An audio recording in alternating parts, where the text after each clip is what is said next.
Well, hello, good morning, or good afternoon rather. We are going into the racing action now for day 2 of our Brscc summer race day here at a resplendent Brands Hatch Indy circuit. Today is the second part of our endurance days, and it's all endurance action today. We're out here on the grid getting ready for our first 2-hour endurance race of the day. Of course, that is for the PBS Brakes SuperSport Endurance Championship. 6 classes in that one, all up for grabs. Lots of points on the table on a tight and twisty Brands Hatch endurance racing today. Now, the one thing to look out for all day is going to be traffic, not just in this race, but in the Silverlake C1 Endurance Series as well. I am really looking forward to this. We had some great action yesterday from the Jeff Page Limited Super Formula Ford Classics. We also had the Zeo prototypes, and then we had a very entertaining Fun Cup race, especially towards the end. If you do get a chance, have a look back, especially the last 10 minutes of that race. It did get rather tense. We enjoyed it in the commentary box. But as we wait for cars to come out on the grid here at Brands Hatch, it's time to welcome our main man in the commentary box this weekend. Paul Jeffrey joins the Brscc for the first time this weekend. He's been loving the action. I've been loving the action. It's time to head to the commentary box and over to Paul. Fabulous stuff. Thank you very much. Robert Lewis down there on the grid waiting for some cars. Paul Jeffrey up here in the commentary box. I've got Rob Rowley alongside me for Alpha Live Productions, working his magic behind the scenes, and it is our absolute pleasure to welcome you all here to the Brands Hatch Indy circuit. As Rob mentioned, down on the grid, looking resplendent in the summer sunshine, although I will say it's a little bit cooler than we had yesterday. Bit of key information about the circuit. It's 1.21 miles, 6 turns, established in 1950. It's the short layout of Brands Hatch, the more commonly used layout of Brands Hatch. And as Rob Lewis very rightly mentions at the start of the show, traffic will be the name of the game all race day long. Not just in the PBS Brakes SuperSport Endurance Cup that's coming up, but also the Silverlake C1 Endurance that follows almost immediately after. As you can see, the weather, a few clouds at 19 degrees centigrade. We expect it to rise to a high of 23 degrees a little bit later on in the day, around 4 p.m. UK time. Very little wind, very little protection from those harmful sunshine rays, which for the spectators is absolutely wonderful. For the drivers, adds another element of drama and intrigue. It's going to be a hard challenge racing around this track. 2 hours is this upcoming race for the PBS Brakes SuperSport Endurance Cup. We've got a very eclectic mix of cars on the grid. I've had the pleasure of walking around a few of those a little bit earlier on today, watching the qualification and practice sessions out on track, and we've got some really interesting machinery, a very big grid of cars. So, without further ado, let's get started with the PBS Brakes SuperSport Endurance Cup.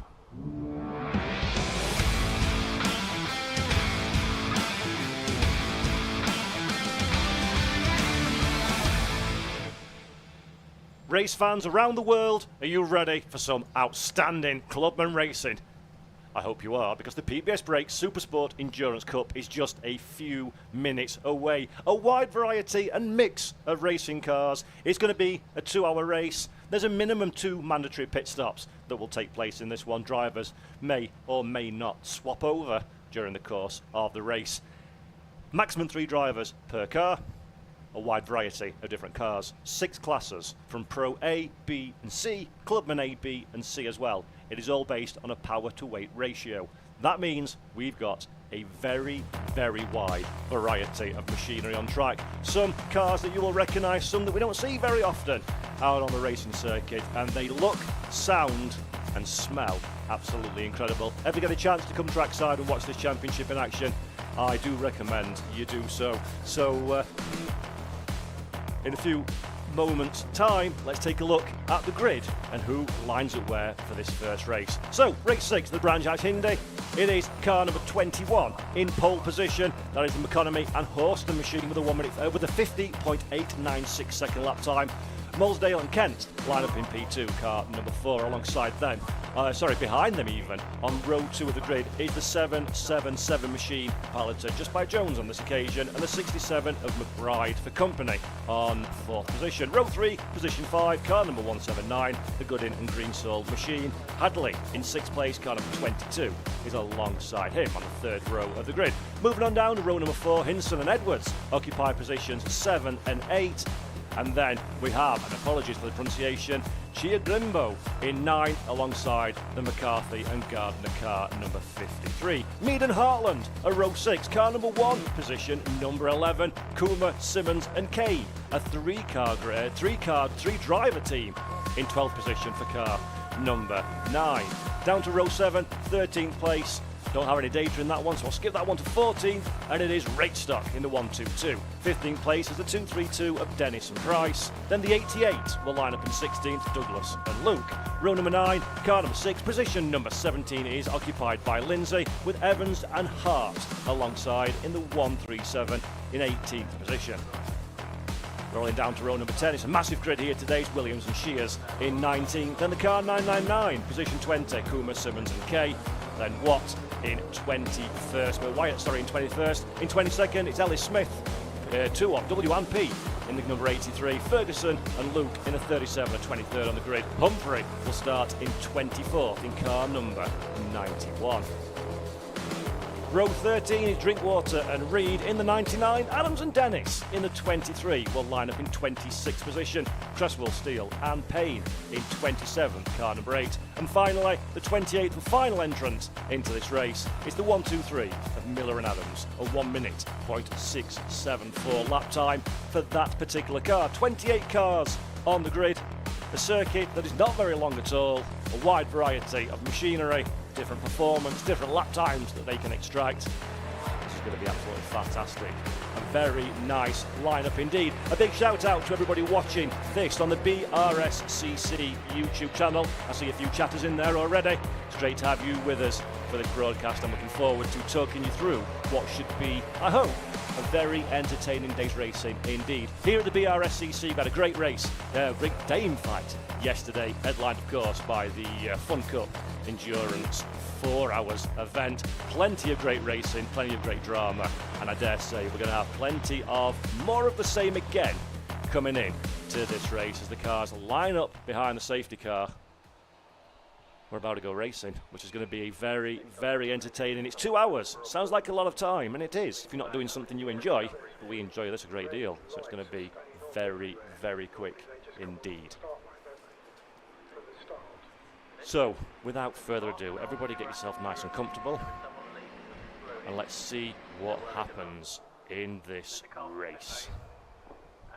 Marshals are on the grid, just making sure everybody finds themselves in the right position. Bit of information actually.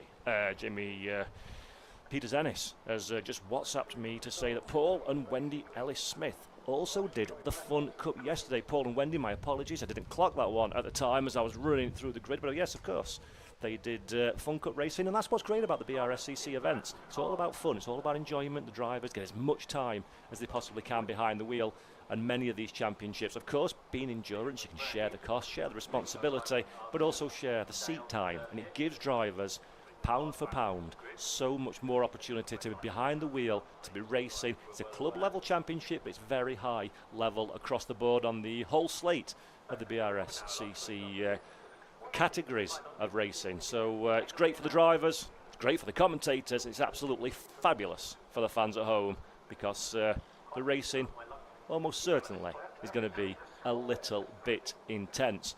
In terms of cars that we've got on the grid, as I mentioned, we've got a wide variety of machinery, some BMW M1s, M3s in there. I noticed a couple of TCR looking cars, which is my bread and butter. I do like me some TCR. A couple of the older generation, it appears, Honda Civics on there. The generation 1 is a VW Golf, Lotus Elise, a few Mazda MX-5s as well, the Mark III being the predominant car of choice, it does appear. A Golf GTI VW as well. Got some Audi TTs, they look fantastic on track, the TT, really, it's a mono-make car. In fact, it actually joined the TCR International Series back in 2015. Their first race at Malaysia had Franz Engsler, if memory serves me correctly, put that car on pole position. The Audi TT, still a venerable racing machine all these years later. As well, we've got a Porsche GT3 SuperSport in the Pro B class. That's the number 73 car. 3-car team. In that particular WOD, Spark, Saunders and Nagel are the drivers in the championship that run that machine. Usually, haven't seen that one actually on the entry list, I don't think, for this particular race. It's also worth mentioning, on my entry list at least, I haven't clocked the number 69, who's the championship leader in the MX-5, Rob Boston, Eaton and Grant behind the wheel of that particular car. They lead the overall championship standings as things stand with 238 points, make that 203 with drop scores included, versus the 184 drop score total for the number 99. So there's a big opportunity for the 99 to gain some ground in the overall championship. Speaking of said championship, versus the classes, 50 points for a win, 45 for a second, third for 40 points, fourth for 35, and so on and so on. So a championship designed, point structure at least, to make it nice and tight in the overall championship standings, and it certainly works out very, very much that case when you're out on the racetrack. A little bit of background while we're waiting to get underway here. This is a relatively new championship. It's the PBS Brakes SuperSport Endurance Cup. They had their first pilot race at Snetterton back in 2021. A further couple of racers in 2022 took part here at Brands Hatch, and then last year in 2023 was the first full season of this very exciting and rapidly expanding category. Coming in to 2024, of course, we've got very interesting cars on the grid, as I mentioned. It's an ethos of a long-distance club racing for a variety of clubman level race cars. So there's opportunity for drivers to bring a wide variety of different machinery, give them an opportunity to get on the racetrack in a competitive, in a respectful and a safe environment and go motor racing. And that's exactly what club racing is all about, and that's exactly what the Brscc delivers week in, week out across their whole gambit of different championships and series and standalone races. So great for the drivers, great value for money for the drivers, gives them an opportunity to get the cars out on racetrack. And of course, it's absolutely fabulous that, courtesy of Alpha Live Productions, we get to see these live streams on our televisions and laptops and mobile devices, however you watch your racing. We get to enjoy these on a seemingly daily basis almost, but certainly most weekends. We've got some kind of action in store, and speaking of some kind of action, that's the BMW safety car leading our field away for a formation lap, and then things will get loud, things will get noisy, and things will get very exciting indeed as 28 cars charge down to Paddock Hill Bend for the very first time. There you go then, that's our first opportunity to see this field weaving through the shot. A couple of nice Mini Coopers there. Everybody enjoys a Mini. Always produce fabulous racing action. The BMW head in the pack as things stand. Obviously the BMW being a particularly quick car in this series, piloted very well indeed as well, of course.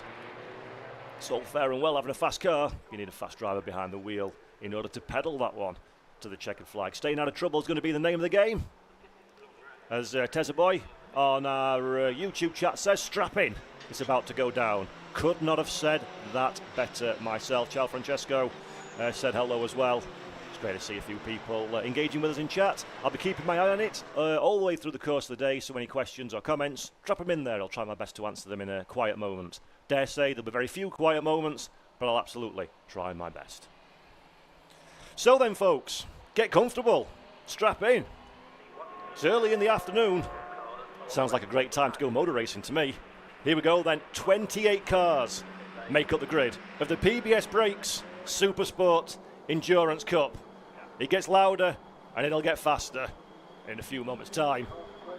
We'll go motor racing here at the beautiful Brands Hatch Indy circuit. There is the pickup of noise, and the cars fan out as we head down into Paddock Hill Bend for the first time. A little bit of caution, I dare say, will be employed by a few of these drivers. You don't want to bend that beautiful machinery so early in this 2-hour race. Name of the game, keep the car clean, hand it over to your teammate if you have one, in a good and best condition as possible. At the front of the field, though, it's a trio of BMWs up front. The Golf desperately trying to buy in to this one as well. That's the Handley-driven number 22 machine.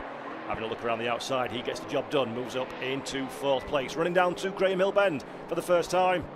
One of the older Civics, side by side with a Mini Cooper S, who will get the drag out of Graham Hill for the run up into Surtees. Our leaders whittle through shot. That is the Golf that we talked about there. Made the move on the BMW for 4th position. A little bit detached from our leading trio of cars, but nevertheless that is progress for Hadley in the little Golf.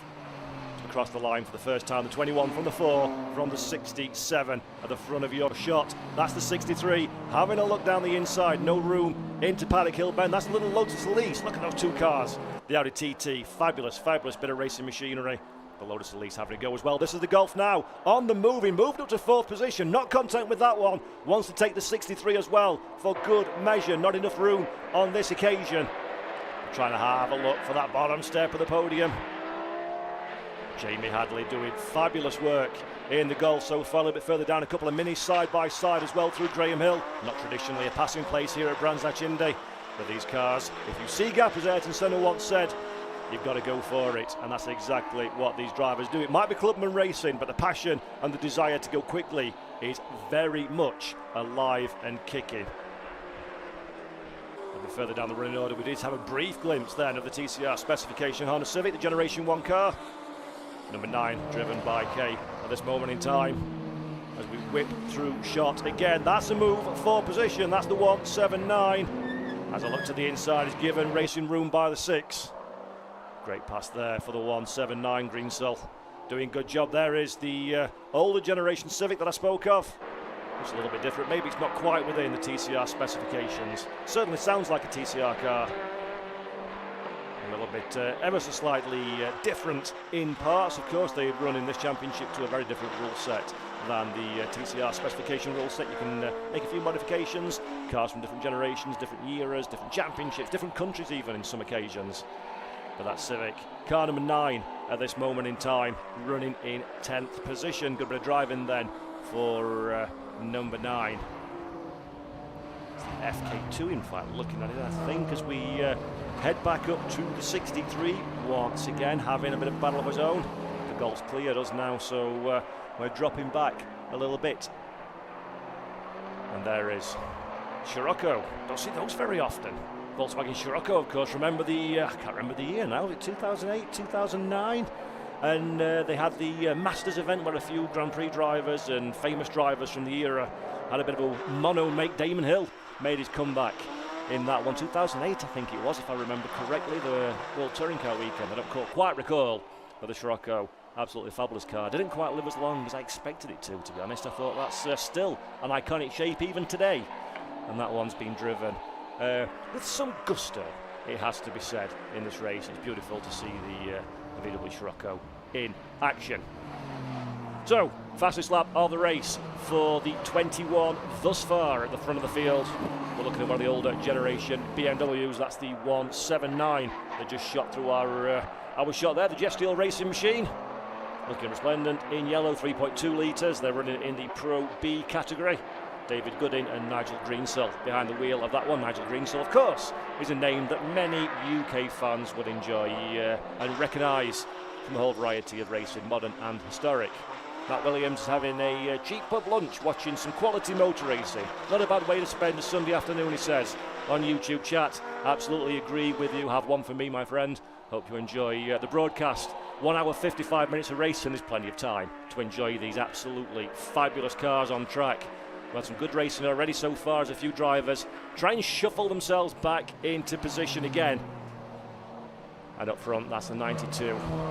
In 6th position, that BMW though, slowly but surely, scything his way through the pack. The bright yellow machine looks to the inside. On the run up to Druids, the 63 has no answer. Leaves the door open, not inclined to close down the line on this occasion. That's intelligent driving from Michael Edwards to give racing room to the car behind. And now the BMW, the 179 of Greensell, continues his particular charge. Next up the list is the Volkswagen Golf in front, the Michael Edwards driven Volkswagen Golf in front. There is Edwards in the middle of your shot. For his own benefit, he's got Gardner ahead as well, squabbling for position. Edwards runs a little bit wide though through the final corner. That opens the door for the BMW. Don't need to gas twice on that one, thank you very kindly. Takes that position away, moves up another spot, and immediately onto the side of the 92 Audi. Gets it done even before we hit the brakes. What a fabulous bit of driving there from Greensell. Gets the job done very, very nicely indeed. No fuss whatsoever. Keeps it clean. A little back of your shot there. That's a 777. Into Druids. Great opportunity to make the overtake. Mark Jones doesn't need asking twice. Gets that one signed, sealed and delivered. Nice neat move, some respectful driving through the field.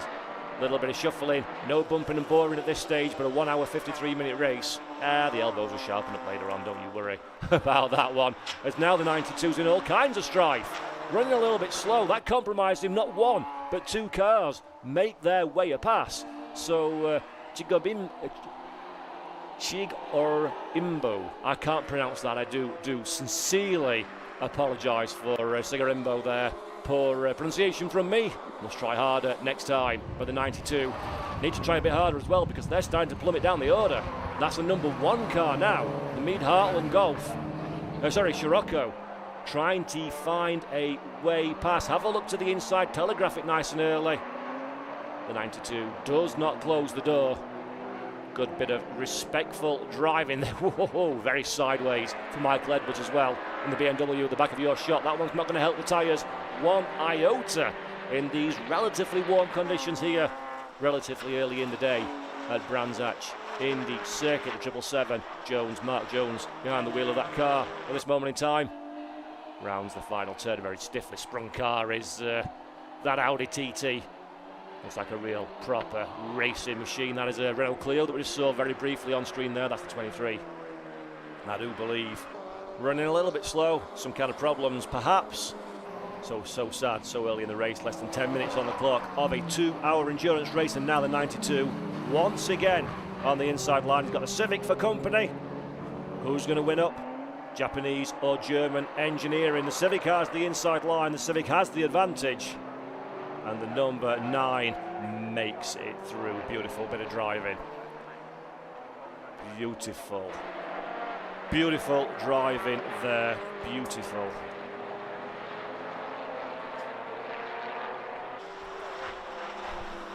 So, 1 hour, 51 minutes, 58 seconds left on the clock. This is what we kind of expect for the first 10 minutes or so. There's a little bit of swapping and changing positions, as race pace is a very different proposition completely to qualifying pace. It's a tight circuit, you've got to be careful of traffic in qualifying and in race, and we often see some drivers maybe don't qualify quite as well as they can race, and we're seeing that as several of the drivers make their way through the field. This is the Scirocco and the Golf again, both by VW, both very different cars indeed. Gardner in the 53. And there's the Mead Heartland number 1 machine. I love that Scirocco. That is, I don't like to pick favourites, but in terms of imagery, that's arguably my favourite car in this particular race. I was deeply, deeply impressed. I haven't had a chance to go up and have a little poke around it closer than watching it through the Paddock Hill Bend grandstand, but it looks great on track, sounds great, and it certainly is going well as things stand. The number 1 designated on the top of the window. And they're in 9th position as things stand. Mark Jones has moved up 1 as well, by the way. While we were looking at that one, the car 777 machine past Paul Hinson, 6th and 7th position. As again we go side by side down into Paddock Hill Bend. But on this occasion, the number 1 doesn't quite have the real estate he needs. But he has another look up in a Druids. The inside line is mine, he says. And the Mead Heartland car gets the job done very nicely indeed. No real effort to defend that one from the 53. Gardner, clever driving there. Doesn't really want to compromise his own race. He knows that that car is a little bit quicker at this stage in the race. And as we always say in motor racing, it's not about the overtakes, it's not about the racing action for a driver. It's who can get to the checkered flag with the minimum time loss possible. And often having a fight that you don't need in a 2-hour race is just hemorrhaging lap time to those around you. So good bit of driving from the 53. McCarthy and Gardner behind the wheel of that Pro C classification Volkswagen Golf GTI. They're doing good stuff. 9th place as things stand, although they have a looming spectre of Michael Edwards in the BMW. In your shot now, Edwards on a bit of a charge for good measure himself, trying to close down the gap and make his way past. It's worth bearing in mind as well, for those of you that are new to the PBS Brakes SuperSport Endurance Cup, this is a race that requires a minimum of 2 mandatory pit stops. The pit window will open after 20 minutes of the race elapses, and and will close again 15 minutes before the end. So the drivers need to dive down pit lane and make 2 mandatory stops before the checkered flag waves. That's going to be interesting for strategy. It's going to be interesting for how fast you can get down pit lane, do the service, make the driver swap if you need to make the driver swap. Make no mistakes. That's the key for this one. Make no mistakes. Easier said than done, especially in the heat of the summer weather that we have now. We check back in again on the 179. Greensill doing some good work. Gooden and Greensill in the 179 BMW. They're up into 5th position. Although they have got Mark Jones in the 777, trying desperately to find a way past. Jones almost a bit of bump drafting between the two there. The Audi TT very close indeed, as close as you'd like to get glued to that back bumper, tighter than the number plate on that BMW.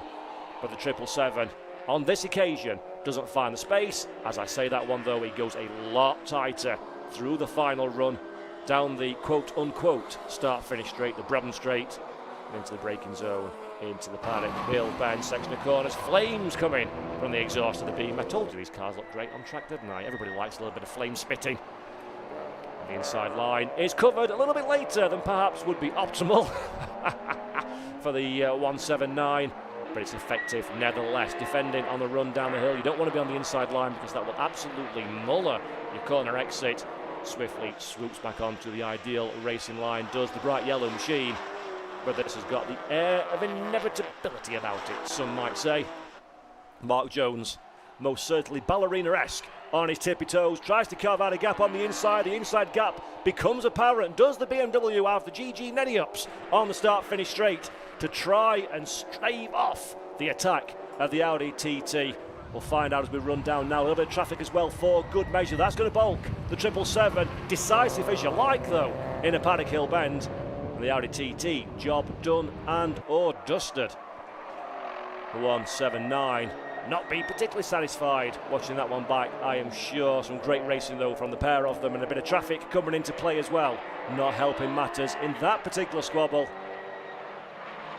I dare say though, as is always the case in races like this, it is ebb and flow. What works for one car on one lap will usually get paid back at some stage further down the road, and the 179 will be somewhat enthused about the prospect of that happening, so that can get back in touch again with Mark Jones in the 777 that has made his way up in 5th position. So good move forward by Jones at the front of the field. The gap is 9.4 seconds now between the 21 and the 4.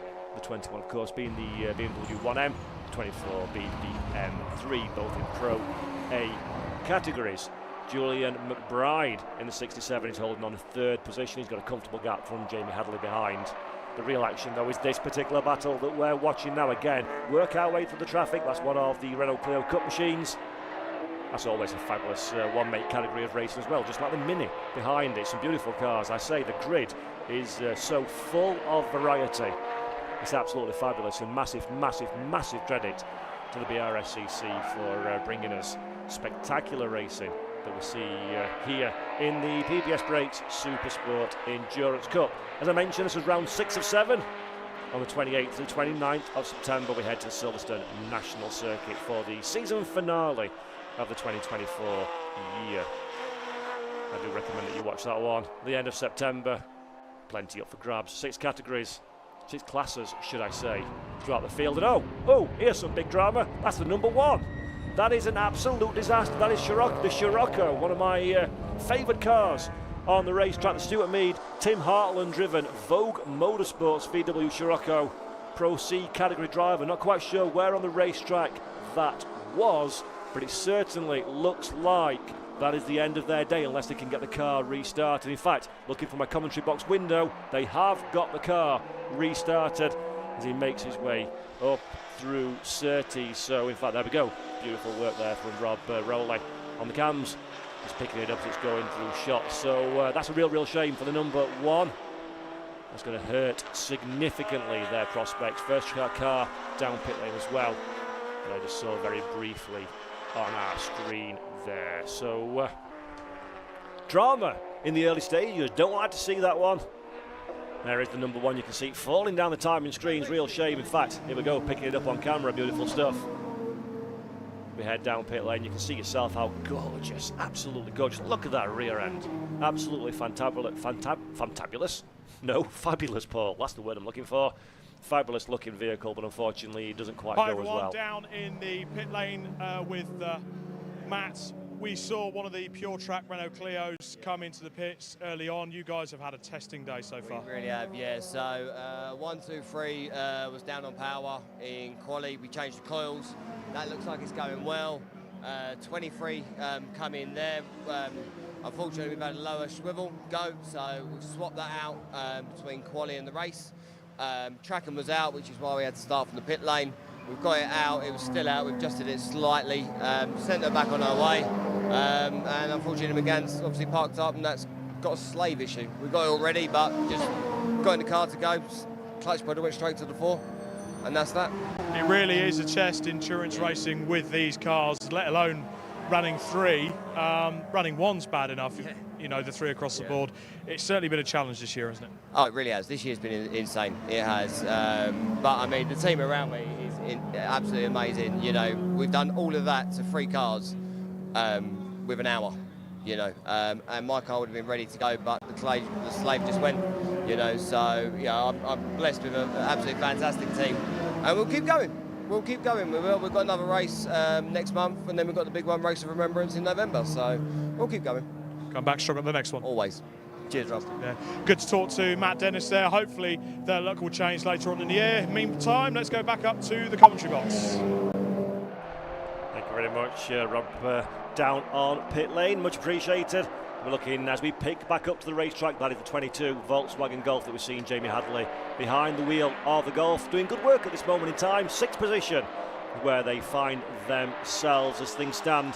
1 hour, 42 minutes and 24 seconds left on the clock. The number 1 that you can see on your screen is still in pit lane, so hopefully we get to see that car again out on the racetrack as we see a little squabble here now. That's the 137, one of the older Hondas on the grid. Great to see that car back racing again. It's fair to say Evans and Hart behind the wheel of that one. They're 13th as things stand, almost 3 wide on the run down to Paddock Hill Bend, but discretion the better part of Fowler, and that one has been nipped in the bud, quite wisely so I think, at this early juncture in the race. He's been looking from our vantage spot here at Paddock Hill Bend. There is the 22 going through your shot, Jamie Hadley. The 137 not in contention. That's the 13th place car. They're a lap down, so they will no doubt not get involved in this one. The 137 has 24, I think that was, for company as well. Very nice poise on the 22. It's a lovely car. Is that one? The STS garage doors with TSR Performance VW Golf. Jamie Hadley behind the wheel of that one, doing this one solo, it appears. So a couple of hours of racing for Hadley is going to be a great way to spend a Sunday early afternoon. Fabulous, fabulous stuff. Hope you're all enjoying this on the Brscc YouTube channel. Great to have you with us. My name is Paul Jeffrey. Down on pit lane, we've got Rob Lewis and then our producer Rob Rowley working the camera operators for Alpha Live. Great to bring you this production for the Brscc. Great to see these cars on track, and great to see the number 83 Mini Cooper that we're looking going down the biggest drop you could possibly imagine for Paddock Hill Bend. Just behind him, the 83 has the 37 for company. This is a nice fight for 16th and 17th position. The Cooper is in Pro C. Club B for the 37 Mazda MX-5 Mark 1 behind.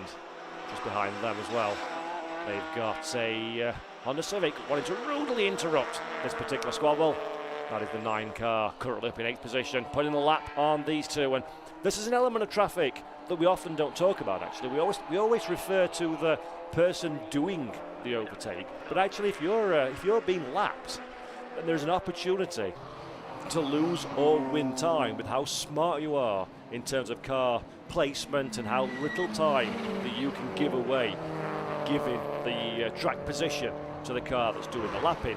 Difficult challenge indeed for the drivers to bridge that balancing act between not wanting to impede the faster car, but also wanting to not ruin your own particular race. And often we've seen fights such as the one that we're looking at now decided by somebody being a little bit less and somebody being a little bit more on the aggressive side in traffic.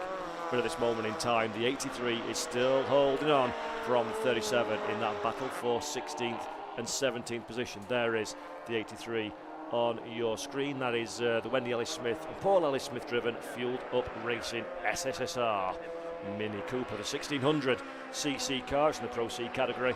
Of course, Paul and Wendy, as we said a little bit earlier on, also raced in the Fun Cup that we enjoyed a 4-hour spectacular yesterday afternoon. If you've not seen that one, Rob Lewis mentioned it on the grid. If you've not seen that one, check it out on the Brscc YouTube channel, in particular the final 10 minutes. Spectacular racing, an endurance race that came all the way down to the final corner. But let's head down to Rob Lewis on pit lane, who's got a bit of an update for us as what's happening.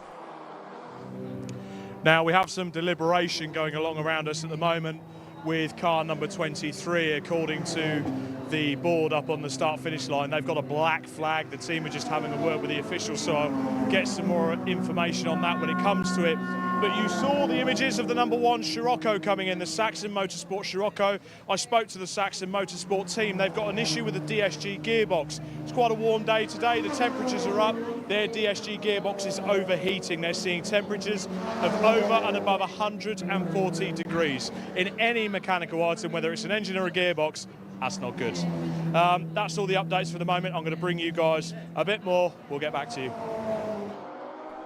Fabulous stuff. Thank you very much there, Rob Lewis on pit lane. So that's a real shame for the number 1 car, as you say. Those kind of temperatures are not healthy at all. We've noticed, by the way, at the top of your screen that the pit window has opened a few minutes ago. Fewer drivers are electing to take their stop early doors. Julian McBride being one of them in the 67. Trundling down pit lane, you can see the car getting the full service there. The number 67 car of McBride, the BMW M3. So, again, talking to the drivers, strategy, interesting. Do you come in early, get it all out of the way? Do you come in a little bit later on? Do you spread them out evenly? As somebody said to me many, many years ago, and it all still rings true today, you make a plan, you make a plan B, you make a plan C. As soon as you have first contact, that goes absolutely out of the window. And that's exactly what we'll be seeing here as well. We're looking at the Ferguson Luke car, number 37, getting involved in a bit of a scrap as well. The 83 ahead is our next victim. Mini goes defensive, recognises that there is a threat from behind.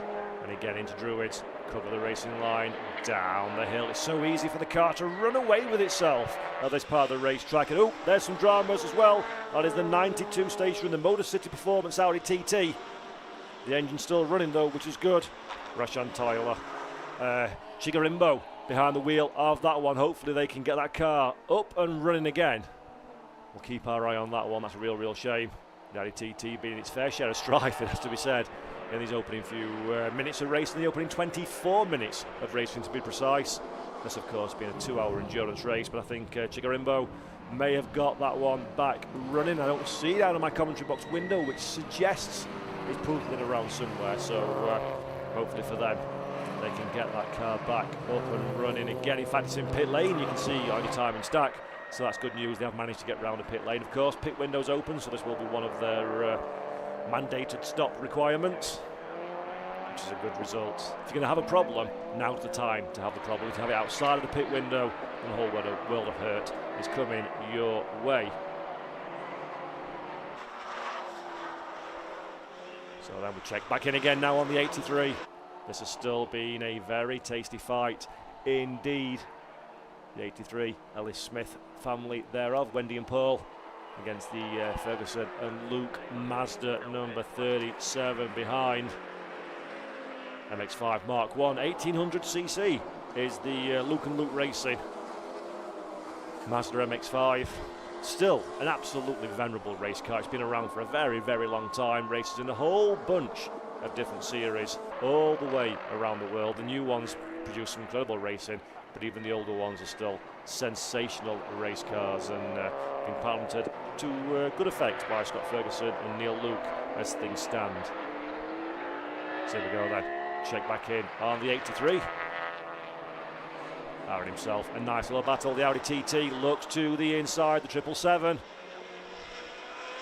Done and dusted with no harm, no foul. That's putting a lap on that car, but look at the traffic in front of the 777. We've got another vehicle in the way as well. It's always risky times as an endurance driver to make sure that you work your way through the traffic, especially when the cars are so very, very different. In fact, Mark Jones now dives in pit lane. So Mark Jones from 3rd position. This is the first of our front-running drivers taking the first of their 2 mandated stops here at the Brands Hatch Indy circuit. The bright yellow car, you can't miss it. A commentator's absolute dream. A livery like that one becomes very, very easy indeed to spot on the racetrack. You can see it there in pit lane. Mark Jones making a stop. And we've got a pit lane update for car number 92. So let's head on down and find out what's happening with that team. Right, we have an issue with overheating DSGs. We told you about the Scirocco that's got the issue earlier. Now car number 92 that stopped out on circuit has got exactly the same issue. The DSG cars are not liking the temperatures at the moment. And I've just bumped into someone you may recognise from yesterday, Jamie Peters-Ennis. Your job role has changed today. You've got one of your SRR Motorsport cars in the pits. What's going on? It's got a little bit of an oil leak. Somehow oil's been getting onto the exhaust. That's why you saw all the smoke coming out. But from the look of it, it might be terminal. Again, we're struggling with the heat as well. But yeah, because it's a short circuit and the car's not getting a lot of time to breathe. That's why we're seeing so many cars that are having issues. But yeah, a bit of a day off for me today after yesterday. Yeah, I think last night, I think we all slept well, didn't we? Definitely. That Fun Cup race did get a bit tasty at the end, didn't it? It got very tasty at the end. And yeah, all good for Donington in 4 weeks. Looking forward to it. I'll let you get back to it. So that's all the updates we have at the moment. Rashan Chikarimbu is just about to get back into the car. They've put lots of fans on the front, lots of blows on that to try and cool the gearbox down, but I fear that's not the last time we're going to see these guys in the pits. The same for car number 1, the Scirocco. That's been in the pits for a very, very long time. And a small update on car number 23. They're still having discussions with the officials at the moment. I believe it's over how they were starting the race. They were instructed to start the race from the pit lane or something along those lines. They haven't followed those exact procedures, including being a part of the green flag lap. So unfortunately, they have now been disqualified. I think the team are having discussions with the officials at the moment to see if they can rejoin the race, but if anything, it's just to give their drivers a bit of seat time. That's all from down here. I'm going to go on the prowl again. Meantime, back to Paul. Absolutely fantastic insight there from Robert Lewis. Thank you very much indeed. Brilliant to have you down on pit lane, picking the brains of the movers and shakers in the PBS Brakes SuperSport Endurance Cup. Also good to hear from Jamie as well. Busy day yesterday, and it looks like it's going to be just as busy today, but in a very different aspect. As we look now, we pick up on car number 92 on our screen, and there is the Chikarimbu machine. I dare say it's not very often in the United Kingdom that you say it's too hot. It's very rare, in fact, that you say it's too hot in the United Kingdom, but it does seem to be that there's a few mechanical gremlins taking place for some of these cars and some of these teams, and that's a real shame. It's a long, hard slog to get a car onto a racetrack, and you absolutely, bare minimum, want to see it through to the checkered flag without drama. So my heart does go out to everybody that's in a little varying degrees of strife over the course of this first 30 minutes of racing action. If you're just joining us, a very, very warm welcome to the Brscc Summer Race Weekend. This is race 1 of the day here on Sunday. We had an action-packed day of racing yesterday, and then we're back in action again today. We're starting off with the PBS Brakes SuperSport Endurance Cup, and then a little bit later on we're going to go to the Silverlake C1 Endurance Cup as well. Here's a bit of drama though for the run down at Paddock Hill Bend. The seemingly never-ending squabble between the 83 and the Mazda MX-5 that you see there. The MX-5, he certainly had his wheat to mix for breakfast. Other brands are available all the way around the outside for Paddock Hill Bend. Gets the job done. Runs a little bit wide though through Druids. That is a suboptimal, to quote Ron Dennis, racing line to take. No harm though for the little Mazda. Very fleet of foot is that car, and he manages to withhold the advantage from the car behind. Good little squabble. Everybody's getting involved in this one. A little bit further back in your shot. There we go. That's the 83 he's going to be spending more time looking through his rear view mirror than he's going to be looking through the windshield as the car's climbing all over, flash of the lights from the Volkswagen Golf, just letting everybody know, hey, coming through, give me a little bit of racing room. And the 22 of Jamie Hadley just about threads that needle, makes it through. The 83 though coming under a little bit of pressure from the 99 behind. Let's see how that one fares out for the run up into Druids. To the outside we go, no run there, and then we check back in again with the 22 and the 37. The 37, the Ferguson Luke driven car on track together, but actually not racing for position with the 22. That's a little bit of lap traffic, mixing things up and confusing matters. And it's so hard as a driver. We touched about it a little bit in the racing yesterday. But as a driver behind the wheel, we've all been there in various different situations, you're never quite sure if the car behind or in front is for class position, is for track position, or it's just a pure lapping incident. That's where you've got to rely on the pit-to-car radio. If you've got pit-to-car radio, you've got to rely on your engineer, who becomes, in effect, a bit of a spotter to say car is coming, trying to make out of the way. And the thing I mentioned earlier, if you get out of the way of the car that's lapping you, but then you're giving away lap time, potentially making yourself a little bit vulnerable as we snatch a break through clearaways in the final corner there. Nothing though to really worry about at this moment in time. Temperature hot, you need to be a little bit cautious with the tyres and all that good stuff. By the way, the number 9 jumps down pit lane as well, so they're making their first mandated stop of 2 in this 2-hour endurance, semi-endurance I think we'll call it, being a 2-hour race. Hopefully they managed to get through pit lane without any harm or foul. The number 1 still on pit road as well. Bonnet up, hopefully we get to see the Scirocco a little bit later on in the race. And there is the 9, as mentioned, Honda Civic FK2. Older generation car, still very potent. I've been lucky enough to have a go in one of those. Bizarrely enough, around the Pedrera Park, which is a track I'd never heard of before visiting over in Argentina, and they're an absolutely sensational car, really visceral experience inside of it, very, very loud, very, very exciting.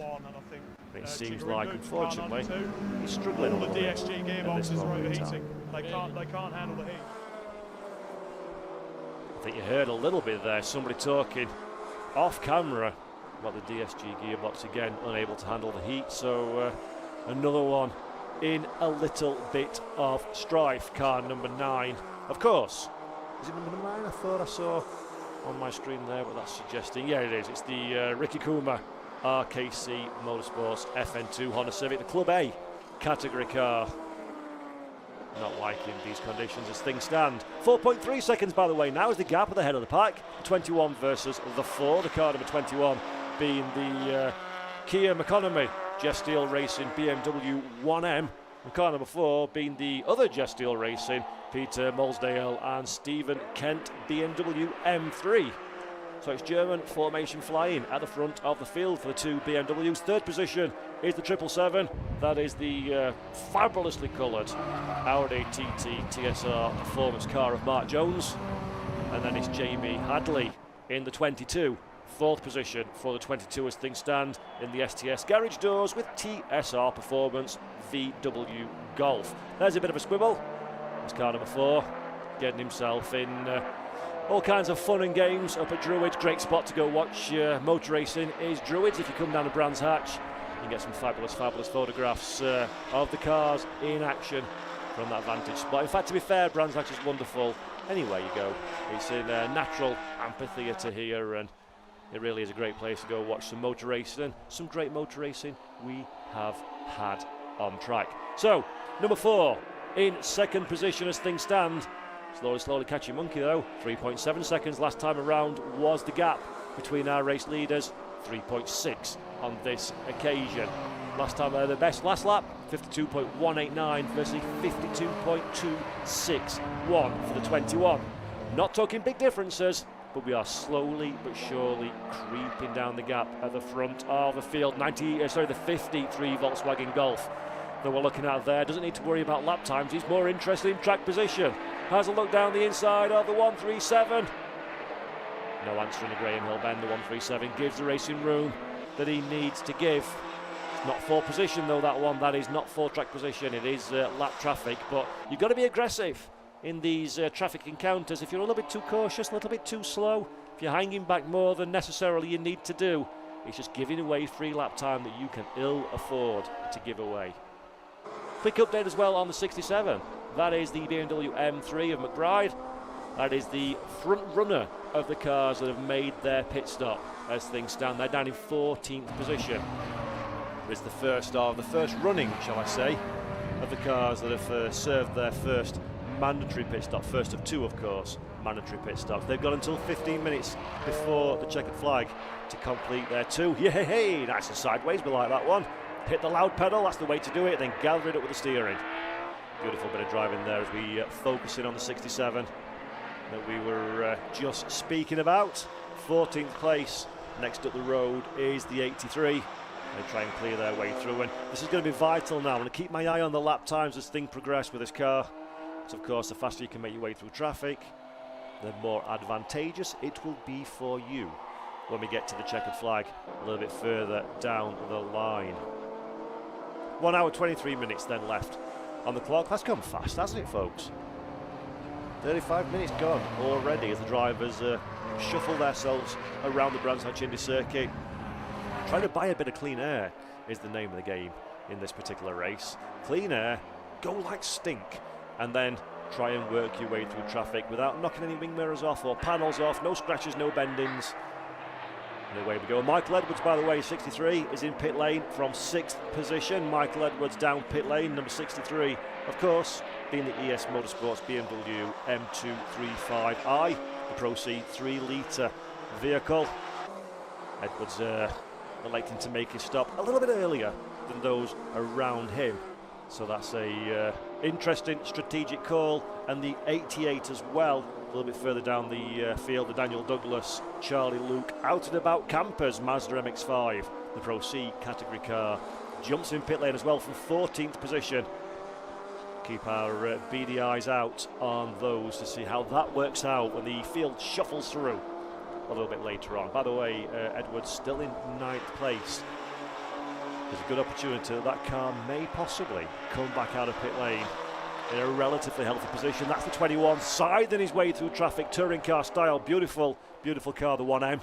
Our current race leader, another one of those cars that looks out on the racetrack like a thoroughbred piece of racing equipment. There's Michael Edwards making his stop as well. Fuel jug in. Get that car filled up. Driver has to vacate the vehicle, of course, when doing a refueling. Have to have all the safety fire extinguisher prepared as well should the worst happen as soon as that one's filled up. And let's check back in again at this one. This is getting very spicy, is it not? This is for the race lead. So it was 4 seconds last time I looked, and now they've done a swap, say. So that is the number 4 is taking over the race lead. We didn't see that one while we're on pit lane, but there has been a change for the lead of the race. The 21 has been at the front of the pack all the way through this first 30 minutes of racing, have now conceded that place to the number 4. The two BMWs, first and second and first, whichever way around you want to put it. The end result is car number 4 is now our new race leader. So that is a big turn up for the Bucks. Peter Mousdale, Stephen Kent and the Jeff Steele Racing M3 take over our race lead. The 21 with the fastest lap thus far. They're not going to be very enthused about that one at all. Kia McConaughey, Bart Horson. Same team, different car, same mark, different model of course. It's all fair and well being teammates, but you want the trophy, you want the points, you want the victory. If you've led, there's an expectation that you're also going to win. And I think the faster of the two cars now has navigated its way through to the front of the pack. And 1.5 seconds is found almost instantaneously as our new race leader, car number 4. So that is very nice bit of pick up the skirts and go run with it kind of driving. Fabulous stuff. Shame we didn't see the pass, but the end result certainly is that 21 is in a little bit of overall lap time strife. They do have the fastest lap of the race, but last time around a 53.145 versus a 52.4 for our new race leader. Mark Jones in the 777 in pit lane as well. Jones running down the order a little bit. And there is an Audi TT. That is Jones and Ellick behind the wheel of that machine. Just getting the driver settled in. Door is open. They'll be grateful for the fresh air, I dare say. A little bit of work going on with the mechanics. This is... drivers don't need to exit the car, by the way, if it's not being refueled. That's why we still see the driver in the cockpit. If they're being refueled, they have to hop out. If not, they can stay within their racing cockpit, but it gets incredibly warm. Mark my words, it gets incredibly warm in the cockpit of a race car. Hence the reason the door's open for a bit of much-needed fresh air. We get pushed back out into the fast lane, into the late working lane, and away we go again. Lovely stuff. Nice and efficient pit stop there. No mistakes, hopefully, have been made, and 777 goes on its merry way again. Mark Jones still behind the wheel, of course. They'll be back out in action again. I do like the livery on that 777 Audi TT, I must say. It's a very stealthy-looking car at the best of times, and then wrapped up in a beautiful livery, the TSR Performance Audi TT. They re-enter the racetrack in 12th position. They have got that pit lane. That first stop out of the way. 4 minutes, 13 seconds was the lap time last time around, courtesy of having gone down pit lane. 1 hour and 18 minutes then are left on the clock, and it is the number 4 that is our current race leader. I'm just hearing, actually in my ear, that car number 74 now is a confirmed retirement, so that's a real shame. Thank you, Jamie Peters-Ennis, for giving us that bit of information. So the 74, the Christopher Williams and the Matt Shears Pro Clinic Motorsports Mini Cooper 2 Club A category car is now into retirement. Real shame for that squad. So early in this race, of course, not even broken into the halfway mark. And they're saying goodbye, an early pack down and home they go. So real shame for the 74. As we look now, the leading gap, by the way, 4.2 seconds, 4.3 seconds in fact. That one has eked its way out too, so the number 4 is definitely in the pound seats as things stand at this moment in time. Quite late into the series, the number 4, last couple of rounds at Donington Park Grand Prix and the Alton Park International Circuit. They picked up a decent handful of points. And in fact, before we go into that one, I've got a good feeling that we can go down the pit lane. So let's have a quick word with Rob Lewis and see who he's found to have a quick chat with.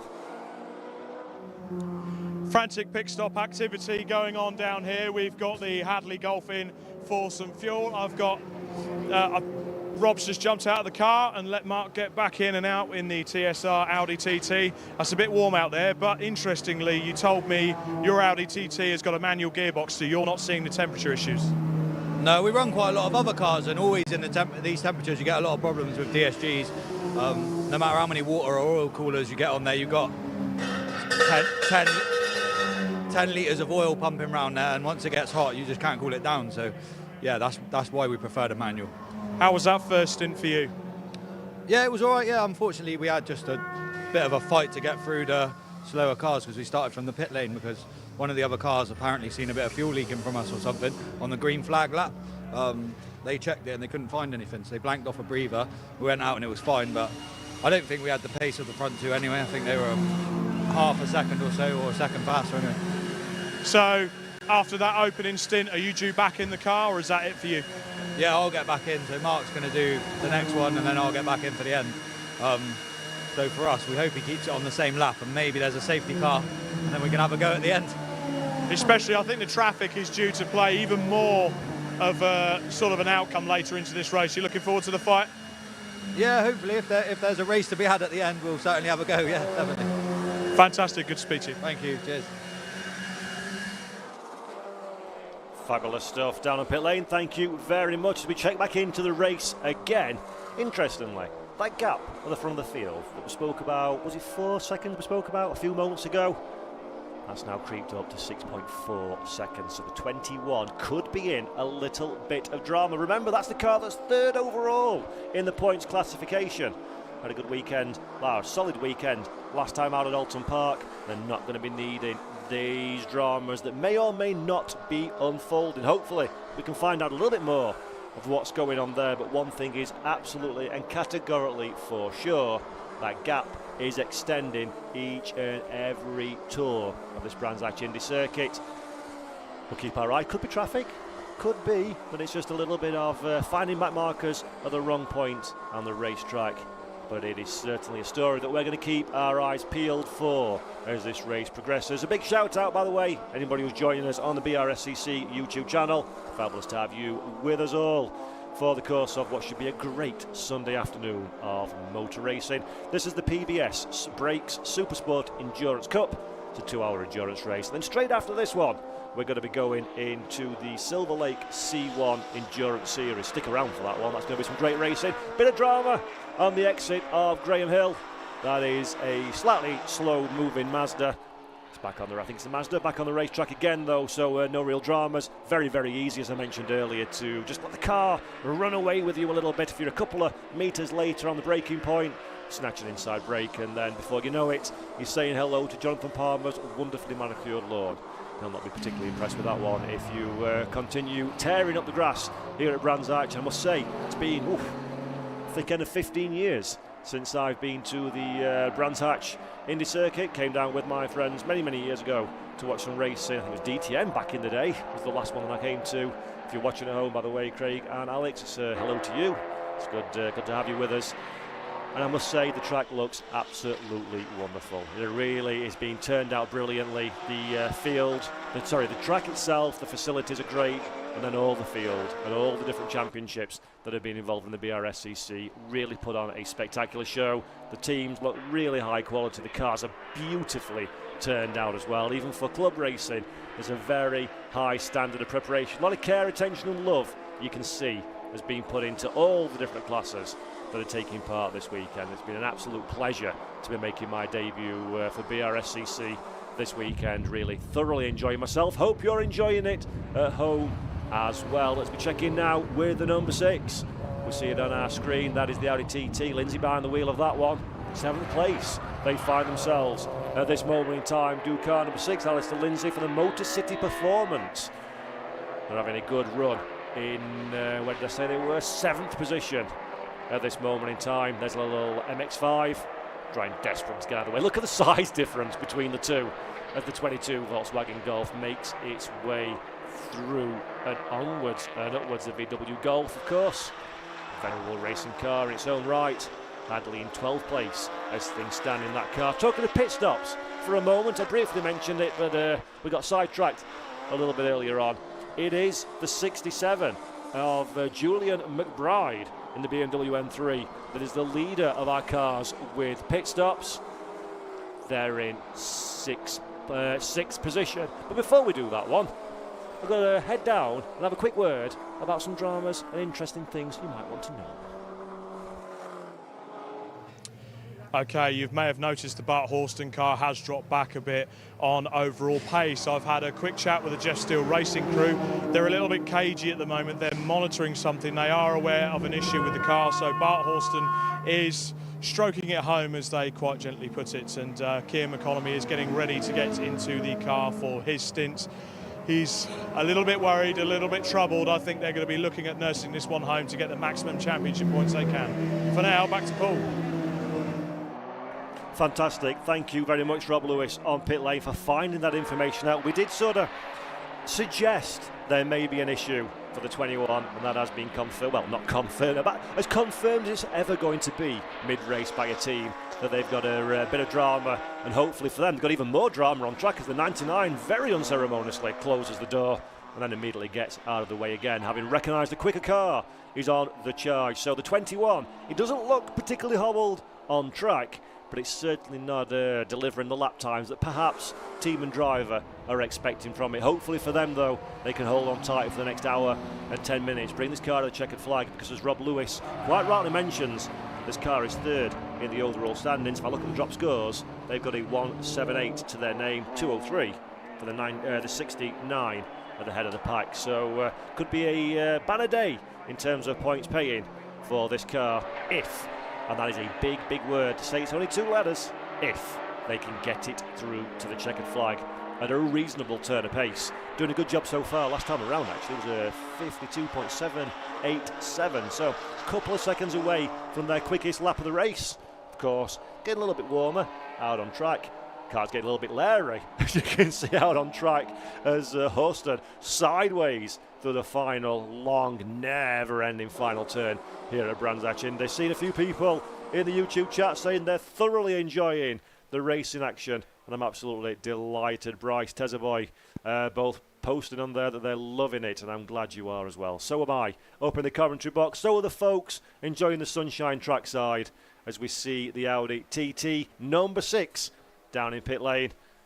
Jug of fuel will be going into the Motor City Performance Audi TFSI 2-litre Audi TT, and hopefully they can get back on track again once they made the stop, and away we go back into the race. It's great to see some TTs racing, particular favourite car of mine, I must say, and the number 6 machine. Let's have a look on the list where they are. They're in 13th position as things stand, so 13th place for the Audi TT, making sure everything is all fair and well in the cockpit. Finish refueling, driver will be able to get back in to that car, and on we go. Alistair Lindsay impatiently waiting. There we go. Alistair's back in the car now. Get his belt strapped up. Make sure everything's comfortable. Not the work of a minute, I must say. Put a 6-point racing harness on can be a little bit challenging from time to time. Can certainly be a tad tight, but away we go. Phil McDougall, by the way, on comments on chat says the flames out of the BMW going up to Druids is incredible. Could not agree more. Everybody, upon everybody, enjoys a little bit of a flame-breathing monster out on the racetrack, and the number 4 is certainly doing that one. In the race lead as well. No problems. That's part of the design of the car. A little bit of fuel burn off. Never hurt nobody. And here is the number 6. Push back out onto from the box, and away they go again. Alistair Lindsay back out on the Brscc Indy circuit, an Audi TT racing car. Well, life doesn't get better than that one, does it? Fabulous stuff. Lindsay down in 13th place as things stand. He exits pit lane. A lot of drivers now having made their stops. The number 53, this is an interesting one that's worth keeping an eye on. The number 53, according to my timing screen, the Bob Sharpless and Patrick McCarthy Unlimited Edition Golf GTI is the only car thus far to have made both stops. Oh no, I tell a lie. They've got 2 stops to their name, as does the number 1, but of course they've been in all kinds of trouble as the number 1. So I do think potentially the 53 could be the first of the non-in-trouble cars to have made 2 pit stops, shall we say. I can't find a slightly more eloquent way of saying that one, but you know what I mean. As we check in now with a 99 BMW. David Drinkwater, Adam Reed, the Team Maha machine, the BMW Compact 1900cc, having a good race so far as the 99. They're down in 17th position. The car looking fabulous. I'm sure Louis will be watching on. See how he goes. This car doing good work is the 99 BMW. In fact, I think they are actually, I'm just hearing in my ear, they are the leaders of the Club C category. Just double checking that one on my timing screen. In fact, that is absolutely right. So fabulous. Thank you very much, Rob Rowley, our producer, whispering sweet nothings in my ear, just letting me know that they're leading their particular class. And bear in mind, it's worth mentioning this one if you were joining the broadcast late. 6 classes in this race. We do a power to weight ratio: Pro A, Pro B, Pro C, Club A, Club B, and Club C. Pro A is for cars with a power to weight ratio between 311 and 350 brake horsepower per tonne. Pro B, 271 to 310 per tonne, and C is 231 to 270 per tonne. Clubman A is 191 to 230 brake horsepower per tonne. Clubman B, 151 to 190, and Clubman C is 150 bhp or under per tonne. So there you go, that's good. Why do we like that? Because that opens the door to a multitude of cars and the ability to be entered into the championship and get them out on the racetrack in a competitive environment where perhaps, maybe, Father Time has prevented any other championships from having them eligible, so you can still go racing in fabulous racing cars that otherwise would be track day monsters or entered in a subclass of a subclass of a subclass somewhere else, but now they get their own show their own headline, and this PBS Brakes SuperSport Endurance Cup, for me personally, it's been deeply, deeply impressive. So, here we go then. This is the 21 in pit lane. We said they were having a little bit of problems. Doesn't seem to be holding up too much. Bart Horson out of the car. Kian McConaughey will be jumping in behind the wheel once the fuel stop has been made. In he goes. Got the big Brscc filling up the BMW. They're in second position as things stand. The gap was only a handful of seconds to our race leader before the pit lane endeavours. Of course, that will change very, very quickly indeed.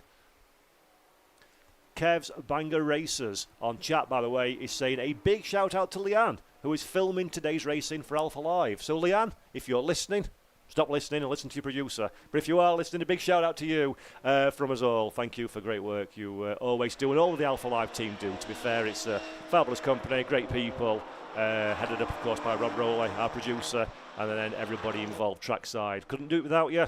Bringing you these superb pictures. Thank you very much indeed to you all. And there is the number 6. Saw him in pit lane a little bit earlier on. Our Club B class leader is the number 6. They made their stop a little while ago, did the Motor City Performance Audi. They're back on track and still at the head of their Club B category. Where are they overall in the time? In 13th position for Alistair Lindley as things stand. Horson still in pit lane, by the way, the 21. Also, we've got John Wyatt. Oh, there is a big issue for the 179. The lock of the brakes always signifies in racing somebody heading straight to the scene of the accident, and that is the Jeff Steele Racing BMW. I like that car because it's easy to spot. Oh, that chap sat down, needs to turn around and have a look at what's happening. Maybe even get your camera out. There's a good photo opportunity.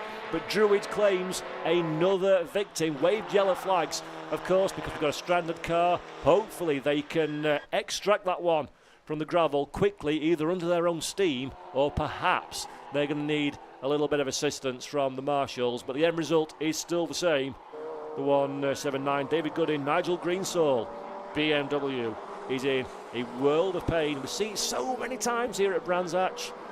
Get a little bit too quick into Druids. There's very, very little wiggle room to gather the car back together again. The screech of the brakes says it all, and that, folks at home, is a heavily buried BMW. Absolutely no surprises whatsoever that we're under safety car conditions because of that.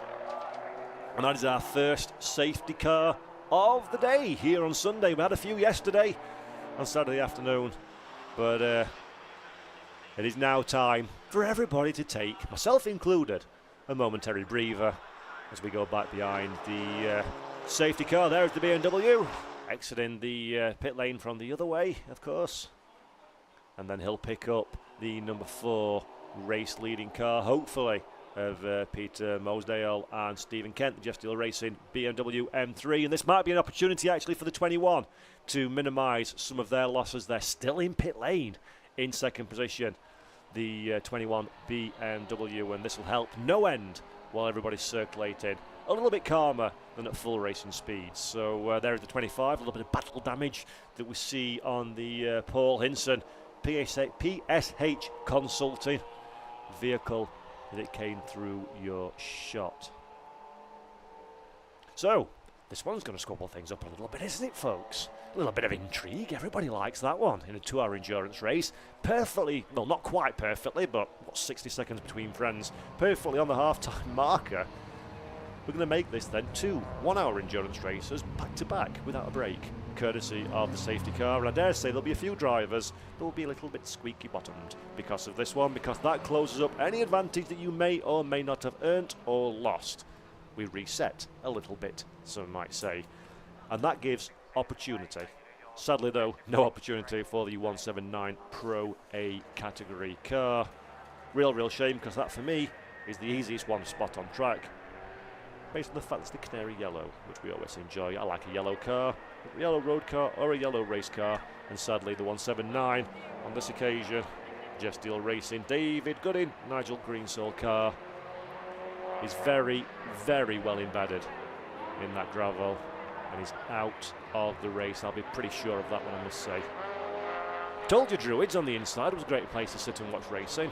Get some great photos, and those two chaps have got a absolute grandstand view of the extrication process that our wonderful, wonderful, wonderful marshals here at the Brands Hatch Indy circuit continue to deliver excellence in very trying and warm conditions. A big shout out, as I always do, to the marshals here at Brands and all around the world. I keep saying this one. I know it gets boring for people who watch my commentaries, but I really do think it's important to say the marshals are, without any shadow of a doubt, the most important people at any racetrack anywhere in the world. If it wasn't for them, we couldn't do what we do, and we couldn't go motor racing. So my respect and thanks go past, present and future marshals of the world. Thank you for the fabulous work that you all continue to do to allow us to enjoy the spectacular sport that we enjoy.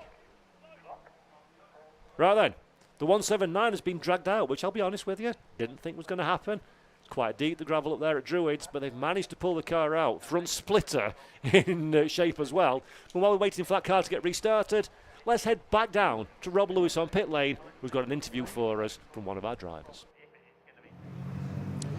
Okay, safety car out on track. Not a lot of activity happening in the pit lane, but I've managed to grab Bart Horston, who has jumped out of the Jeff Steele Racing 1 Series and handed over to Kia McEconomy. You've got an issue with the 1 Series. What's going on? Well, at least when I was in the car, I mean, I know the team had a look at it, but I think it's still the case now. I was stuck in gear. Fortunately, it is 4th gear, which is probably the best gear, and this is probably the best track to be stuck in 1 gear because the straight's not very long, but still not ideal. It's about second and a half, it feels like, so it's tricky, and it also makes it very tricky to pass the traffic because you haven't got the torque out the corners or the top end, so you're relying on people being a bit polite to you, but yeah, different to what I'm used to, so it required a lot of concentration. Unfortunately, you lost the top spot because of those issues. Is it just a case now of nursing it to the end? Yeah, well, I think we'll try to do what we can to try and alleviate the issue, and I was trying to, let's say, limit the loss while I was out there. But we'll see if it's the case. The car's still working, it seems like, so we can be thankful for that. And like I said, 4th gear, probably not the worst gear, better than 1st, certainly, to be stuck on the track. So hand over to Kia. We still want the points, class points, and even though we lost the lead, at least we lost the lead to a teammate as well. So we're still in the fight there. You never know what happens in racing. It could be one drive-through or incident away from completely turning on its head again. And the good thing is you managed to build up a buffer of over a lap to a lot of the other cars, albeit in lower class positions behind, so at least you've got that buffer there. Yeah, I mean, certainly at the start, I just put my head down, didn't even pay attention too much to the lap times or where everyone was, just put my head down and knew I had to build the gap while I had clean air, so it was important to do the work there, but we'll see what we can do from now on, because as you know, it's a long race, so we just got to manage it as best as we can, and fingers crossed we get to the end. Absolutely. Well, fantastic drive there, Bart, and we'll see you at the next one. Yeah, thanks, mate. See you. Right, that's all from us. So, Bart Horston there, echoing shades of Michael Schumacher, Barcelona 1994, stuck in 4th gear. That explains perfectly why the 21, I wouldn't want to say he's falling back because it wasn't exactly dropping stones away, but was definitely dropping back from the number 4th gear. Hopefully that will resolve itself, or at the very least the team can manage that drama for the next 56 minutes and 31 seconds. They'll not be enjoying this safety car actually for that exact reason. It's going to be a disaster trying to pull that car away in 4th gear. Behind the wheel of that one is Kia McEconomy now. He's in a way, this safety car is kind of timely for Kia because it gives him the opportunity to just experience what stuck in 4th gear feels like before we get up to racing speed again. And we'll find out exactly how that goes for Kia in a few moments' time, because the eagle-eyed of you will have noticed the safety car lights no longer ablaze. They've gone out. Have they run out of battery? No, they've not. They turned it off because we're going to go racing again. And we all like racing, don't we? I certainly do. Seems like the folks on the chat certainly do as well. And here we go then. Yellow flags will get taken back in again as soon as we hit the timing line. There's the green. We all like a green flag. And away we go again. Back up to racing speed. The Molson Kent number 4 at the front of the field is happy as Larry because they're away from this particular battle pack that we're looking at now. A couple of MX-5s. Very different generation MX-5s that you can see there. The newer. In fact, that's a Lotus. Is that a Lotus on the inside? No, it's the MX-5, the newer shape MX-5, and then around the outside we go. That is the 92 Audi TT Chigarimbo that we saw in all kinds of trouble down pit lane a little bit earlier on. But he's still on the racetrack, is the number 92, and it seems to be that the heat is not affecting the car quite so much at this moment in time. Let's keep our collective fingers crossed in the 92 can see it all the way to the checkered flag. We'll check in on this particular squad, although this is another one of the Audi TTs under pressure for some BMW and a brightly liveried Mazda MX-5, and there is Chigarimbo's Audi TT looking one way and then the other, but they've just about, I think, made it through as we run down in a panic hill bend, last of the late breakers. Thank you very kindly. I will take that position away. Yes, I will. That's the 67. Great move there to clear the 777 behind. That's a race 4 position, I do believe, between the two of them as well. The 67 being the Julian McBride BMW M3, and then the 777 car that you see just in the back of your shot is the TSR performance car, Mike Jones in the Audi TT. So Mark Jones, sorry, not Mike Jones in the Audi TT. So a good bit of driving from the two of them. McBride is currently running in 4th position. 777 telling me it's in 6th on the timing screen, but I dare say that's going to update itself as we cross the line in a few moments' time. A couple of drivers in pit lane as well. The 122 Raidstock down pit lane, car number 4 is our current race leader as well. So big opportunity for the number 4 Jeff Steele Racing Machine, because we know already the 21, the teammate, same brand, different model car, is stuck in 4th gear. So this is an opportunity for Molesdale and Kent to score big and potentially take a victory overall and in the Pro A category as well. Fuel goes in. Big respect to the mechanics as well. That's not the lightest thing in the whole wide world to have to hold up like that one for a relatively significant period of time. Doing stellar work though, of course. Safety is always the number 1 priority. Standardised equipment, make sure everybody fills up at a standard rate, and fire extinguishers are always on hand. Full flame retardant overalls and headgear as well, of course. Going for a double barrel. And go again. Second tank in. It's really, really difficult to keep that held up, to make sure that it joins the car absolutely perfectly. You don't want to get it in there and sort of have to take 2 or 3 bites of the cherry, but that's very, very smoothly done. Great bit of teamwork there from our race-leading Jeff Steele Racing squad. As I mentioned at the top of the show, minimise mistakes is the key goal all the way through in every aspect of the race, of course, not just the pit stops, not just the driver changes. There's also the on-track action as well. Minimise those mistakes, and then away you go. Also, worth bearing in mind, actually, I don't think I've mentioned this yet. It's the pit stops, the way it works in this championship of the PBS Brakes SuperSport Endurance Cup. It's a 3 minutes pit in to pit out minimum time. So there's no need to be rushing. It keeps it safe. It keeps it fair.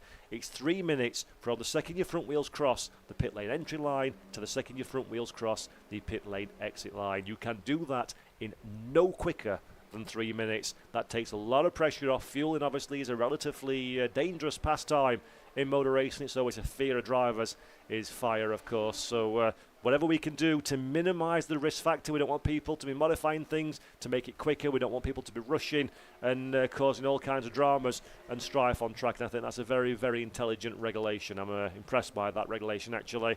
Keeps it fair as well. It's relatively straightforward to do it in that 3 minute time barrier. Bear in mind, though, that we're lapping this track in 51 seconds. The pit stop takes 3 minutes. I don't need much time to work that out. That is a significant multi-lap lossage if you have to come down pit lane. So things will bounce up and down. You look at the timing screen and think, yeah, 5 laps down in 10th. That's not very interesting. Well, that'll change rapidly as it circles through the pit stop cycles. 2 mandated pit stops, of course, that our drivers have got to do. And here we go then. Coming out of pit lane, that is our former race leader. Car number 4 comes out of pit lane, and who snuck up in the first position? Bum, bada bum. Our 4th gear, stuck in 4th gear, number 21, retakes that race lead. They had about a 5-second deficit before they made their own pit stop a handful of laps ago. But now the 21, currently behind the wheel of that car, is Kia McConaughey. Brand new race leaders, despite having just the singular gear in which to use around this Brands Hatch Indy circuit, as of course, as Bart was mentioning down on pit lane. If you're going to be stuck in a gear, 4th is not a bad one to get stuck in, but nevertheless, this is a real stellar performance from both drivers in this car to be hanging on to that race lead. I don't think it's going to stay like that for a significant amount of time, but absolutely, as things stand at this moment in time, they've managed to swap you around about a 5 or 6 second deficit to the number 4 car. So good bit of driving, helped of course by safety car interventions. That didn't do them any harm whatsoever. But 3.3 seconds now. Let's see how quickly that can be reduced. Last time around, the number 4 car clocked I was wondering where it went on my timing screen because I scrolled down. Last time around, the number 4 clocked a 51.3. No, it didn't. A 57.3. So they're no, tell a lie, start again. A 54.1. There we go. Last time around. So they're still very far away from the ultimate fastest pace that car has done. Nevertheless, they're very much up against it with this gearbox issue. They're doing absolutely sterling stuff thus far to be race leaders with just 49 minutes left on the clock. They've served 1 stop. They've still got another stop to serve, as does the entirety of the top 7. The first car that's got 2 stops in their books is the 777 Audi. So there you go, the 777 that we talked about regularly, the TSR Performance Mark Jones driven TT, is the leader of the cars that have made their 2 mandated stops. They're currently in 8th position as things stand, 5 laps in arrears, but that'll turn around very quickly indeed once the next cycle of pit stops makes it through over the course of the next 30 minutes or so, of course, because the pit window, as I mentioned earlier, closes 15 minutes before the checkered flag waves. So you've got to make those 2 stops minimum in that 15-minute period before the checkered flag is up. 777 flashing all the lights. Universally, that means get out of my way. And that's exactly what he's saying to the Mini as he tries to put a lap on the 83. The 83, though, the fueled-up racing car, not particularly enthusiastic about giving that room away. Let's have a look now. That is a very hot and bothered looking BMW, it has to be said. It is quite hot racing out there today. Intense racing as always on a racetrack. The temperatures, we talked about the top of the show, not as warm as yesterday, but still very pleasant indeed. As a man that lives in the north of England, it's positively barnstorming to be back down south and in the heat. I guarantee it's cold and raining at home, but it is very, very nice here at Brands Hatch. Perfect day to go racing and an even better day to be a spectator. We see a few people up in the Paddock Hill grandstands enjoying the action. Fabulous views of the Brands Hatch Indy circuit from the Paddock Hill grandstand. Fabulous views, to be fair, pretty much everywhere. As McBride tentatively gets back in to that number 67 Machine Julian, driving his own entered car actually. It's not a team, it's just Julian McBride privateer entry. And he's doing a very, very good job indeed. Lovely shot. It's the overview of pit lane and racetrack.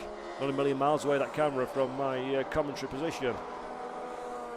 Fabulous views of the Brands Hatch Grand Prix circuit. Sadly, we never get time to look out of the window unless it's picking out somebody on fire or smoking somewhere down the racetrack. And in this race, in the PBS Brakes SuperSport Endurance Cup, you can't really afford to be looking out of windows because it seems like, it's my first time in this championship, first time seeing these racing, to be fair, and it's been frantic, shall we say, for the last hour and 15 minutes. It really has. Some great racing. John Wyatt in pit lane as well in number 7, down in 20th position. 19 laps in arrears. Julian McBride in 4th place to 67, still on pit lane as well. We check in with the Volkswagen Golf. We've not seen this one for a while. That's the number 22 Jamie Hadley STS garage doors with TSR Performance VW Golf. Great car. Currently doing some good work. Dives to the inside of the 99. No problems whatsoever for the 22. Great stuff. Where is Jamie Hadley? He's 3rd overall as things stand. I'm hearing actually, is that the Club A? Yes, Club A. Club A race leader. Thank you very much, Rob, for whispering in my ears there. It is the Club A race leader. And probably for his benefit as well, more importantly, on the overall podium. Great stuff for Jamie Hadley as things stand. Club A, by the way, just to give you a bit of an idea, Club A, cars with a power to weight ratio of between 191 to 230 bhp per tonne, as opposed to Pro A, it's 311 to 350 horsepower. Now we all know, you guys and gals watching at home know as well as I do in the box, power is one thing, But as I think it's Pirelli once said, power is nothing without control. You can go quick in a straight line, you also need to be quick in the corners, and it's a fine balancing act to make. Jamie Hadley is straddling that balancing act very, very well indeed in third position. The car looks fabulous. Really like the livery on that Volkswagen Golf, really like the Volkswagen Golf in general. And Jamie Hadley is pedalling that machine very, very nicely indeed. Great stuff then from the 22 as things stand. How many stops has Jamie made? Just a single stop. Last time around he was doing a 53.4 versus a 52.5, which is his best lap. So still has the pace in that VW Golf for sure.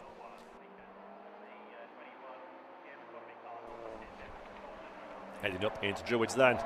Only seeing that corner claim a singular victim, but you will have noticed during the safety car period that the orange BMW did get back out on the racetrack again, so that's really, really good to see. I'm just having a quick look down the timing screen so I can find out exactly where that car is. Is it still on the racetrack? Did it go to pit lane? Bear me a second, there we go. 11th place is the 179, so 11th place. They did get back out on the racetrack under their own, towed out and then away under their own steam, so that's absolutely fabulous stuff to see that car back on the track. In events like this one, we absolutely hate to see it when people go into retirement, because that means less seat time for the drivers who pay for the privilege of enjoying the sport they love. The 22 now to the inside of the 122.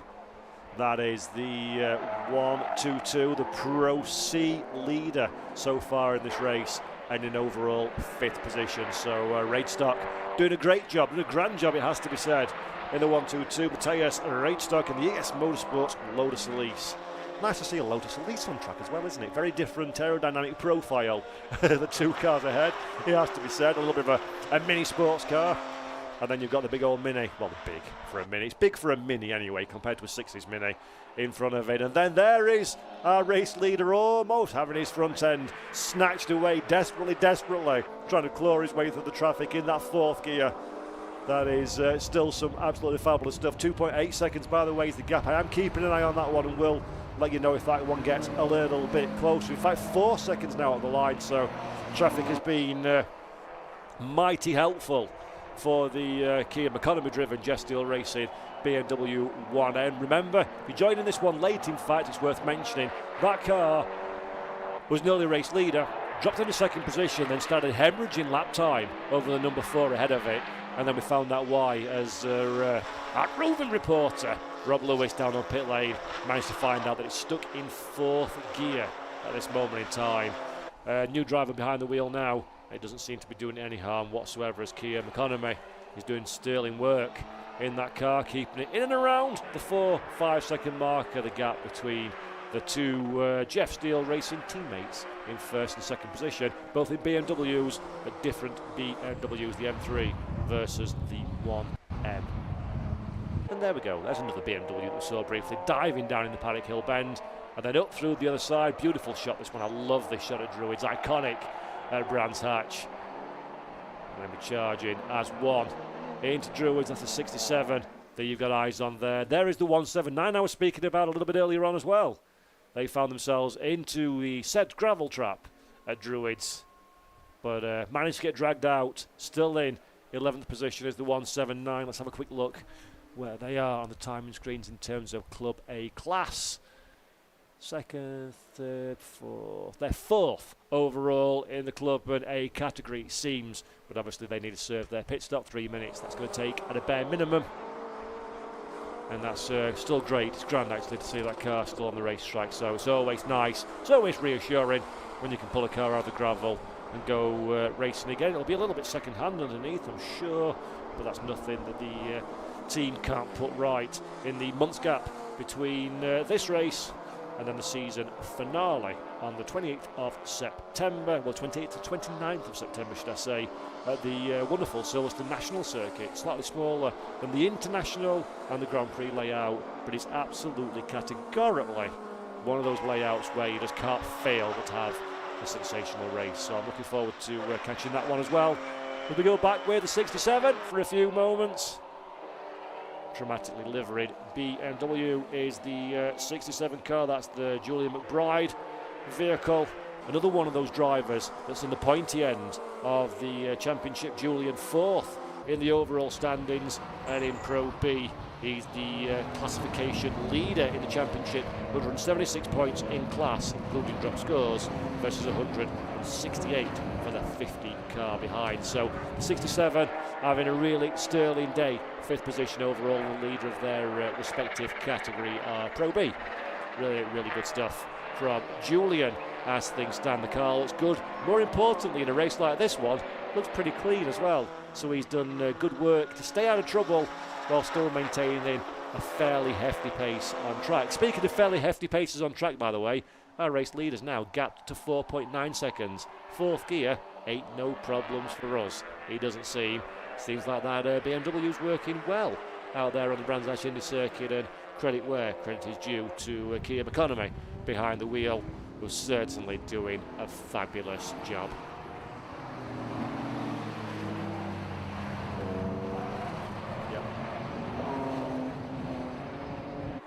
So we just watched this little swap for our positions. Our race leader, overall race leader, making his way past the leader, the 67, which is the leader of the Pro B category. I'm also actually just having a look at this one. Rob Rowley just mentioned to me, very good point indeed actually, that car, the 67 that we're talking about just now, as well as leading Pro B and being 5th overall, is also the highest running car that's made both of their mandated pit stops. That could be very helpful indeed, thank you very much, in a little while's time. Next up in the 2 pit stop gang is the Jones campaigned 777 Audi TT, so looking good for them as well. They're down in 7th position. Always worth keeping an eye out. A few cars, the Miller Adams 123 and Michael Edwards 63 and the Shears 74 and the Adams Dennis 23 are all down in pit lane as well. And that's what we didn't want to see. Get the leaf blower on the engine. Try and keep that gearbox cool. 140 degrees I was hearing on my little chat group a little bit earlier on, with some of the temperatures spiking. And unfortunately the Audi TT perhaps struggling a little bit in the heat. There's absolutely no reason not to put the fans and the blowers on the car. You may as well while you're going through the 3-minute pit cycle, minimum 3-minute pit cycle.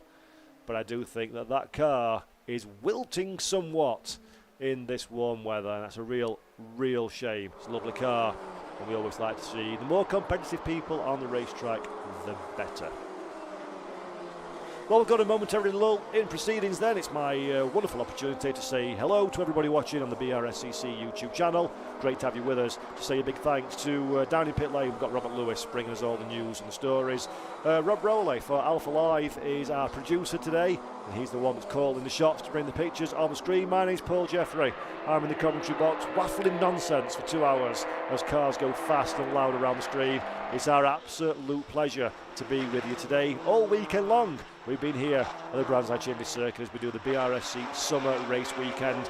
This is the PBS Brakes SuperSport Endurance Cup. Absolutely fabulous to have PBS Performance Brake Solutions on board as our title sponsor for this series. The cars are an eclectic mix of all different weird and wonderful vehicles across 6 classes of racing, and I hope you would agree with me that they most categorically produce some fabulous, enthralling and somewhat entertaining racing out on track. And of course, when we're done here, there'll be a very small lull in proceedings, and then we'll be back at it again for the Silverlake C1 Endurance Series, a 3-hour endurance race, but basically with cars that can't help but go side by side through every single corner. Don't miss that one.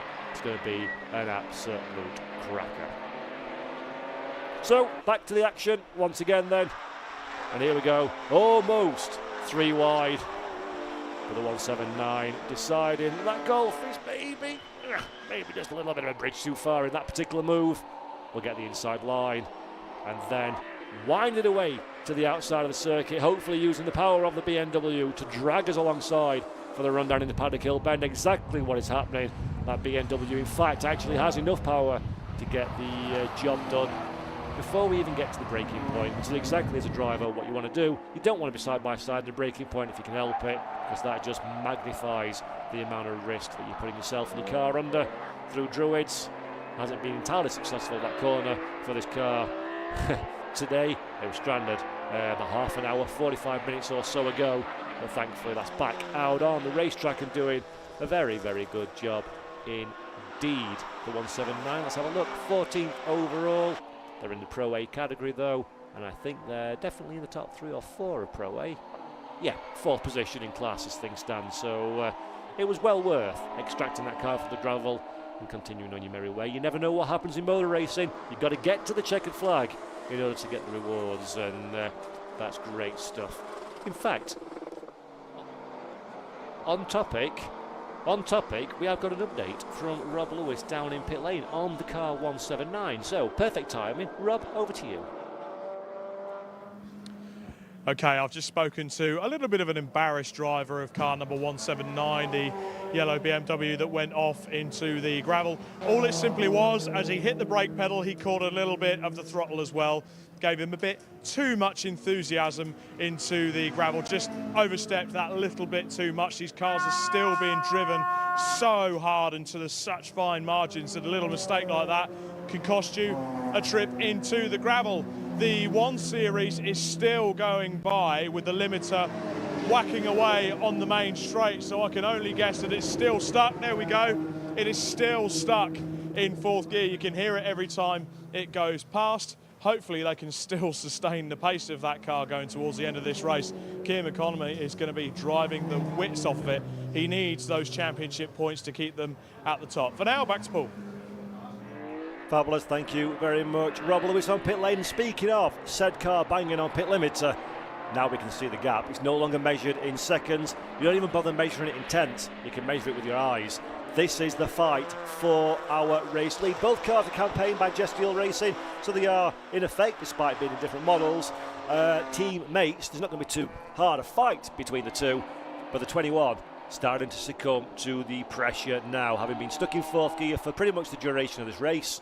They managed to get a, oh, that was a bit squirrely, from our 2nd place number 4 car, but this pace, I don't think he's going to be able to maintain it all the way through. I do think they're going to get swallowed up by the sister machine that is closing ever so slightly. Last time around, it was a 52.697 for our race leaders, a 53.311 for the 2nd position machine, but that is courtesy of the traffic.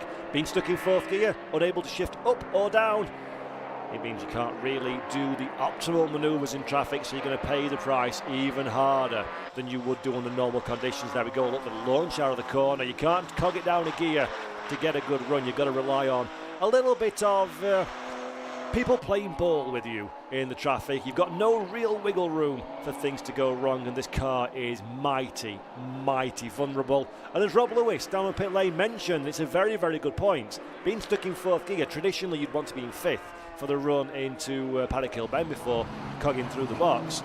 That's bouncing off the pit limiter. The car's not designed to go through that kind of hammering over the course of the race, and we're not talking 1 or 2 laps, we're talking thick end of 1 hour that car is going to be doing that one. It will be significant testament to the engineering skill of the team and the reliability of the BMW if that can make it through to the checkered flag without suffering even more mechanical maladies. So we'll keep our eyes open on that one.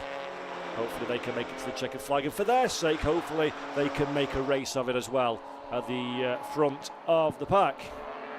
There we go, we're picking up that BMW again. A little bit of a battle pack there as well. Great racing all the way through the field, it has to be said. And I think actually, Rob has been a busy boy down on pit lane, so let's head back to him and see who he's managed to close eye and talk to now. Well, I'm afraid if you live in Skegness, you're not going to get any tyres at the moment, because Skegness Tyres' very own Adam Reed has just jumped out of his BMW, leading class Club C as it stands. How did that stint go for you? Hard work, very hot, very hot in that car. The temperatures are sort of playing a game with a lot of the big power guys. How have you found it with the faster cars out on circuit? So it's short lap, just getting out of the way, in the mirrors all the time. Got to be in the mirrors all the time really around here. But the BMW E36 Compact Cup car is a great little starter car to go endurance racing. Definitely, 100%. They just keep on going forever. It really are absolute spot on cars. And you've not got a bad co-driver either. I mean, to have David Drinkwater in the car, he's been there, done that, got the T-shirt, he's got a wardrobe full of them. That's not too bad, is it? Yeah, he's all right. He's doing all right, isn't he? Yeah, he's doing good. Is it good having a guy of his experience out in the car with you to kind of train you on the driving side? Oh, definitely. This year, last year, yeah, he's been absolutely spot on. He has. He learned me so much throughout safety car situations, when to pit, when not to pit, that sort of stuff. Really, absolutely spot on. And championship-wise, going really, really well at the moment. Are there any plans to develop the car moving forward? No, it's just keep the car going. Really. No, the car's going pretty well. So no, I'm really happy with the car. I think. Don't plan to have any more power? Not at the minute. Not at the minute. Not the minute. I'll go and let you get freshened up, get yourself a drink of water, Adam, but good to see you. Thank you. Thank you very much. Right, guys, so that's Adam Reed jumping out of the car, ready for Dave Drinkwater to sort that class out.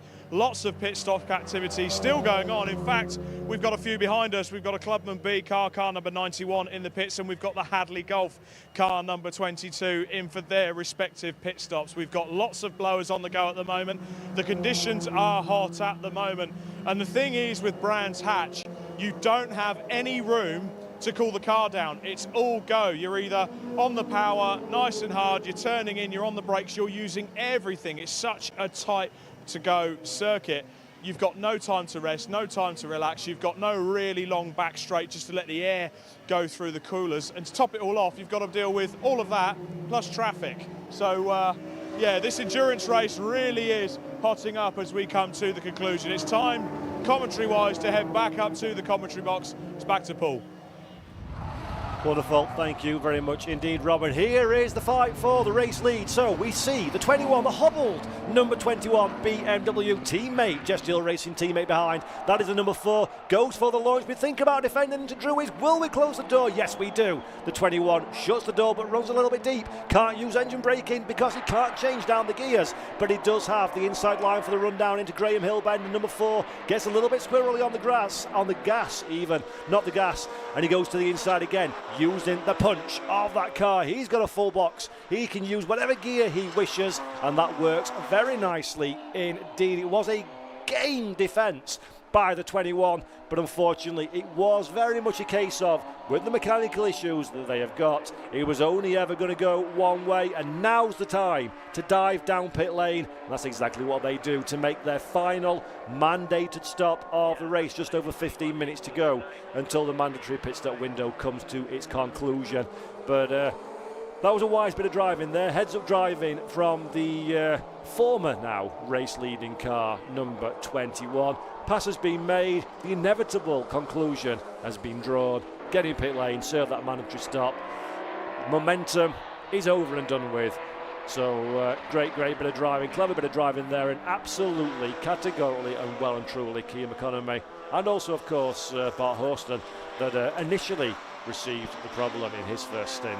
Big up to the pair of you for the way that you've managed to mitigate as best as possible what is a nigh on impossible situation to find yourselves in. But that opens the door, of course, to Stephen Kent and Peter Molsdale in the BMW M3 to retake that race lead. They still need to make another stop. Of course, they're pretty much the only one of the front runners that haven't made both of their stops, but they've still got another, 11 minutes and 27 seconds in which to get that one done before that pit window will slam closed, and we will say no more stops in pit lane unless something goes very, very wrong indeed. Back in the car we get, harnessed up, pull tight. That'll raise the I'll raise your voice a little bit when that one gets pulled. It is certainly somewhat keen. So you have to make sure that you're comfortable behind the car, but you also need to be absolutely well and truly bolted into that seat. Any kind of movement, you're going to be in a world of trouble. Look at that, wafting the door as well for a little bit of fresh air, although I dare say that's probably circulating just hot air anyway. It's impossible in these cars. There's no real circulation of air at all. You don't want to turn the air conditioning on, even if you've got air conditioning available to you, because that sucks power and that's carrying weight that is unnecessary. So hot and sweaty out on track and inside the car as well. Not to mention the fact that you get your flameproof overalls and undies and your helmet and your balaclava and a hands device and the gloves and the boots and the full shebang. It's a real workout. I talked to some people, some of my friends that are not racing fans. I know, they're not friends really, if they're not racing fans, they're just casual acquaintances. And they all say, well, it's not a sport, you sat down, get in a race car, son, find out for yourself. It very much is a sport at every single level, a very physical sport for these drivers. You require a lot of stamina, you require a lot of mental acuity as well to keep your concentration in the most trying of circumstances. The 122, that is Radestock in 7th position, but the 122, of course, is also, let's have a quick look here, in the Pro C category, and I think thinking's never a good idea. You should either know or ask.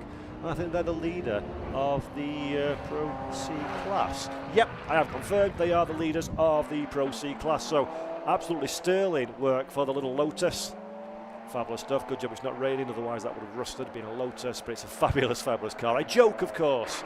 Lots of trouble, usually serious, but my goodness me, do they look and sound absolutely incredible. And the 122 is working out very well indeed. Matthias Radestock in the ES Motorsports machine, leading his Pro 2 class, but also, interestingly, 7th overall, which is a sterling job. A really sports car all the way through its upbringing. Colin Chapman, of course, famous for his engineering abilities. In fact, Lotus have been called up to many different things. They found their engineering skills in things like the Lotus Carlton, and of course the one of my favourite cars in the whole wide world is the Lotus Cortina, especially in the Alan Mann colours. Looks absolutely spectacular, the red and gold. Love myself a Lotus, I must say, and the Elise is doing some good work at this moment in time. 7th overall, and very attractive out on the racetrack. That particular car is as well. So 23 minutes 24 seconds left on the clock. Will this race have any more twists and turns coming our way before the checkered flag waves? It's a brave man that bets against that happening for sure. When you think you're comfortable, that's when things all start to happen. As we get a bit of a very wise when the camera sweeps up, we can hear some locked tyres, but don't quite see what happens there. Incident between car 777 and car 4 at turn 3 under an investigation. So the 777 is the Mark Jones driven TSR Performance Audi TT, and car number 4 is the Peter Molesdale, Stephen Kent, Jeff Steele Racing BMW M3 that leads the race. That could be interesting. We'll keep our eyes on that steward's decision. Not quite sure exactly what it refers to or which of the two cars are in the most bother from our race stewards, but the number 4 comes down pit lane anyway. Another bit of door wafting, and then a little bit of under the hood work as well, making sure that all the fluids and the oil top up, I think that is. We've got Sicilian going on there, but doesn't like heat's particularly the problem. It's more the fluids for the vehicle at this moment in time. Clean the windshield, as always, where you've got the opportunity, give the driver a clear run. We saw a slippery surface flag out about an hour or so ago before we had the incident up at Druids, so perhaps there's a little bit of nasties floating about in the air. Clean that windshield though, problem solved. And I do like racing. I do wish I was a racing driver rather than a commentator, but I have neither skill nor money in which to do that one. But in conditions like this, I don't envy those folks whatsoever. It is a chore, an endurance test of man and woman, of course, versus machine, versus weather conditions. And yeah, ain't going to be a whole lot of fun in that cockpit. Probably quite fun in car number 4 because they're leading the race. It's always fun. You can put up with anything if you get a trophy at the end of it, of course. But drivers that are toiling further down the running order will certainly be finding this one a bit of a slog, it has to be said. There's not a great deal of time to rest at Brands Hatch. Even the Bradham Straight's not a particularly straight straight. You've got to curve gently to the right-hand side and deal with the undulations as well. Pit of the stomach kind of dropping as you dip, and then you rise up again before breaking into Paddock Hill Bend. So hard work for drivers and teams alike. By the number 4, still in pit lane. Remember, it's a 3-minute in and out minimum time for a pit stop. That means 3 minutes have to elapse from the moment your wheels enter the pit lane. Speed limit to the moment your front wheels exit the pit lane. Minimum 3 minutes. Of course, it can be much longer than that if you so wish. If you've been if you've been in pit lane for longer than 3 minutes, then you're giving up time to your rivals. So the stopwatch is going, and there we go, black and white flag for the 777 for driving standards. So the stewards have deliberated, come up with a quick decision. Thank you very much for that one. And Mark Jones has a bit of a tisk tisk tisk from those up on high, telling him to be a little bit more careful, a little bit more considerate in his driving. Further down the road, as the other car involved in that investigation is that car there, the number 4, on its pit lane speed limiter, trundles down pit lane at 60 kilometres per hour. And I'll press a button on his steering wheel and it'll all go loud and fast once again. We just briefly saw Chigarimbo there as well, there as well, in the Audi bonnet up. The heating issues are still prevalent in the Audi TT. 2 BMWs almost became 1 BMW on pit exit, but the number 4 avoids that one. Good bit of heads-up driving from the Team Maha machine behind the 99, staying out of strife. It's always a bit spicy on the run of Paddock Hill Bend on pit lane exit one. He can catch you out a little bit if you're embroiled in your own particular fight for position. I can smell some tyre smoke in my commentary box. Man, oh man, that smells good. Someone clearly is either burning some brakes or have had themselves a fairly hearty snatch of said brakes on the run down into Paddock Hill Bend. But the upshot is it smells like motor racing up here, folks. I might get increasingly delirious as the day goes on if this continues, as the flame-breathing BMW seems to be emitting a bit of smoke. Maybe is that where the smell is coming from? Is the smoke screen being deployed by the 179? I dare say it is actually, because that is very, very pungent indeed. And that BMW could be starting to suffer from the weather conditions, starting to suffer from the heat. Let's follow it for a little while, and that's not small amounts of smoke. That is James Bond-esque deployed smoke screen. In fact, he's getting well out of the way on the run up to Druid to the inside line, which is handy in case he is kicking off some slippery stuff out of the back of that car. And I do think there is some trouble for the 179 BMW, the 179 car campaigned by David Goodin, Nigel Greensill, Gestial Racing Beamer. We saw it in trouble at Druids about an hour or so ago, and it's in trouble again. Tezzaboy, by the way, is asking, does anyone know the lap times for the driver who's stuck in 4th gear? I do, and I can tell you exactly what that is. It is car 21. Last time around, a 1 minute 53.660. Fastest lap overall for that car is a 53.660. Best overall lap is a 50.7.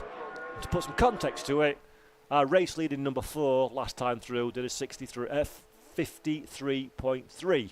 So they're only a few tenths of a second away from the ultimate pace. And there we go.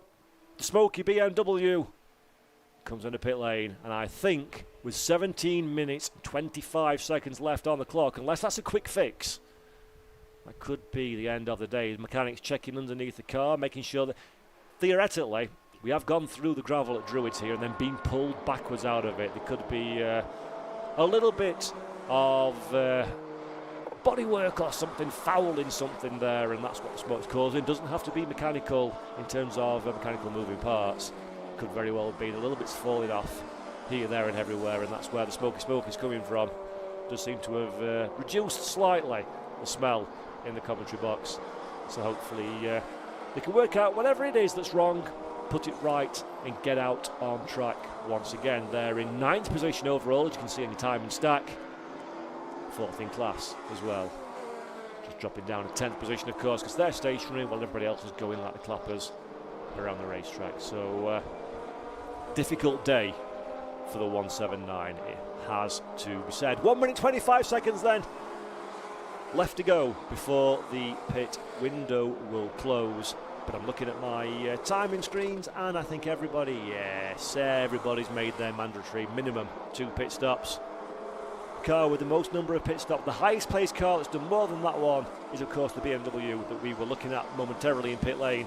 They're on 3 at the moment because they've got some troubles afoot. So let's head up into Druids once again. The 67 that you're looking at goes through shot, then the 37. This is the 1 and 9.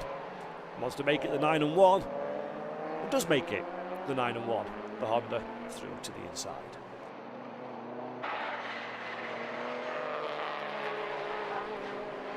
Fabulous, fabulous racing then here in the PBS Brakes SuperSport Endurance Cup. This is round 6 of 7 in the 2024 season.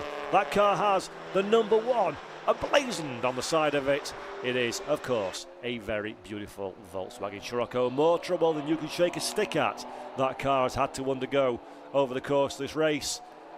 But it is back on track at least, and that's the main thing. It's good to see him circulating on the circuit and getting some more seat time for the drivers, some more time under their belt. They've done 88 laps as the VW Scirocco. That's versus 108 for our race leading car. So those dramas were most certainly problematic. And there we go. There's your sign.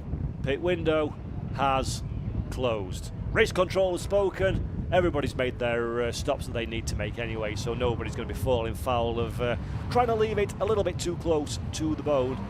Everybody's made the stops they need to make. Some people have made multiple stops, such as the enjoyment they found from their 2 mandatory ones. They'd come back in again to have leaf blowers and all sorts wafted at their cars in a desperate effort to try and keep the temperatures down enough to keep the car at the pointy end of the field. There's the one again. Fabulous looking machinery that I really am going to make. I've got to go home at the end of today, and it's a long drive back to where I live, but I'm still going to make a beeline to the paddock and have a good look around that car, because it is categorically, in my opinion, absolutely beautiful. Stuart Mead and the Tim Hartland run Vogue Motorsports VW Scirocco.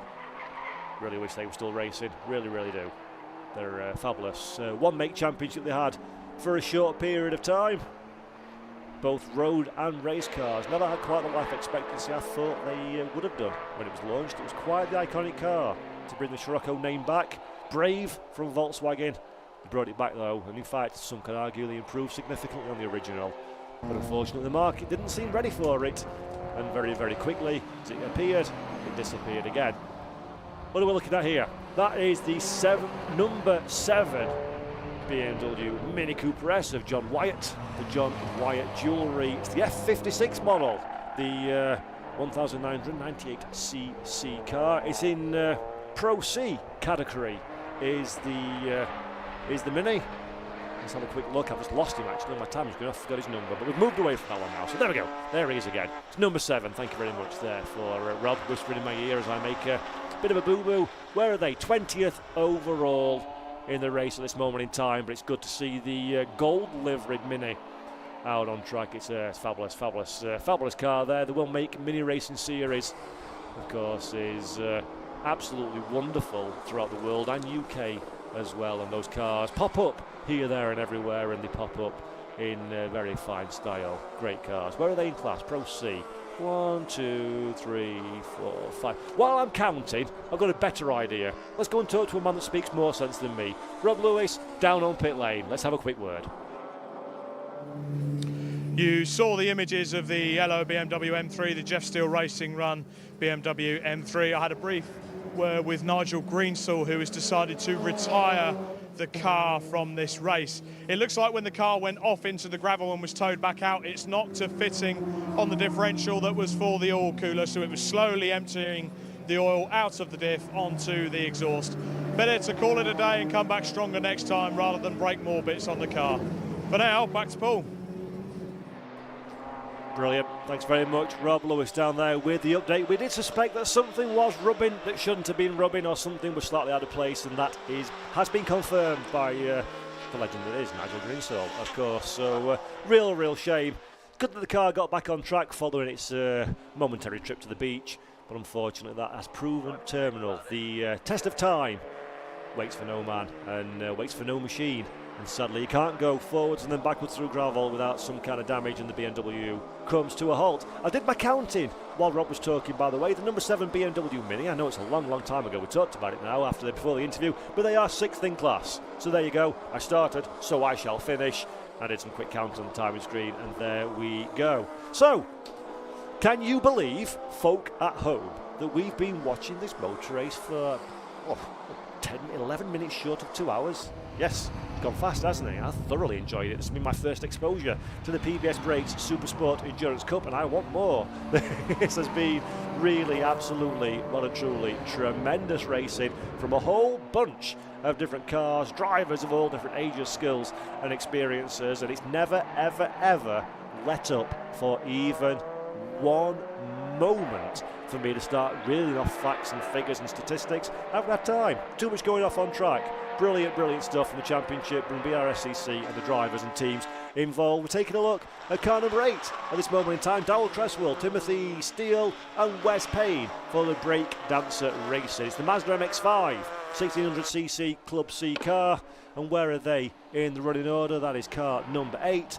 Number 8 is, let's have a look at the smallest time screen in the world. They're in 17th position, so they're doing a good job as well. Open top, he's probably one of the very few drivers that aren't almost fainting and sweating because of the temperature conditions. Open top car, of course, as is the Mazda, is famous for. Roll cage, obviously, helmet and all that good stuff, but a bit of fresh air wafting through the cockpit. Anyone who's driven a soft top will know for sure that it is fabulous, fabulous stuff. Just in case it was missed when I mentioned it a few moments ago, Tezza Boy on the Brscc YouTube channel is asking for the lap times of our second place car stuck in 4th gear. Last time around was a 57.5, so much slower than we've seen over the preceding few laps. It's been give or take between the two race leaders in terms of lap time for the last half an hour or so. I dare say there was some traffic involved. For reference, a high 53, low 54 is where you want to be at. And in fact, as we cross the line, a new lap time of 52.9, which is 1 second quicker than our race leader. So, might only have one gear, but it's a good gear, and it's working well. Third position then, we're having a look at here, Julian McBride. What a drive in the 67 Pro B category leader. This has been a real banner day for Julian McBride. He's the leader of the Pro B class. 10 points up on the number 50 coming into this race. Well, he's going to have a full set when it comes to the end of this one. So Julian McBride is doing everything in his power to make it a no contest. And you head over to the Silverstone National Circuit. Brilliant stuff from the car. Currently in 3rd position overall, but top of the tree in his category. Absolutely amazing stuff from Julian. The number 67 BMW is self-entered, apparently, I believe. There it is, 67 BMW. Yep, self-entered BMW M3, the 3-litre Pro B classification car. Quite a pretty livery as well. Not sure about the highlights on the front, but I certainly like it from the side. That is kind of shades of mid-2000 World Touring Car-esque design work going on there. Julian McBride can paint the car, he can most certainly pedal one as well. So it seems fabulous, fabulous stuff. Only 12.3 seconds away from the still hobbled 21. So not exactly game over yet with 7 minutes and 33 seconds left to go. I dare say Julian McBride feels a moderate amount of enthusiasm, shall we say, about the prospect of closing that gap down and going for second overall.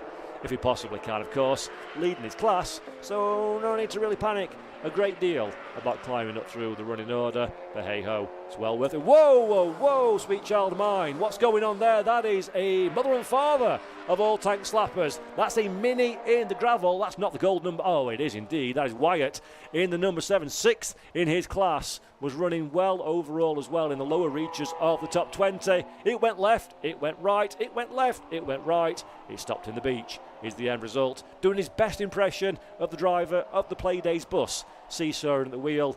Not quite quick enough hands. Not Pato O'Ward-esque hands. And unfortunately, that tank slapper leads to gravel. Anybody who's ever owned a Mini, myself being one of them, will know all about that trim missing on the right rear fender. But I think that is beached for the day. Real shame for Wyatt there. Hopefully we get to see a quick replay of that one if possible, but that was, can he catch it, can he catch it, can he catch it? No, he can't. And we've seen that so many times. Front wheel drive machinery, floor the throttle, hope for the best when you get it all squirrely. Unfortunately though, not on this occasion. We're checking in with the 25, Paul Hinson.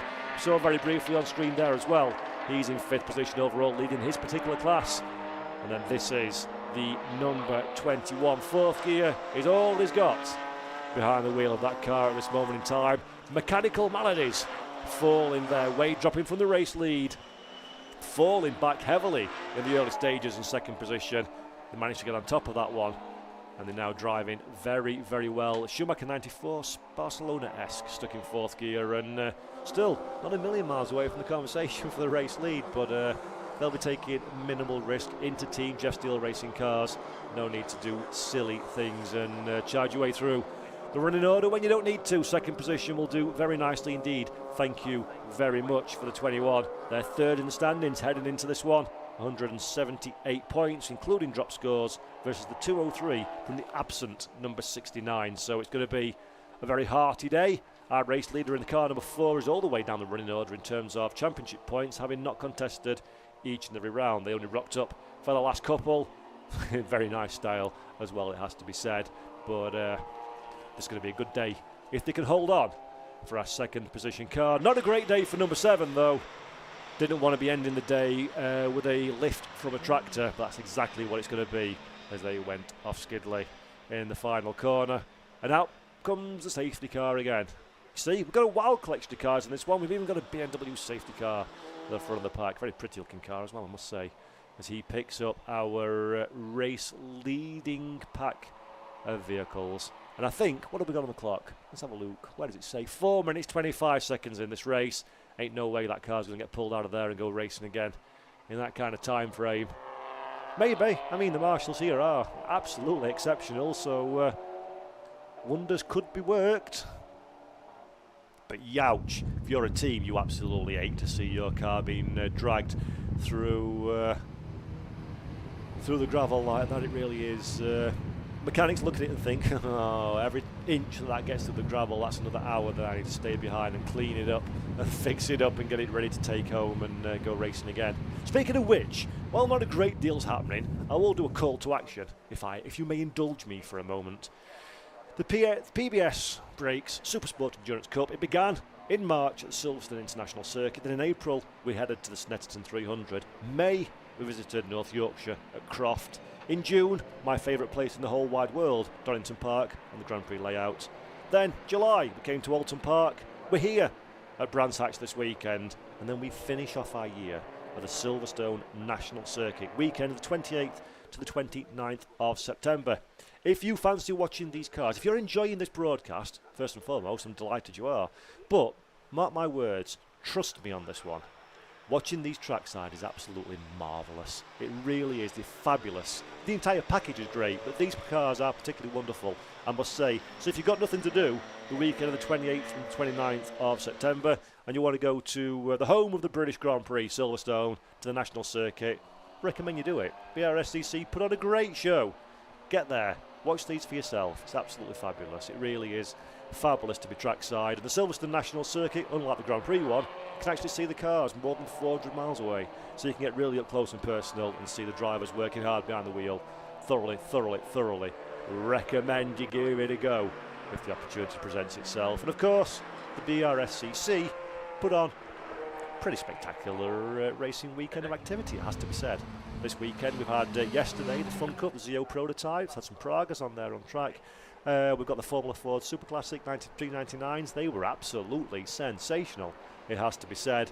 And then today, of course, we've got the PBS Brakes SuperSport Endurance Cup, and then following right after the Silverlake C1 Endurance as well, which I'm massively looking forward to, I must say.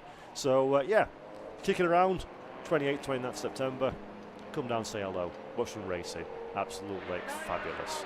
In fact, Phil McDougall on chat agreeing with me. Yes, they're great to watch trackside. Here, Phil. Absolutely. Right, miracles then. Miracles have been done. Turning water into wine? No. Clearing a mini out of the gravel trap in about 2 and a bit minutes. Well played, marshals at Brscc. Well played. Wouldn't have put nothing on this one. British green flag with 1 minute and 23 seconds left on the clock. Absolutely legendary. So here we go then. We're racing again, and that is a fight. The 21 car hobbled. 21 car, it has to be said. We wondered if Julian McBride would be able to get in touch with this car. Well, he has done. There's been a safety car, and now a battle royale for the second step of the podium. That BMW car number 21 has 1 gear only, and that is fourth gear. You've got to go like the clappers now. Bit of traffic as well, not helping matters whatsoever. Julian McBride in the 67. They're in a different class, but they're racing for the overall podium. Second and third place separated by a little more than enthusiasm, with 42 seconds left on the clock. Can the impossible be achieved for this 21? Can they hold on despite having nothing to give in terms of gearbox life expectancy? We're going to run out of terminal velocity at the end of this straight. There we go. We can't shift up in the fifth. The 67 very aggressively cutting across the front as well once the deal is done. And sadly for the Kia McConomy driven and Bart Horston teammated Jeff Steele Racing 21, it's looking like an uphill battle, although they're not giving up yet through Druids on the run down to Graham Hill Bend. Enthusiasm, commitment and bravery are most certainly not lacking. It's just the ability to have the drag out of the corners to get in competition. That's the big problem, and I do think now the 67 is free and clear. At the front of the pack though for Jeff Steele Racing, car number 4, driven mightily well by Peter Mulsdale and Stephen Kent, rounds the final corner, accelerates to the line. There is the checker, and there is victory in round 6 of the PBS Brakes SuperSport Endurance Cup. Heartbreak on the bottom step of the podium, as at the very last minute the Jeff Steele Racing number 21 drops to third, because sneaking up there is the number 67 Julian McBride driven BMW M3 in second. 2 hours of endurance racing, and it all came down to the last 1 minute 15 seconds. Don't know about you folks, I love motor racing, and that was absolutely spectacular. Bravo to all concerned. What a race. What a way to start Sunday afternoon here at Brands Hatch, here at the Brscc Summer Race Weekend. Taking the applause of the crowd, waving to celebrate with the marshals, and also probably to cool himself down somewhat. That was a commanding drive. At the front of the field, car number 4, Peter Mulsdale, Stephen Kent, take the victory, and also, of course, the Pro A class victory, and help their championship cause no harm whatsoever with a victory here in the third round that they've contested in this particular series. The 21, it did drop to third, but it's a whole host of points for them as well, and that's going to give them a massive boost in the championship tables. I like good racing, you like good racing, well, we've just had absolutely sensational racing. Really well done. Let's take a look then at those provisional results. It is car number 4 that takes the second flag, and then just behind, that's where the drama was. 67 and 21, Julian McBride, McConomy and Horson in second and third positions respectively. The 777 of Mark Jones and the Audi TT did a great piece of work in fourth position, third in class. Then Paul Hinson in the number 25 BMW Compact takes fifth overall and first in class. Kuma, Simmons and Kay in the Honda Civic FN2, 4 laps in arrears, sixth overall for car number 9, and then seventh. First in their category is the 122 Matthias Reitstock in the Lotus Elise. 7th overall, first in class. Jamie Hadley comes home in 8th, and then in 9th is Evans and Hart in the Type Hart on the Civic. In 10th position is 6th place, first in class for Alison Lindley in the Audi TT 2 litre. In 11th place, 53 car is McCarthy and Gardner, the Golf GTI. 12th is the Ferguson Luke Run Mazda MX-5 Mark 1, second in category. 13th and third in class, the 91 of Stuart Humphrey, another of the Mazda MX-5s. 15th position goes to the 99 Drinkwater and Reed BMW Compact. 16th is the Cresswell Steel and Payne driven number 8 machine. 17th is the Mead and Heartland VW Sirocco, despite all of the dramas that they've had to overcome. Cullinan Greensoul, early retirement. Wendy and Paul Ellis Smith in 19th, classified 19th. The Mini Cooper, John Wyatt is classified 20th. The Miller Adams Clio RS200, 21st. Then Rashan, and let me get this one right, Chigarumbo is in 22nd position. 23rd place, Michael Edwards. Then it's Williams and Shears in 24th. 25th place goes the way of Adams and Dennis in the Clio RS197. They reach the classification 25th and last. That was more fun than you can reasonably shake a stick at. I am sure and I hope you agree. There's a tractor on track now. They're not going to lap in very quickly as they go back to their escape point. big shout out to the marshals at Brands Hatch for getting that car so quickly cleared at the end of the race so we could finish under green flag conditions. I don't think the 21 are particularly cheerful about that happening, but I most certainly am. What a buzzing way to end an absolutely exceptional first race of the day. Massive thanks as well to everybody watching at home. Thank you for the lovely comments on our YouTube channel, and thank you for keeping us company as we go through today. Plenty of action. Absolutely barnstorming amounts of action still to go. So you've probably got a moment or two to grab a cup of tea or whatever beverage of choice you so wish. And then don't go too far away, though. It's all going to get rather exciting again. Next up, Silverlake C1 Endurance Cup. I've had an intention of flicking through the previous race at Snetterton just to get an idea of the championship. I ended up sitting down for 4 hours and watching the thing from start to finish. These cars are wild. Absolutely fabulous stuff. I think in a few moments, I dare say, we're going to be going down to pit lane to talk to some more of our race winners. And I cannot wait to see what these guys in the top three have got to say, because that was more than its fair share of crackiness at the end of the race. Really brilliant fun.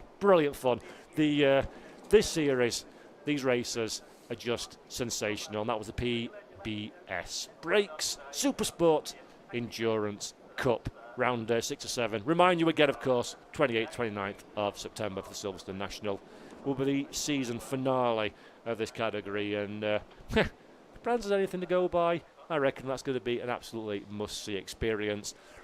Right, so I'll be quiet because it's post-race interview time, which is always going to be fun. So let's head down to Rob on pit lane to talk to our winners. It's warm enough down here at Brands Hatch today, but I'm now stood in front of some very hot racing machines. Steve Kent came home jubilant in his lovely E46 M3. He looks rather warm. He's had a drink of water.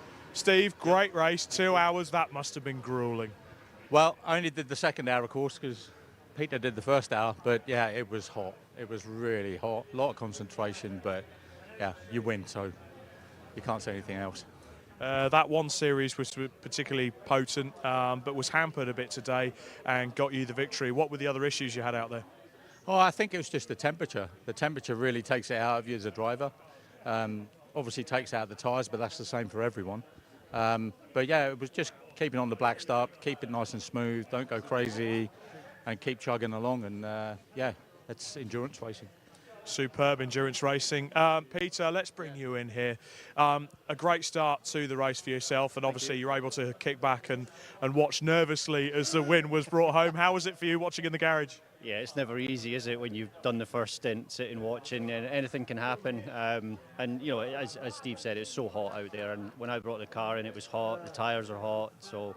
But we were lucky, I think, with the one series. You had a problem with the gearbox. We kind of inherited that a little bit, but we pushed hard, you know, and they were still doing some quite incredible laps, even though they were stuck in fourth gear. But yeah, great, fantastic, very happy. Good championship points. Yeah. Yeah, more points. Yeah, we're waiting, we got a first last time out in Alton, yep. and then a first again in Brands, so great. Fantastic result there, guys. Can I just say a quick hello? My sons are watching, so Callum and Spike, Rachel, Mother Duck, hi, see you in a bit. Fantastic there. Congratulations on a superb overall win and the Pro A win. So that's a superb effort there. Now, we have spoken to Keir McConomy and co. I'm trying to get hold of Julian McBride, and here he is. With my Go Faster stripes. With your Go Faster stripes. We did the pre-recorded interview, which you will see coming up in the lunch break. Julian, you told me you hadn't put it on the front row, but you brought it home. Class win. Second overall, so you've taken out the Pro B, and you're second overall. You must be thrilled with that after 2 grueling hours. Yeah, mildly chuffed with it, yeah. Yeah. There was a period in the middle of the race when I lost it a bit. I just lost concentration. My lap times are going up too much. Like, come on, have a swig on my electrolyte fluids, get back on it, focus, and yeah, just start banging the laps again. So yeah, really pleased with that, really pleased. I know, and Keir had a bit of bad luck at the end, but you know what, I'll take it. So, but that's the thing with championships and endurance championships. You've got to ride with the luck as well as the engineering and the driving. Yeah. Well, in the last couple of races, I've been on the wrong end of the bad luck. So this time, yeah, thank goodness. And this thing is just brilliant. It just keeps going and going. Magic car, yeah. And a good dose of points for that championship. Useful, very useful. Yeah, it's good.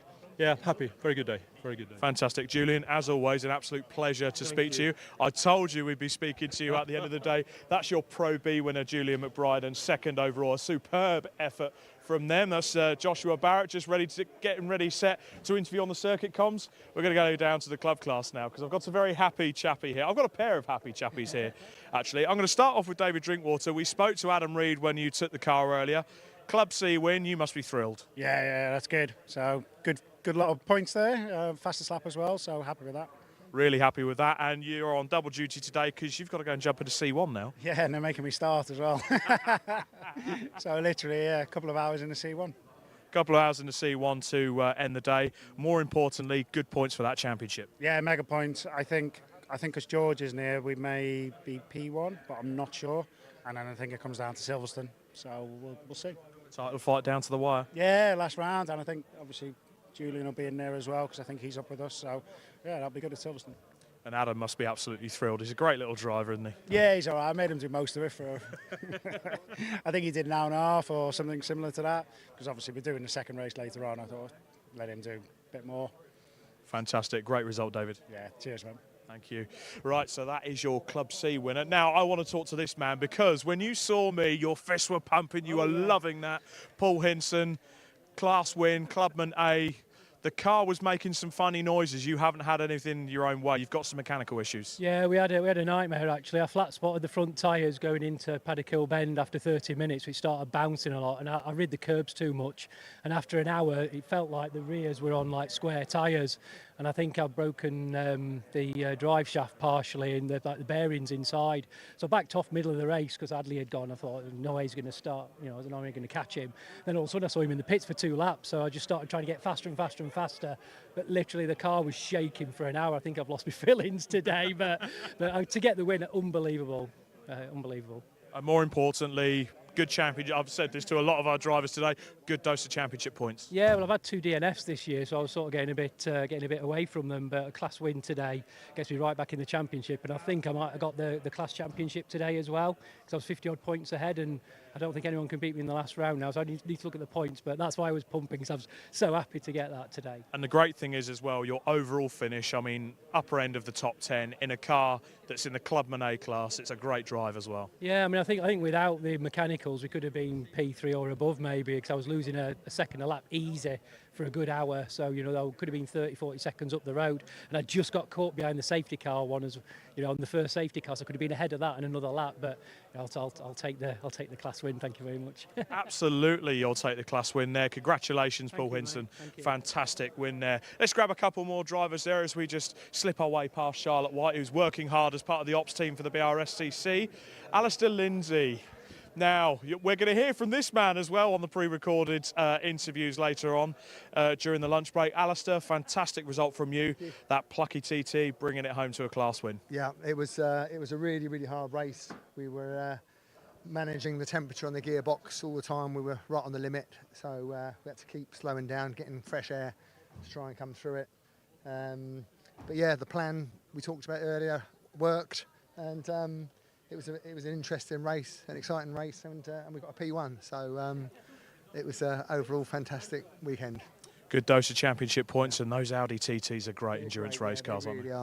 Really are fantastic cars. I think everybody did well, but again, everybody was struggling with the heat on the cars, and I think everybody drove extremely well today. The standards were good. Have you got a manual or DSG gearbox in this? DSG. And you were suffering with the temps? Yeah, we were right up. The maximum should be 105. 120, and we were virtually on 120 and going upwards. So then we had to keep short shifting, dropping back down, and slowing down to get fresh air to get the temperature back down again.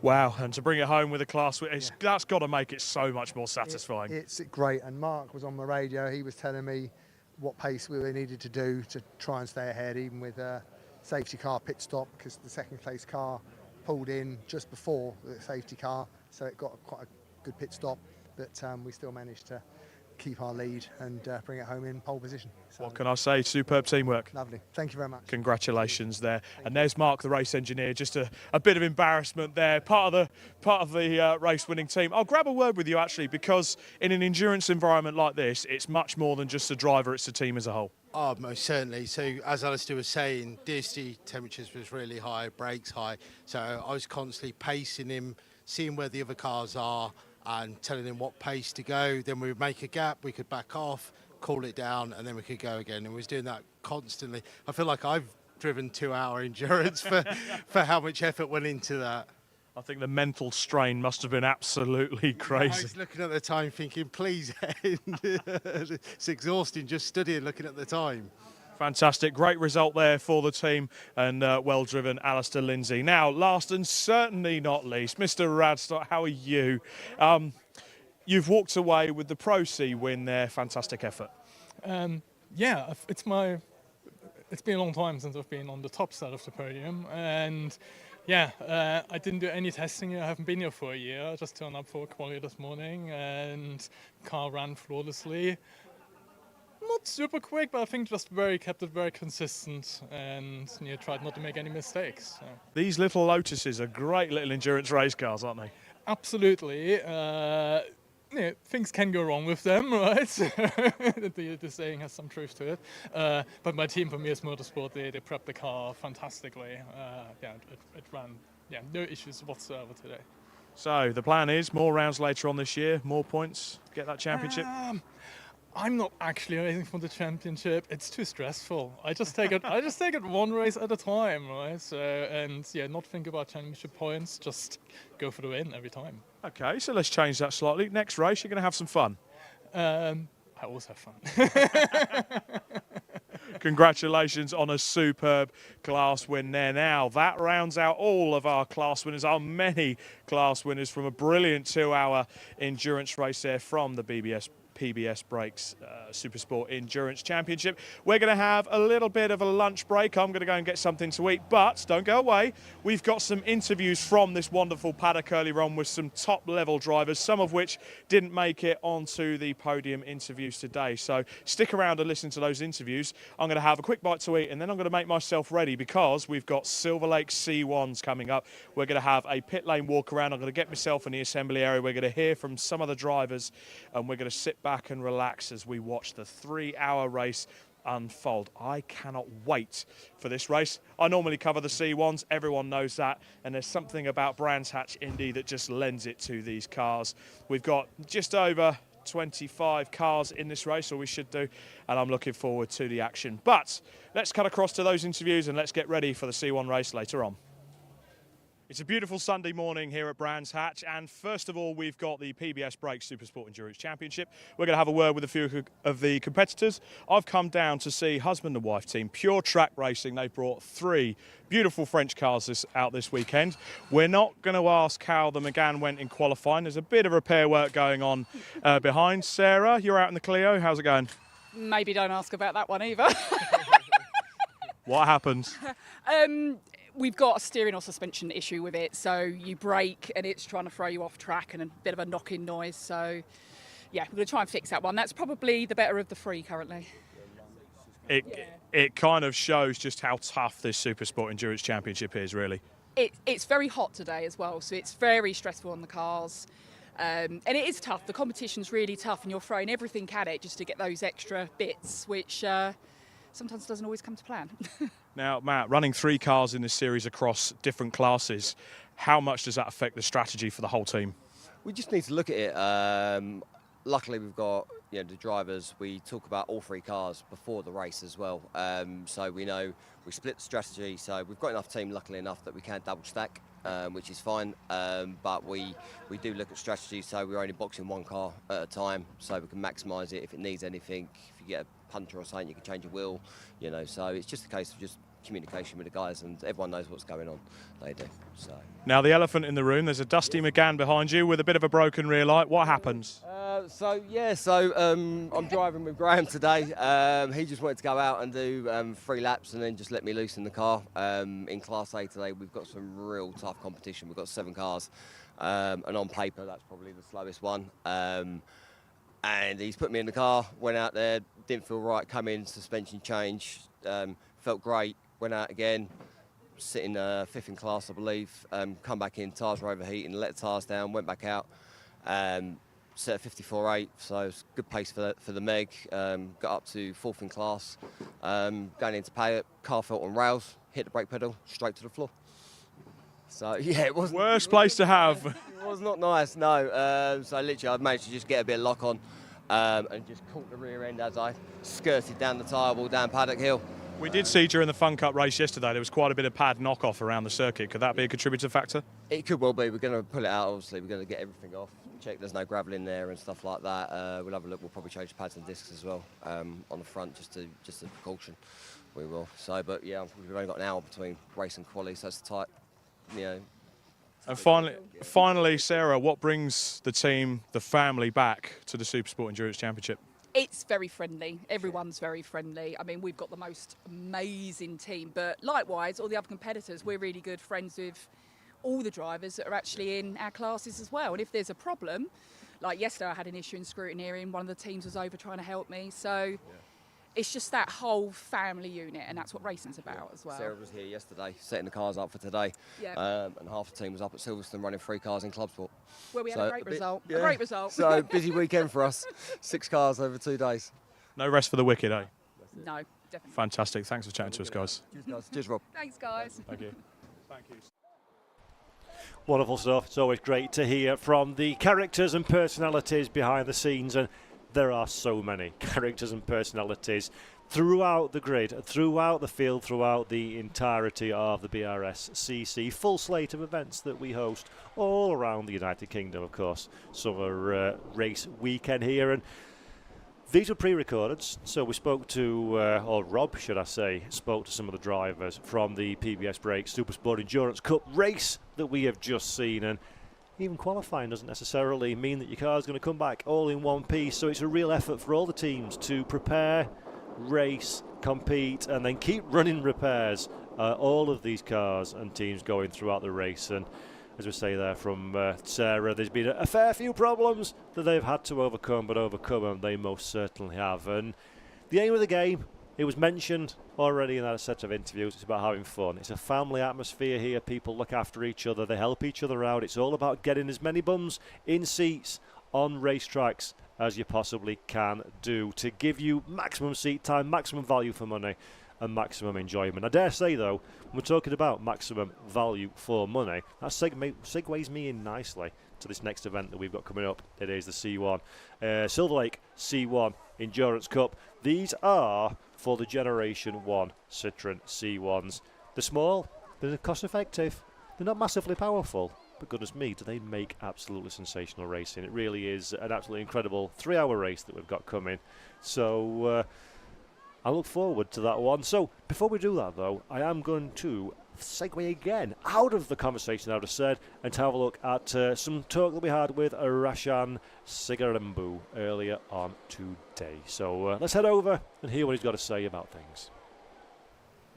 And the other side of the TT awning, I've got Rashan Chigarimbo here, who's graduated from Fiesta Juniors.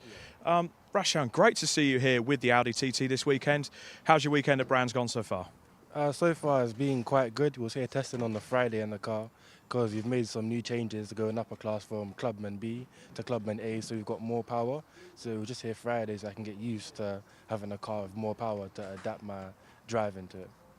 And what has brought you to the PBS Break SuperSport Endurance Championship? So initially we did the TT Cup, but it was only sprint racing, so the race was about 15 minutes long. Yep. But where I want to go in the future, hopefully like GT racing, that's more longer timed races. So with doing the endurance racing, it helps me build my driving style. So if I do make it in the future, I'm more ready. Like the car, I've got to look after the car, look after the tires. There's a lot more to driving the car in an endurance race compared to driving the car in a sprint race.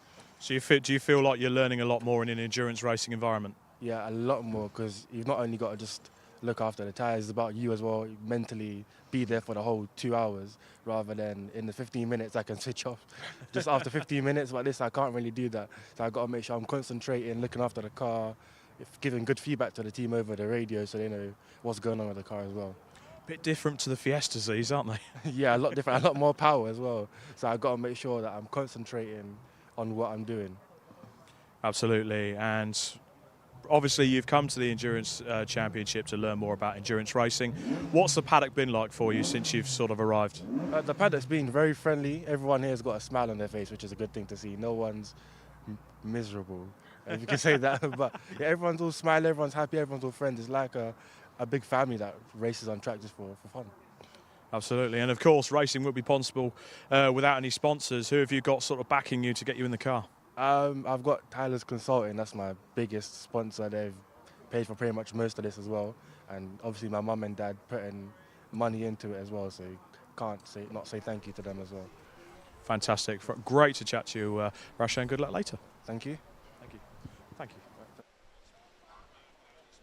Brscc Chigarimbo there having a quick word earlier today. Unfortunately, he wanted time behind the wheel. He wanted some more experience of a more powerful car, and that one ended up being a little bit challenging, courtesy of the heat and the mechanical issues. So, real shame for Brscc, but hopefully we see him again very soon and he can get some more time behind the wheel. Now, our Rob Lewis was a busy bee earlier today, and he's been catching people left, right and centre. Next up on the list of those in which he spoke to is the one and only Daniel Douglas. So let's have a word with Daniel and see what he had to say about all things racing cars. The Brscc loves Mazdas, and I love a homebrew build. Daniel Douglas, this Mazda MX-5 is certainly a homebrew build, and she's fast. Tell us all about it. Yeah, so this is my first year racing, so I bought this this time last year. Got a little workshop, and I set about building myself a race car. So tell us about the spec. Obviously there's a few go faster bits on it. What sort of power are you running, modifications, upgrades? So she's 1.8 turbo, running about 200 horsepower.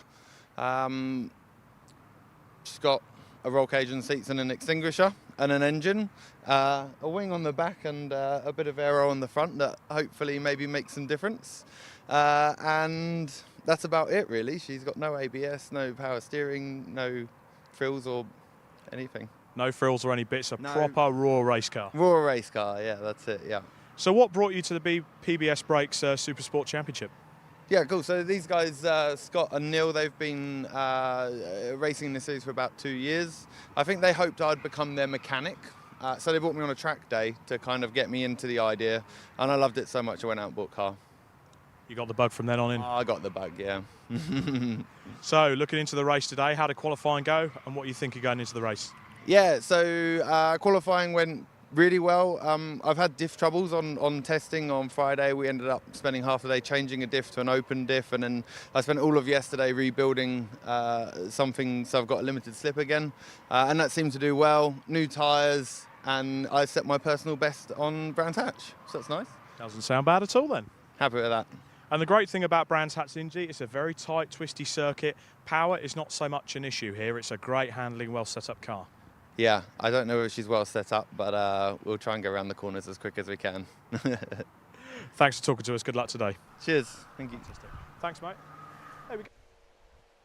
Fabulous stuff there. It's always nice when you can go and have a taste today and then decide to buy a race car. I did that once, and that was 10 years ago, and my wife still says no. So congratulations on getting that car, Daniel Douglas, and obviously looking forward to seeing how he progresses as he builds the experience in a race car and in his particular car and fettles it in fine style. Now, next up, during our stalking of the paddocks in the wonderful sunshine of Brands Hatch, we found Jeremy Evans. So, let's have a quick look what Jeremy had to say a little earlier on today, talking to our very own Rob Lewis. And I've managed to jump down to Simprini Racing to grab Jeremy Evans for a and you're going to be very much. And I've managed to jump down to Simprini Racing to grab Jeremy Evans for a chat. Morning, Rob. Jeremy, you're very well campaigned in this Honda Civic. You do a bit of Club Sport Trophy, you do a bit of all sports around the UK. Talk to us about SuperSport Endurance. We love it, really. It's a really relaxed paddock. Nobody takes themselves too seriously, which is good.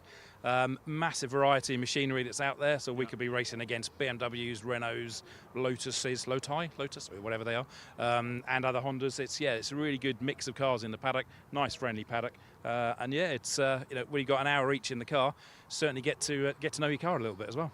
Honda Civic Type R, the EP3, they make for a great endurance racer, don't they? They do. I hesitate to say bulletproof, but they are pretty strong motors, and there's so many parts out there. They're so well developed as a car that you've got all sorts of people out there running them with various degrees of setup on them. But there's a massive choice of parts and bits and pieces for them. So yeah, whichever way you like your car to handle, you can set one of these up to do it. And the championship overall, it comes here to Brands Hatch Indy. There's not really an emphasis on power here. It does affect it a little bit, but it's more about how these cars handle. Should you be a lot further up the grid, do you reckon, in the race? I think we'll race better than we'll qualify. We're doing the times that this car is a kind of mid-54s car around here, really. I did a low 55s. We've just looked at the data, and the ideal lap is a mid-54, which is about right. It's just stringing it all together when you've got a clear lap, and it's a short circuit, 30-odd cars under, it gets pretty busy. So finding that lap. Traffic, that's going to really play a part today, isn't it? Yeah. I think if you can work your way through traffic without taking too many silly chances, but actually take them when they're there and move yourself up, I think you could do all right. And it's not just yourself in the car, it's your partner in crime, Phil. Had a bit of a scare a few years ago, but he's back driving and fighting fit. Yeah, no, he's back fighting fit and giving me a run for his money. It's the good thing about us two in endurance racing is we're on the same lap times. So you see in endurance racing a car will go out and qualify with a rapid driver, and the second driver is a second slower than that driver. We don't have that. We're within most races, we're within a tenth or two of each other, whichever one of us comes out on top. So and for endurance racing, that's what you want. It's all about consistency. All about consistency. Good luck today, Jeremy. Cheers, mate. All good. Thanks, Dave. All about consistency indeed, and that's exactly what we've seen from the race that's just been unfolding a few moments ago. So it's good to hear from Jeremy Evans. And then the next on the hit list for our Rob is Barton Kaya. So Barton Kaya, let's have a quick word and see what Barton had to say. And you're going to be very much used to seeing this car towards the front. I've got Barton Kia here with this beautiful BMW 1 Series that's not exactly your regular 1 Series, is it, Kia? It's certainly not. There's very little of the original M140i left. It's a custom job, yeah. Very much a custom job, and you've got Bart Horston in the car as well. How have you found the endurance racing?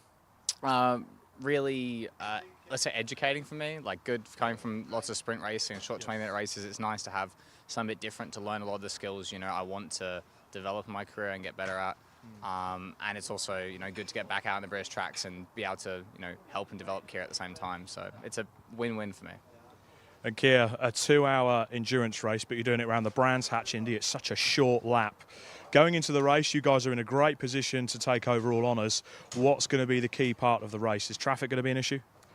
2-hour race, 6 classes of cars on Brands Indy. Yeah. It's going to be fun, isn't it? It's the perfect track for a 2-hour endurance, yeah. So, yeah. But we were out testing on Friday. We've already had plenty of traffic. It's managing the traffic, but it shouldn't be a problem. Been there, seen it, done it. Yeah, it's good fun. 2 hours goes like that. So. And Bart, obviously being a part of the SuperSport Endurance Championship, you were in it last year as well. Is this part of a long-term career move to move up into endurance racing a lot more?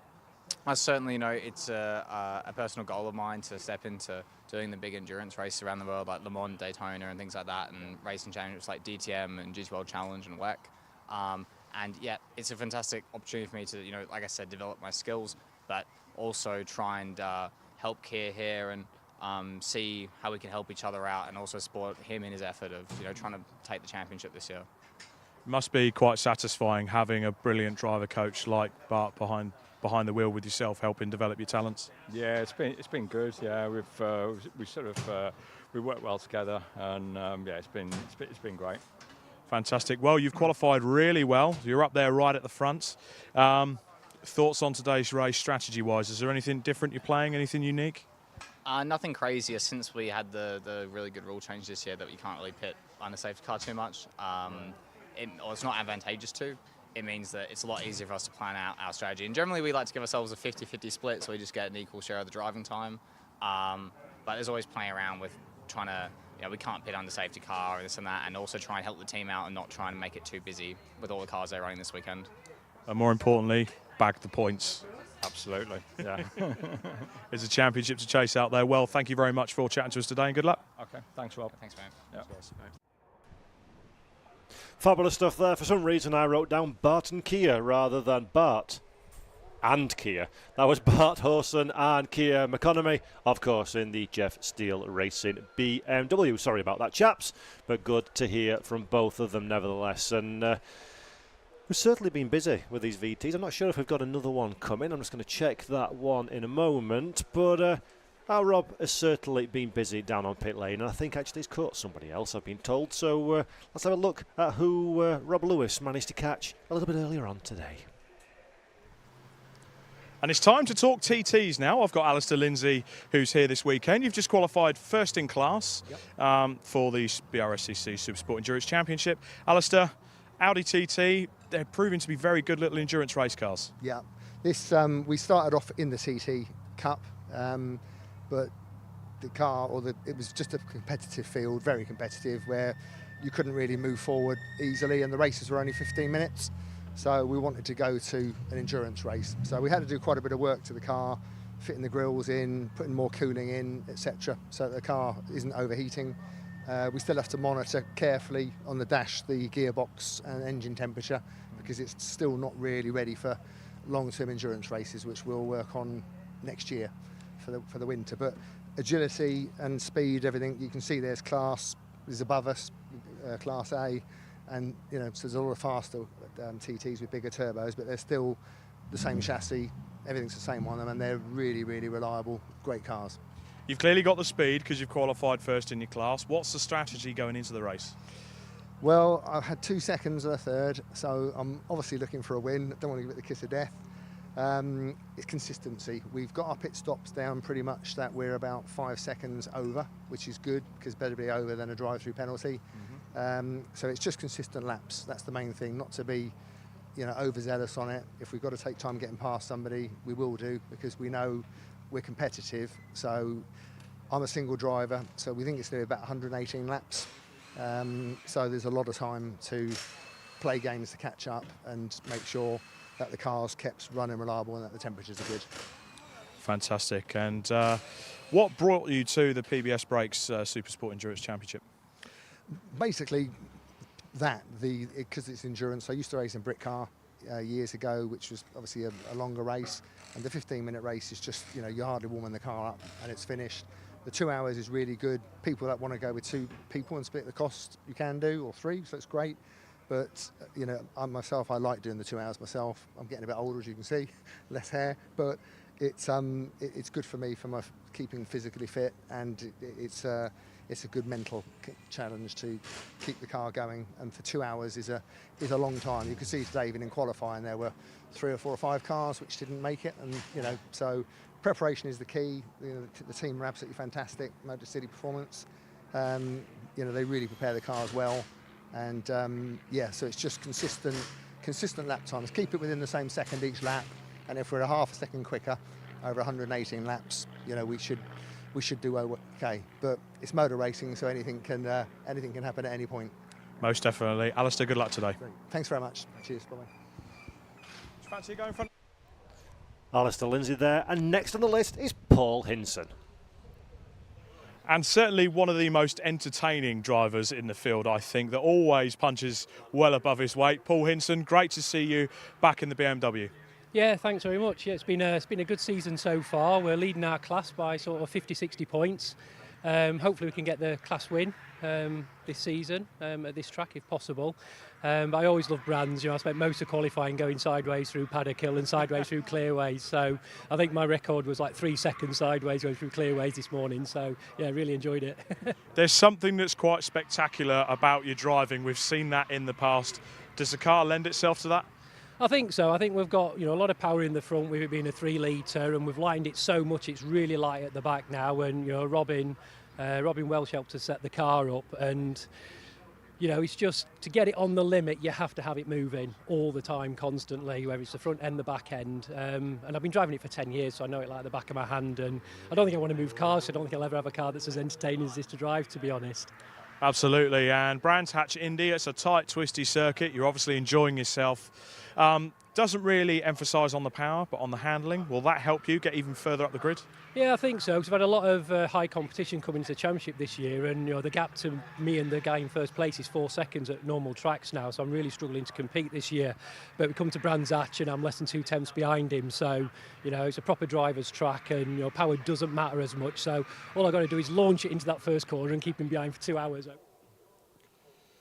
Well, thanks to the interviews earlier for the SuperSport Endurance Championship, Rob Welsh, it's Silverlake Endurance time. They're setting off on the grid on their green flag lap. Just quickly, not as many cars this time round, but that's not going to reduce the racing. No, if anything, I think it's going to make for a better... Sorry. If anything, I think it's going to make for a better race here, because this is what I call the core regulars.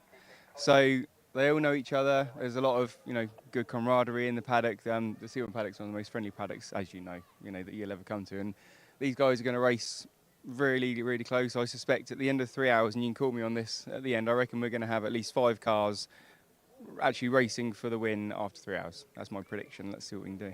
I'm going to go for 6. Okay. Paul up in the commentary box. We'll get his number shortly as well. But they're already out on their pace car lap. Are they going for 2 warm-up laps? No, just 1, like usual. I think we're running early because we weren't predicting them to be gone already. So no, I think they're running early, which is nice. I guess everyone can go home early if we start early. But no, just one warm-up and then lights are already on. So. Well, I think, unfortunately, Paul was expecting a bit of a break. We've got to cross over to the commentary box. We've kind of jumped ahead of time on the schedule here. Paul is not in the comms, so we've currently got cars out on the grid ready to start the race. So the lights are out on the safety car. Lights are out on the safety car as well. So we've got Oakley Motorsport on pole. The cars are about to enter clearways. It's over to Paul for the start of the 3-hour Silverlake C1 Endurance.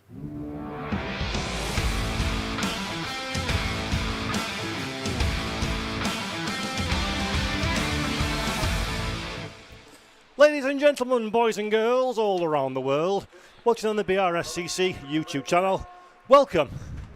It's time for the Citroen. It is time for the C1 Silverlake Endurance Race.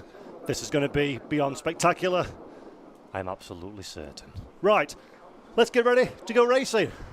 It's been a quick turnaround, and here we go. We are green flag, and in typical Citroen style, C1 style, 5 wide for the run down to Paddock Hill Bend. Everybody clears the way then through the first corner of the lap. Little bit of bumping and boring further down, but no big problems. We run up to Druids for the very first time. Everybody makes it through safely, which is what we want to see in an endurance race. Got to be a little bit careful. Don't want to throw it away in the early doors of this encounter, but no problems whatsoever through Graham Hill. And then we run up 3 hours, remember, of racing. These cars are so close together. It is unbelievable in terms of performance. Expect to be going side by side for several laps in a row. That's the way that we do the Silverlake C1 Endurance Series races here at the Brscc. We're, of course, at Brands Hatch on the Indy circuit. And you can already see almost as one to come over the line. It's the 455 that is our race leader, but the 323 trying desperately to find a way past, follow through, run down the hill, and then it's hard on the gas as we drag our way up into the Druids hairpin to the inside. The 323 goes for it at the very last minute. The Trojan car gets the position at the absolute death. That is a fantastic bit of driving. That, unfortunately, though, makes the former race-leading 455 under a little bit of pressure, it has to be said. They make it through without any harm or foul on this occasion. Beautiful stuff thus far in our race. The 455 down a second position there. You can see it on your screen. That is the Oakley Motorsports car. Just behind him is a nice little battle pack. Around the outside, the 427. TRX Motorsports trying to find a way through. Not on this occasion, though, side by side again. I'm going to be saying side by side so many times over the course of this broadcast.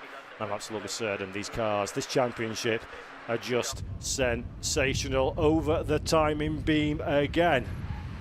Now trying to buy in the fight is the 558 car. Tyres are squealing. The 558 Silverlake 2 machine. 2 wide in the Druids, almost 3 wide, and there's a little dive. That's the 421 to the inside. The Alpha car goes to the inside. The 421 on the attack through Druids. The team in Insane Citroen C1. Do they manage to get it all the way down Graham Hill Bend? We're having a look at the 300 side by side with 409. 300 is, of course, the BPC tyre buffing vehicle, and the 409, the Dragon Speed by Amigo Motorsports car. Winding their way up again. Lots of intense racing here at the Brands Hatch Indy circuit. Always a great track to go racing, and they just lend themselves to these C1, the Silverlake C1 Endurance Series cars. These are drivers that absolutely know how to pedal this thing at the very fastest speeds possible. The ultimate speed is not always the quickest, but the racing most certainly is. 3 wide down the Paddock Hill Bend. The 434 makes it through when encumbered. So that's a nice bit of driving. Again, we know how to go sideways. We know how to go side by side in these cars without causing any problems. But the 558 that you're seeing on your screen there, that is a Silverlake 2 car, now in an attacking posture. Follow the 323 all the way through Graham Hill Bend. Will we find a way past? That's the big question for the 558. Can the Silverlake Racing, Greg Rose, David Drinkwater. Drinkwater, I think, is the driver behind the wheel that we've just seen in the previous race. Out of one car, into another one, and that's the way that we'd love to go motor racing. It's fabulous stuff. 2 hours he's going to be behind the wheel of this absolute beautiful piece of racing machinery. Fabulous, fabulous racing. Absolutely wonderful entry level in terms of costs for the drivers. You can share the costs, you get loads of seat time, and as I'm sure you're about to see in a few moments' time, you get loads of absolutely sensational racing. So, out of the pack, Adam Willis and Charlie Bingham in the Trojan Motorsports car. Then there is pretty much everyone. Wonderful stuff. The 451 has the inside line, almost gets up onto 2 wheels, but just about keeps the car planted on the grey stuff. A little nibble into Druids. 451, a little bit correcting as well. The 300, the BPC sponsored car around the outside. Can he do anything though about the cars ahead? 3 wide as we run down to Graham Hill Bend. Good driving from all concerned. We thought we was going straight to the scene of the accident, but clearly we got away with that one, which is fabulous. And look at this one. Everywhere you look, there's a squabble for position. Everywhere you look, there's an opportunity for someone to make their way past. And that's exactly what the Silverlake C1 Endurance Series is all about. This is the penultimate time these cars are in action on the Brands Hatch Indy circuit. This is the final racing activity of the day, a 3-hour endurance race, believe it or not. Someone's running slowly on the outside of the circuit. They're going to try and cut back into pit lane. They found a bit of real estate in which to do it, which is great news. I'll have a look who that is in a few moments' time. But let's turn our attention to the front of the field. And this is a ding-dong battle of 409, getting very interested in that one as well. 323 still leading the race. As we go through Druids, the 558 in close proximity. Silverlake Racing 558 in second place. 323, the Trojan Motorsports car, currently leading the field down, picking up where they left off somewhat at the end of the previous race that we had at the Snetterton 300 back in July. And they'll be hoping for good things to come. The pit window opens 15 minutes into the race, so a little bit of time yet before we need to start worrying about strategy. Now it's all about going as quickly as possible, giving up as little space to the cars around you as you possibly can. Not easy in a small car where going door handle to door handle is not difficult at all. And there is the stricken car. That is the #blessed C1 of Chris Etheridge and Colin Bysal. So real shame for the 326. Some kind of dramas. We'll come back to that one in a little while. Let's turn our attentions to this particular fight. Fastest lap, by the way, for Monday in the 421. So that's a good bit of early pace from our third place running car. And still Still, we are fighting tooth and nail at the front of the field. This is your race leading battle. Trojan Motorsports are the car at the head of the pack, and just behind is the Silverlake Racing vehicle in second position. A little bit further down the running order, we've got a few squabbles as well. The 421, by the way, is trying to buy in this. Alpha Trojan, Jonathan Monday, Austin Monday behind the wheel of that car. They're doing fabulous stuff. Fastest lap of the race. Why? Because they're closing on the cars in front. Brilliant stuff then at the front of the pack.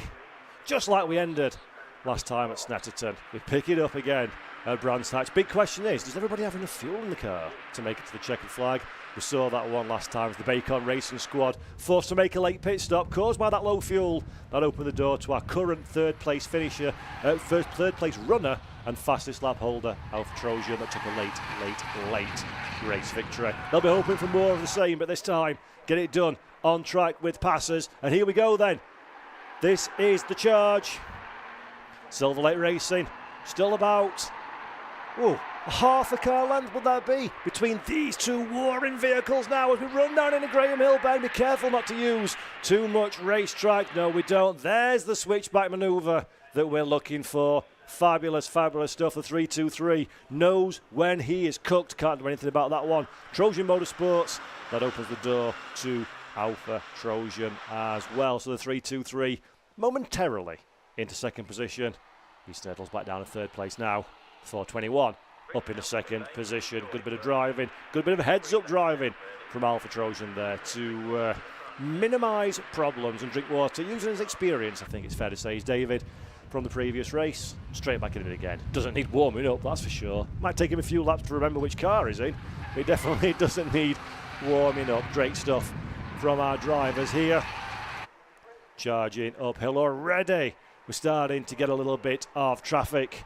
I think that was a 326, the blessed car that we saw in a bit of problem earlier on. Great to see they're back out on the track. It's always worth being on track. It's a 3-hour race. Absolutely anything can and will happen in 3 hours. So if you can minimise the amount of time that you're stationary, get back on the racetrack, then that is all for the better. The blessed car is back on the racetrack, which is fabulous stuff. I'm trying to have a look at my timing block. Who's in the car? It is Etheridge. Chris Etheridge is behind the wheel of that car, so it's wonderful that they're back and in with a shout of things again. Right, it's calmed down. Well, it's not calmed down, but it's as calm as a C1 Silverlake endurance race is ever going to be at this moment in time. So let's take a few moments to have a quick look and an assessment as to who's where, the biggers, the winners and the losers over the course of the opening few encounters. The big winners, as always in this series, for those watching at home, because the racing is sensational. Let's come back to that one, because said sensational racing is about to explode again. That's been a change for the race lead. It's not lasted very long though. David Drinkwater to the inside line. He's going to use the blessed car as a little bit of a blocker for the Trojan vehicle behind. So Drinkwater, good bit of driving, good bit of heads-up driving there to use the advantage of the traffic in his favour. Druids sneaks back up into the race lead. He lost it for about half a corner and then recovered it again. Monday in the 421, still in second position, and just behind them is Bingham in the 323. While they're squabbling though, that's going to allow the remainder of the field to start closing up slowly but surely. This blessed car then gets out of the way. Good driving.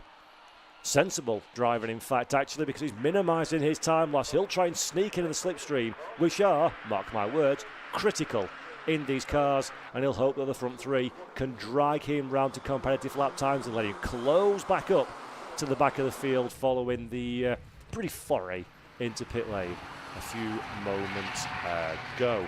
421 then, still on the charge. We're almost lifting the wheel. I'd love to see these cars at Knockhill. They would get some air. They're absolutely fabulous race cars, but it's still David Drinkwater at the front of the grid. 24-21 is in second position. That's a good result so far for Alpha Trojan Monday behind the wheel. Next Bingham in the Trojan Motorsports car in third position. So Alpha Trojan definitely having a end of Snetterton vibe type feeling to the start of the Brands Hatch Indy circuit. Second position is where they stand, but they're in the pound seats.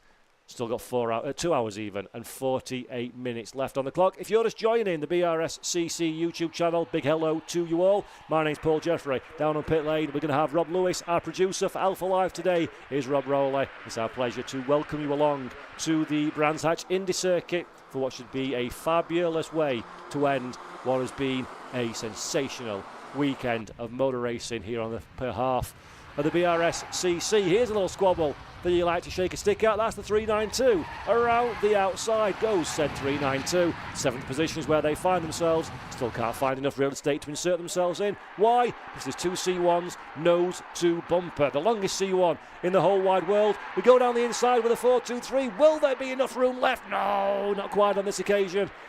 Good effort, but the door slammed firmly shut by the 427. The 427 being, of course, the 427, that's right. Of course, being Zachary Arthur and Luke Francis for AF Racing.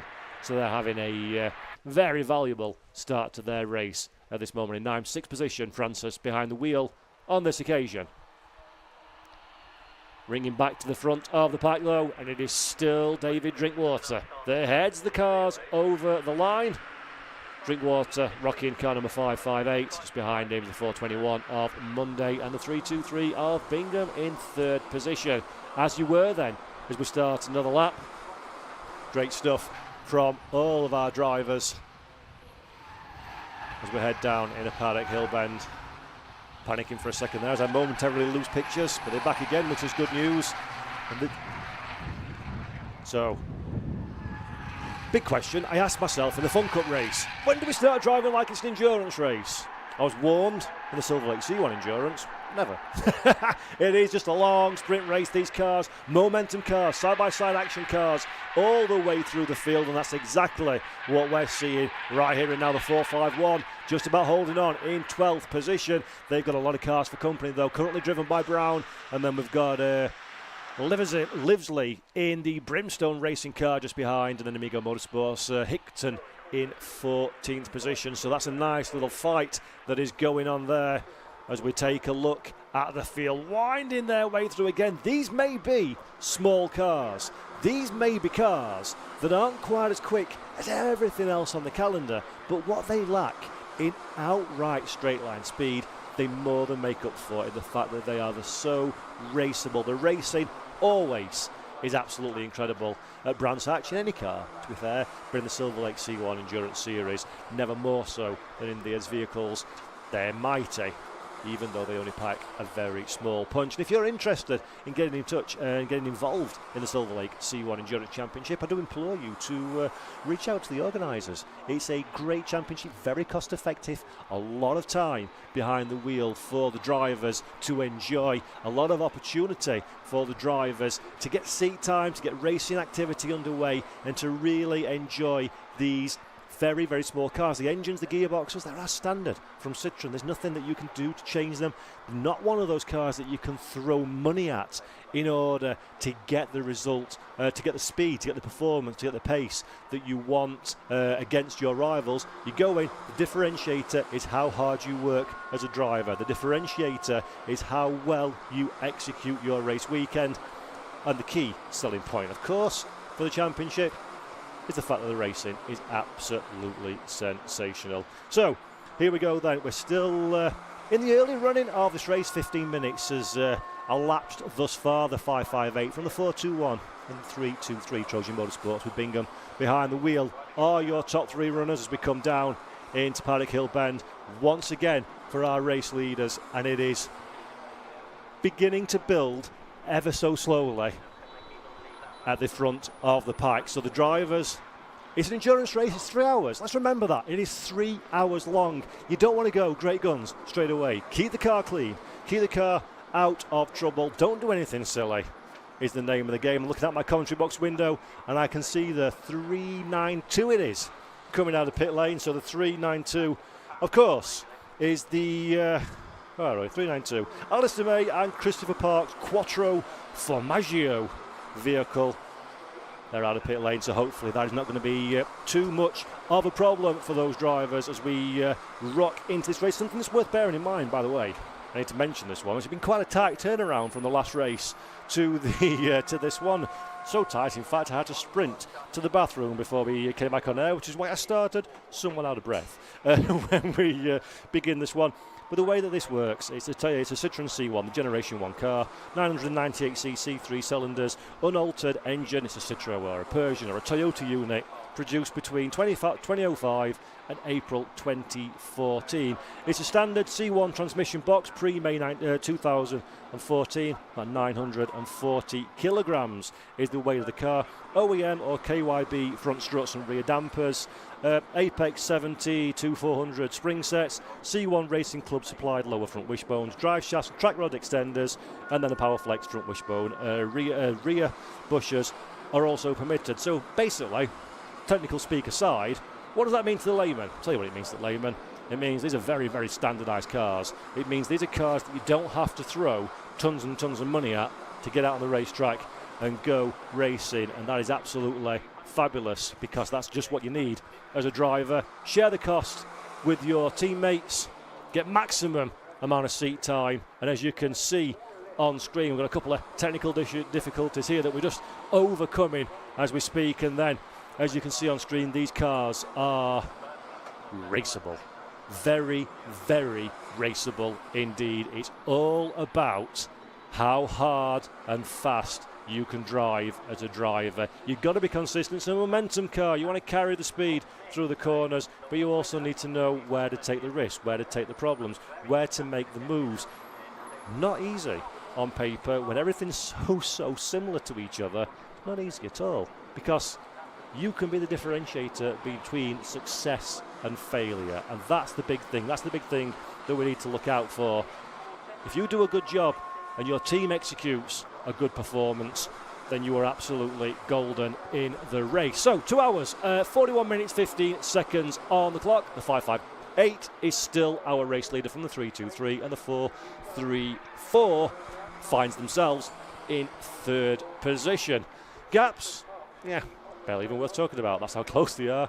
Fabulous stuff at the front of the field as well. So really good stuff. 558, by the way. In fact, coming back to that one, there's an interview with Rob down on pit lane. So let's head to Rob and see who's found. Now, the car out in front looks a little bit different to the other C1s you can see out on the circuit. The camouflage livery is making it a little bit difficult to see out on the track, but we're trying our best. Now, I'm here with Greg Rose. You already know Robin Welch, who is the owner of the C1 Racing Club. Greg, you built this Gen 2 car. This is an invitational car this year, and it's in development, and it's leading this race. How are you feeling? That's really good. Really happy with that. Yeah, it's going really well. We may have some international viewers as well that are interested in the development of this car too. I wonder who that can be. It could well be the series sponsor, Alan Preble, of course, the Silverlake Automotive Recycling MD, watching from afar. And the car's going pretty well without him here. I'm not going to comment on that, Rob, thank you. No, he's going very well at the moment. I'm very happy. Hopefully when we swap over, we'll keep going. Rob, yourself and Greg were talking about the little differences between the Gen 2 and the Gen 1 C1s. What are we looking out for? So the differences are so minuscule. You've got the body shape, obviously. The rear axle is the only arguable difference in the two cars. The engine is the same 3-cylinder, twin cam, single Vanos, same horsepower. Cylinder head, isn't it? Yeah, but it's essentially the same engine, same power. And then the rear axle is just a little bit stiffer because it's a more modern car.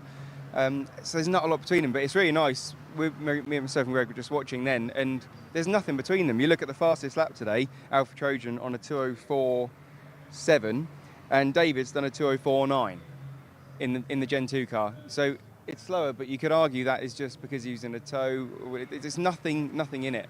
So it's really great. It's great for us because obviously when you bring a new product in, there's a bit of a concern. Will it be better? Will it be loads worse? But I'm so happy. And it was really good this weekend. Greg needed another driver. David Drinkwater was available. So we thought, okay, cool. Let's put a known C1 fast driver in the car. Not that Greg's actually very competitive in this car, but I thought, well, let's put one of the best C1 drivers in the car just to see what it can do. And he's here at Brands with the car, and he's second fastest, leading the race comfortably. But what's nice is it's not loads faster. He's actually not the fastest car. Lap time, Trojan have got that. but he's there, he's going around, proves the car can do it, and there's no difference. So now new customers, if they choose to build a Gen 2 car, purely based on cost or looks, whatever, they can build a Gen 2 or a Gen 1, whatever they want to do. There's no difference between them, which is what we wanted to achieve. So we're really happy with that. You've driven both cars and raced both cars in the racing environment. What's the difference from having the bum in the seat? I prefer the Gen 2 car myself, and it's just because it's the latest one that I built. I like getting in the last car. I feel it is a little bit more stable. It's nice, but what you might gain in handling, you lose a bit on the top end. But yeah, we've looked at it, haven't we, and made little tweaks that have made it so it's the same weight, same car, and like you said, it's like you can see here today. You know, it's very comparable. So I don't think there's anything in it. Nothing in it at all. And the developments going forward with the Gen 2 car, you have a C1 Club car that's potentially being sold. Are there more in build? The C1 Club car is now sold, so CSC Racing are taking that one on, so they're going to be taking that one on under his wing, and Patrick and his team are going to carry on. And it's great for another competitive team like that to have the car. They'll probably find things that I just haven't got time to find, and it'd be great to have them out in it. We got 2 more in build, AASP Recovery, they've got one which they're building, and Rob Smith Green Recycling, they're talking about having one on the grid next year as well. And we know 2 other teams that they want one because the sponsors want a more modern looking car. So it's kind of cool in that respect. If the sponsors want something more modern, more today's, you see a lot of these cars on the road still. Yeah, and that's it. It just looks a bit more professional from a sponsor perspective. So I think there's going to be a few more of them on the grid. And don't get me wrong, we still haven't finished the development. If I find that someone finds something in this Gen 2 car and it becomes a dominant car, I'll just weight penalty it or whatever I have to do to bring them back in to check. Everyone knows how anal I am with this series and how much I love this series, and I want them to be the same. And I won't let there to be you have to have this car, you have to have that car. No disparity at all. And a last shout out for the sponsor, Silverlake, Greg, a key part for the series, bringing lots of good reclaim parts down for the competitors to use. Yeah, we got a van full of stuff with us today. We've got everything we normally have, offer all the facilities. Anyone can come along, buy anything we got here now. At a great price? Yeah, great price. Fantastic. And going on later into the year, you've got another 24-hour race that you're doing away from the C1 series, and you're heading to Silverstone as well, more development for the Gen 2. Yeah, we're actually next weekend we're doing a 24-hour race, so not far away at all. All fun and games. Yeah, I'm just glad the Mark II managed to, between us, managed to develop it using only 2 cars to where it's just competitive with the other cars in its first season of trying it. It doesn't happen very often in one-make racing to be able to introduce a new product and it not completely upset the apple cart. And we've got one more race to go, haven't we? Competitively, we can make change, but I feel that there is no changes to make. It's good as it is. Yeah. Fantastic. Well, guys, I'll leave you to it for the moment. So lots going on with the Gen 2 car that is out front with David Drinkwater at the wheel. That was quite a nice long interview. Hopefully Paul got a nice break, and who knows, the lead may have even changed. But for now, back up to the commentary box. Brilliant stuff. Thank you very much, Robert. It's really insightful to see some of the things that are happening in the C1 Cup. And there is said Generation 2 car, the new one that is on track, and fabulous stuff. Massive credit to the organisers of the championship and the championship from Roaders and everything to develop this car to be so equal, despite being a brand new product, to be so equal with the previous first generation machines that we see out on the racetrack. Their gap at this moment in time, mostly down to the auspicious talents of David Drinkwater behind the wheel, are just under 14 seconds, but the fastest lap of the race, of course, is from the 11th place car, the number 421, the Alpha Trojan machine. So quite what's happened to Alpha Trojan. We've missed that one during the excitement, but the 421 is running further down. In fact, of course, it's the pit window that opened a few moments ago. So 558, they looked lovely, I must say. I do like the Gen 2 in racing colours. It's in camo, of course, which is always cool on a racing car, and Drinkwater is pedalling that one. It's within an inch of its life, it has to be said. Fabulous to see that product on track, and caught a bit of debris there as well. Good catch on the run down to Graham Hill Bend, but Drinkwater doing a good job as we look at him coming through Paddock Hill Bend there. And that's a good little race as well. 300 and the 323 side by side with each other. BPC tyre buffering car under significant amounts of pressure. So let's take a moment then. So we've been away from the racing action for a little while. Let's have a look at the running. The 558 is still our leading car, the Silverlake racing machine in the Generation 2, as we've mentioned in that interview. You can tell with the front grille is the easiest way to spot the difference between the older and the newer versions of cars. In second position, currently as things stand, is car number 451. Car number 451 is the PMF Racing with CSR. Peter Kay, Martin Brown, Matthew Tron and William Hodgson are the drivers behind the wheel of that one. And then the 458 is next up in third position, 458 being the Silverlake 2 car. Paul Sawyer, Zach Blackwell, Steve Kite. The drivers there. To interrupt myself though, because there is some racing to be had as we run down in the Paddock Hill Bend 300, doing everything he can in 7th position to find a way past the 6th position 434 car. To the inside, no quiet room on that occasion. Druids still the passing place of choice, but on this occasion not enough racing room to snurtle the car to the inside. Great little battle, 6th, 7th and 8th position. 6th place currently occupied by the 434 Bacon Racing with Liquid Marley entry. That's the car that had so much trouble at Snetterton last time out, but now we've got some side-by-side action.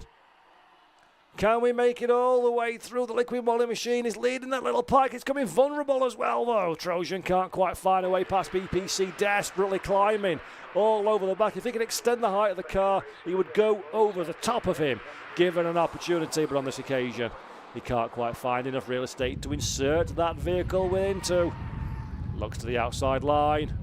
Outside line is the risky place to be on the run down the Paddock Hill Bend. Will he get the racing room? No. Elects for the switch back, trying to keep the minimum speed up as high as possible in these cars to carry the momentum as best as possible through.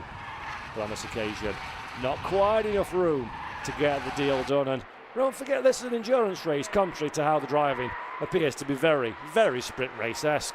There's still 2.5 hours of racing action to go, so plenty of drama yet to unfold. Of those who've made the pit stop, Bacon Racing with Liquid Molly in 6th position are your leading runners. Trojan Motorsports, Bingham behind the wheel in 7th, and next up, so 6th on down, with the odd exception, of course, have made their first stop. We didn't see that one during the interview, but the TRX Motorsports, Dickinson behind the wheel, the 447 in 17th, is the only one of the lower runners from 6th on down that haven't made their stop just yet. And of course they need to make their mandatory regulation stops. Of course 3 is the mandatory driver changes or procedural pit stops during the course of this race. So on we go. 434, despite being pretty much on 2 wheels, as the car leans heavily over through Paddock Hill Bend, absolutely pushing to the extreme. Are they pushing enough though? That's the big question, because that looks to me suspiciously like there may be a few gaps starting to open up in that defence. Good things coming for the 323 if they can just keep this pace and momentum, but more importantly keep the head in these hot conditions. Very, very easy to start over driving the car. Adam Willis, Charlie Bingham. Bingham behind the wheel for Trojan Motorsports, of course, knows how to pedal one of these. But the thing is, you can push a little bit too hard. Try and find a little bit more lap time than you've actually got in your back pocket, and then if you do that one, it very quickly starts going backwards. So conservative but hard driving thus far in 6th, 7th and 8th. Head over to break the timing beam for another lap. This is another opportunity. Outside line, not quite on this occasion. 434 has the line covered, although carries a little bit more momentum than would be ideal through Paddock Hill Bend. Got away with it on this occasion. I did think we were going to be skirting a bit closer to the gravel than we really were, but no problem whatsoever. And the 323 continues to follow. Really difficult to get alongside unless there's a mistake or a little bit of a support from the driver in front. And absolutely elbows sharpened.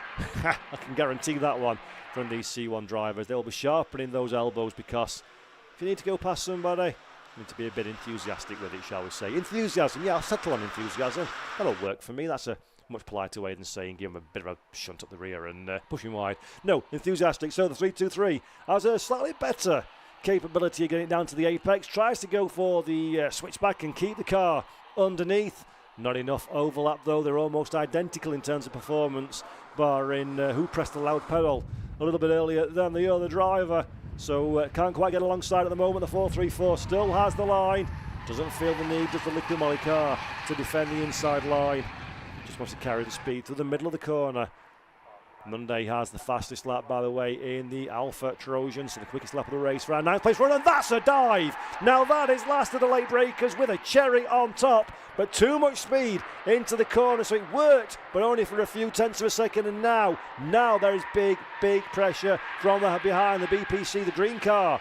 At the back, in the middle now, in fact, of your shot. Fancies buying into this one. Sees an opportunity. Doesn't have the inside line. That one's being covered off. Looks to the outside line. He'll carry the speed all the way through this little section of corners. He'll become the inside line. And that, ladies and gentlemen, if you have to buy somebody a textbook on how to do some overtaking, head down the pit lane, have a word with that car and say, write me a passage, because that is how you make an overtake at Brands Hatch. Absolutely beautiful stuff there. Really clean overtake, really nice pass, not losing any time or momentum, but gaining track position. Can we do that? Can we repeat that a little bit further up? There we go, to the inside. Fabulous stuff. The 434 gets the job done. A little bit further back as well now. Further strive for the Trojan machine. The inside line is wide open into Druids. A little bit of debris being kicked off in the background. Not passing one car. That's no fun. Let's pass two. Fabulous overtaking there. Great racing in these cars. Promise you a cracker. A cracker you are most certainly having. 558 then makes up 2 positions in one bit of real estate. You can definitely see that Drinkwater has the speed at this moment in time, and he's putting that to very good use indeed. Affirmative in his lapping action, and it's working very well indeed. It's the new generation car, as we heard, and there is David Drinkwater to the inside. The Silverlake racing car carving through this traffic, almost like multi-class racing. Such is the confidence of driver behind the wheel, although I dare say that 300 doesn't fancy giving that one up at all. Don't forget they're on a different lap, folks. There we go. The 300, realising that's the case, and while he was squabbling, that opens the door to the 323. So Bingham now has all of the space of the Brands Hatch Indy circuit to decide where to put his car. Has the inside line. That's a wise choice, methinks. And that inside line, as we've seen times many before, pays dividends for him. Position gain. Drinkwater now has a bit of fresh air between the two of them. Remember, David, of course, is in the lead of the race. The reason he's lapping these cars so early is not only the fact that he's a mighty driver, showing some mighty pace, but of course, a lot of drivers have been down pit lane to serve their first mandated stop of the race. It's only our top 1, 2, 3, 4 cars that haven't made their pit stop as things stand. Hence the reason our race leader's mixing it up with these drivers, and arguably these drivers aren't quite sure if that's a race leader or not. After only 35 minutes of racing, they'll be a little bit perturbed to have David Drinkwater charging his way through, but hopefully they see the blue flags. They recognise that ain't for position, but David's certainly got to be more aggressive than you would like him to be. I thought he was going to go to the inside then, but the gap was slightly too big to overcome. Well, Drinkwater, there we go, we're defending in the 434. He's not aware that that's our race leader. A little bit of a love tap on the back bumper just to let him know that this is not for position. No need to worry about it for the 434, but they continue on their merry way. That is the 5th position car, such is the turn of pace and the way that the pit stops are working at this moment in time. David Drinkwater, though, still can't find a way past. This is not really going to concern him too much in terms of overall performance. They've got 21 seconds at the front of the field. Bryce in the Brscc YouTube chat saying, this is awesome. Bryce could not agree with you more. How wicked is this? Tell your friends about the Silverlake C1 Endurance Cup, because on paper you look at it and think, I'm not sure what to think of that one. It's a curious choice of car. In reality, it's sensational. Could not have been built for this purpose and designed by Citroen for this purpose any more suitable than it is now. Just brilliant racing all the way through. Brilliant racing from the 421 as well, for good measure. That is Jonathan Monday in the Alpha Trojan car. Saw an opportunity, took an opportunity, and finally our race leader dives up the inside into Druids and gets the job done to put a lap on those cars. That opened the door, though, The door was starting to become closed a little bit, but there's nothing that a bit of shoulder and a bit of knee as well can't do to encourage it to stay open a little bit longer, to snurtle the car to the inside line, and the 3-2-3 gets the job done. That is Charlie Bingham in Trojan Motorsports. The 4-3-4 though, under a little bit of stress, under a little bit of pressure, trying to desperately hold on to position. Fifth place is this fight. 421 is just behind as well, trying to buy into that one. Monday very interested to see what's going on with the cars around him. And you can't blink for a moment. These are not kind of cars. This is not the kind of racing where you can take a breather. No. Doesn't work like that one at all. It is all about track position. And track position is exactly what the 421 achieved on that occasion. Good stuff by Jonathan. To the inside. Is the door open? Not quite on this occasion, but the 300 is very interested in the BPC tyre buffing machine. Is very interested in buying him for this one. Rob Smith behind the wheel of that car. And the 434 just behind Sandro Prietti in the Bacon Racing with Liquid Molly. Liquid Molly, of course, very famous sponsor in touring car racing. I'm a bit of a touring car man myself, and I do like a Liquid Molly sponsored vehicle. I must admit, it's a very pretty colour scheme. But anyway, enough of that one. Let's have a look at the racing action. So Drinkwater, 22 seconds to the good as things stand. The top 4 drivers still to make their first of 3 stops over the course of this race. And Drinkwater, look at that, he's not pulling away, is he, in the 558? Despite being on a lap ahead of these cars, the 3-2-3 behind. He's definitely keeping the manners on him. Bingham doing very good work using the slipstream while he's keeping an eye on the mirror for good measure as well, because just behind Bingham, Monday is having a good Sunday. And hopefully he's trying to find a way past if he possibly can. Fastest lap of the race for the 421, so Monday's definitely got the pace. Just trying to find a little bit of real estate to make his own. That's the big thing. That's the hard part, isn't it? As a driver, when the cars are so deeply competitive and similar to each other, you can be as quick as you want to be, but if you don't have the clean air, if you don't have the racetrack around you, it's mighty difficult to do anything about it. This is a great squabble though now. The inside line has been covered. Big question is though, how early can you get on the loud pedal? How soon can you get on the loud pedal? For the long, these cars are relatively long drag into our first turn of the lap. Fabulous stuff, this one. Loving every moment of this one, folks at home. So we get going. Oh, I am being whispered in my ear that I need to do a quick shout out. It is happy birthday, a very big happy birthday to Alpha Live's Archie Webber, who's working trackside here at the Brands Hatch Indy circuit. Archie, if you are listening to this one, which I've been informed that you are, many happy returns to you, sir, and a very happy birthday. Hope you're enjoying the racing. And this is Archie's camera. Give us a wiggle of your camera, Archie, to acknowledge that you can hear us. He daren't because his producer's not told him to. But happy birthday, Archie. Great stuff. Hope you're enjoying your day of racing. Fabulous, fabulous stuff. I'm certainly enjoying it, and the 421's certainly enjoying it, because right on cue after the shout-out, he decides it's a good time to make a move. To the inside goes Monday. The inside line is the premium line. That's where you need to be. And he's got it covered for the drag up to Paddock Hill Bend. No need to even defend the inside line. Such is the overlap. That is a beautiful piece of driving from Monday, and his reward, he moves that car up into 5th position. Bingham down to 6th place, and they're still, as you were, following our race leader, David Drinkwater, at the head of the pack in the camo-coloured car that you see in front of this one. He's a lap in front, but he's absolutely and categorically not gapping the chasing cars behind. Through Graham Hill Bend, then tyres are a-squealing as everybody's pushing these cars as hard as they possibly can. If you're watching this on the Brscc YouTube channel, great to have you with us. Over the course of this broadcast, my name's Paul Jeffrey. Down in pit lane, we've got Rob Lewis bringing you all the news and stories. Rob Rowley is our producer for Alpha Live in the background, making sure these pictures come to you as wonderful as they do. And out on track, we have got touching 30 cars that are all rather interested in having a absolutely fabulous race. 23 cars, in fact, to be precise, and smaller grid, ever so slightly, than we're used to seeing in this championship. And my goodness me, the racing is just as big as it always is. The Silverlake C1 Endurance Series never fails to impress, and absolutely that is the case today. Fabulous, fabulous stuff. 421, this is interesting. So Monday in the 421, that is the Alpha Trojan, Jonathan Monday, and Austin Monday behind the wheel. Austin has got the car at this moment in time.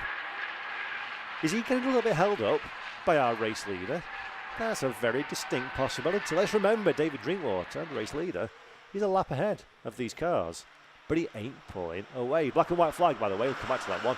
Car 311 for track limits. That's the TGR Racing car of Luke Haberman and Max Walsh. Track limits warning. Be careful, keep attracting those, and you're going to be getting yourself a black and white flag on the third warning, a drive-through on warning number 4, stop-go on warning number 6. So can't stray too far away from where the racing surface is here at Brscc Indy, otherwise the stewards, eagle-eyed as they are, will be down on you like a ton of bricks. So we see one of the drivers diving down pit lane to make one of their mandated stops. Not a bad call, actually, if you're in this little battle pack, because oftentimes you can be a little bit limited. That's Francis in the 427, the AFR car. There it is. That's really nice livery on that car, actually. It looks like a real proper little race car. And here's something interesting. This is a squabble. Our race leader, bear in mind, that is David Drinkwater on the inside, the Alpha Trojan car. He's trying to find his way past, but the Alpha Trojan car is not racing for position. They're a lap down, but he does have the pace as we run down into Grey Mill Bend again. Now we come through the final few corners of the lap. Drinkwater struggling.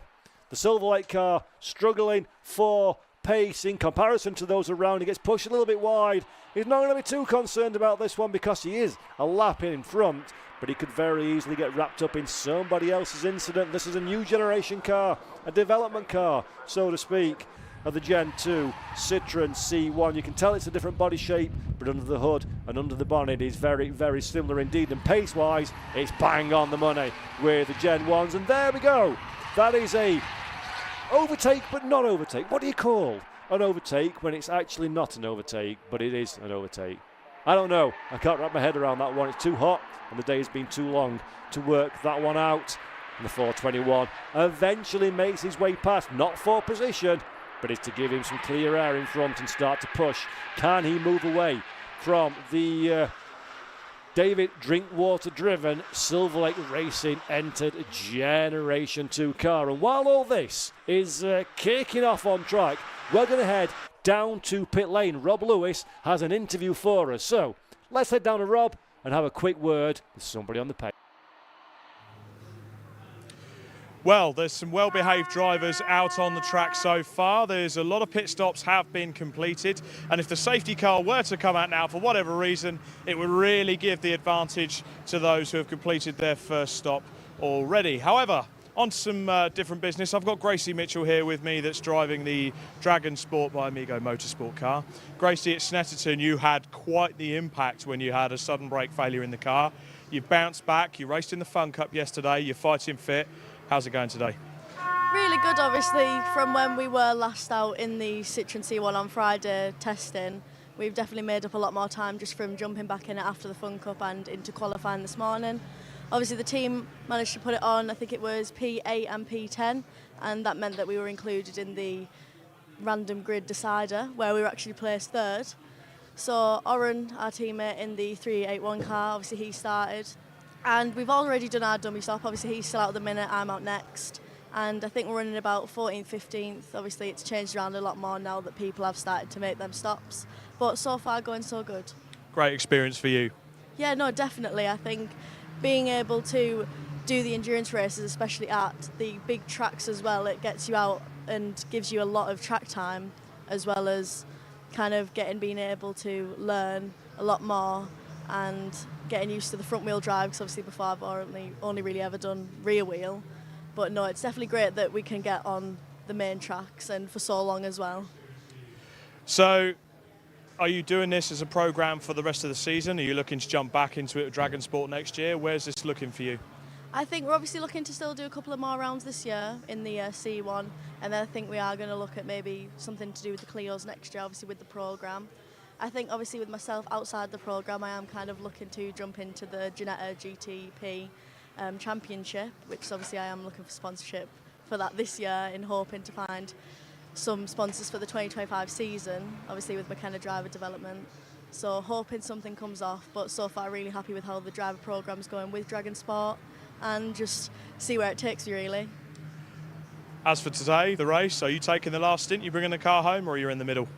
Yeah, so I've already had a chance to start the race. Obviously at Snet didn't go so well in the end, and at the first round I think we did at Donington, I brought it home to the checkered, whereas this time mixed it up a bit. I'm actually taking the second stint, and Reece Lloyd, obviously Dragon Sport's main man, he'll be finishing it up for us in our car.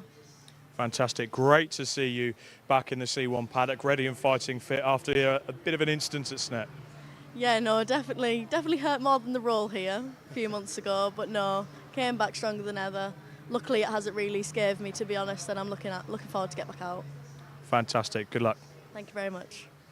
Okay, so that was a good chat with Gracie Mitchell there with the Dragon Sport team. Bit of news, I was chatting to the team at #Blessed. They've got no cardboard cutout of Lewis Hamilton in the garage, and I'm placing it entirely down to that, but they had some clutch issues early on in the race which forced them to drop back. They've got some cracking drivers in that lineup, so I'll be looking for them to make their way back up the field. But for now, back up to Paul. Lovely stuff. Thank you very much, Rob Lewis, down there on pit lane, keeping abreast of all the dramas and the action and the news and the incidents as they happen all day long. So great stuff. Thank you very much, Rob. Now, Monday has the fastest lap for Alpha Trojan. Has just crossed the line, third position for that car. There are only two cars in this race that haven't made their first stop of the day, and that is Silverlake Racing, David Drinkwater at the head of the pack, and Silverlake 2, Blackwell behind the wheel. In second position, as things stand, the Alpha Trojan car that we've just mentioned of Monday that set the fastest lap of the race thus far is third position, but the first of those who have made their first stop of the day. So that's going to be a big advantage, methinks, as Rob mentioned on pit lane. If there should be a safety car called at this moment in time, it could look very uncomfortable indeed for anybody who's not made their first stop of the day. A risky strategy, methinks.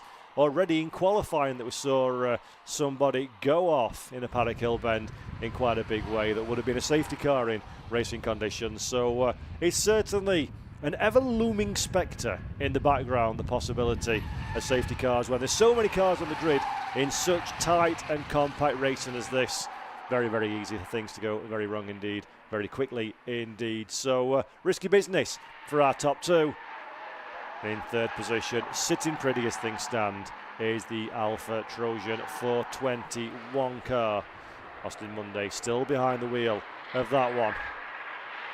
And doing a great job, it has to be said, in third place. The little squabble with Drinkwater to get themselves back on the lead lap a short while ago.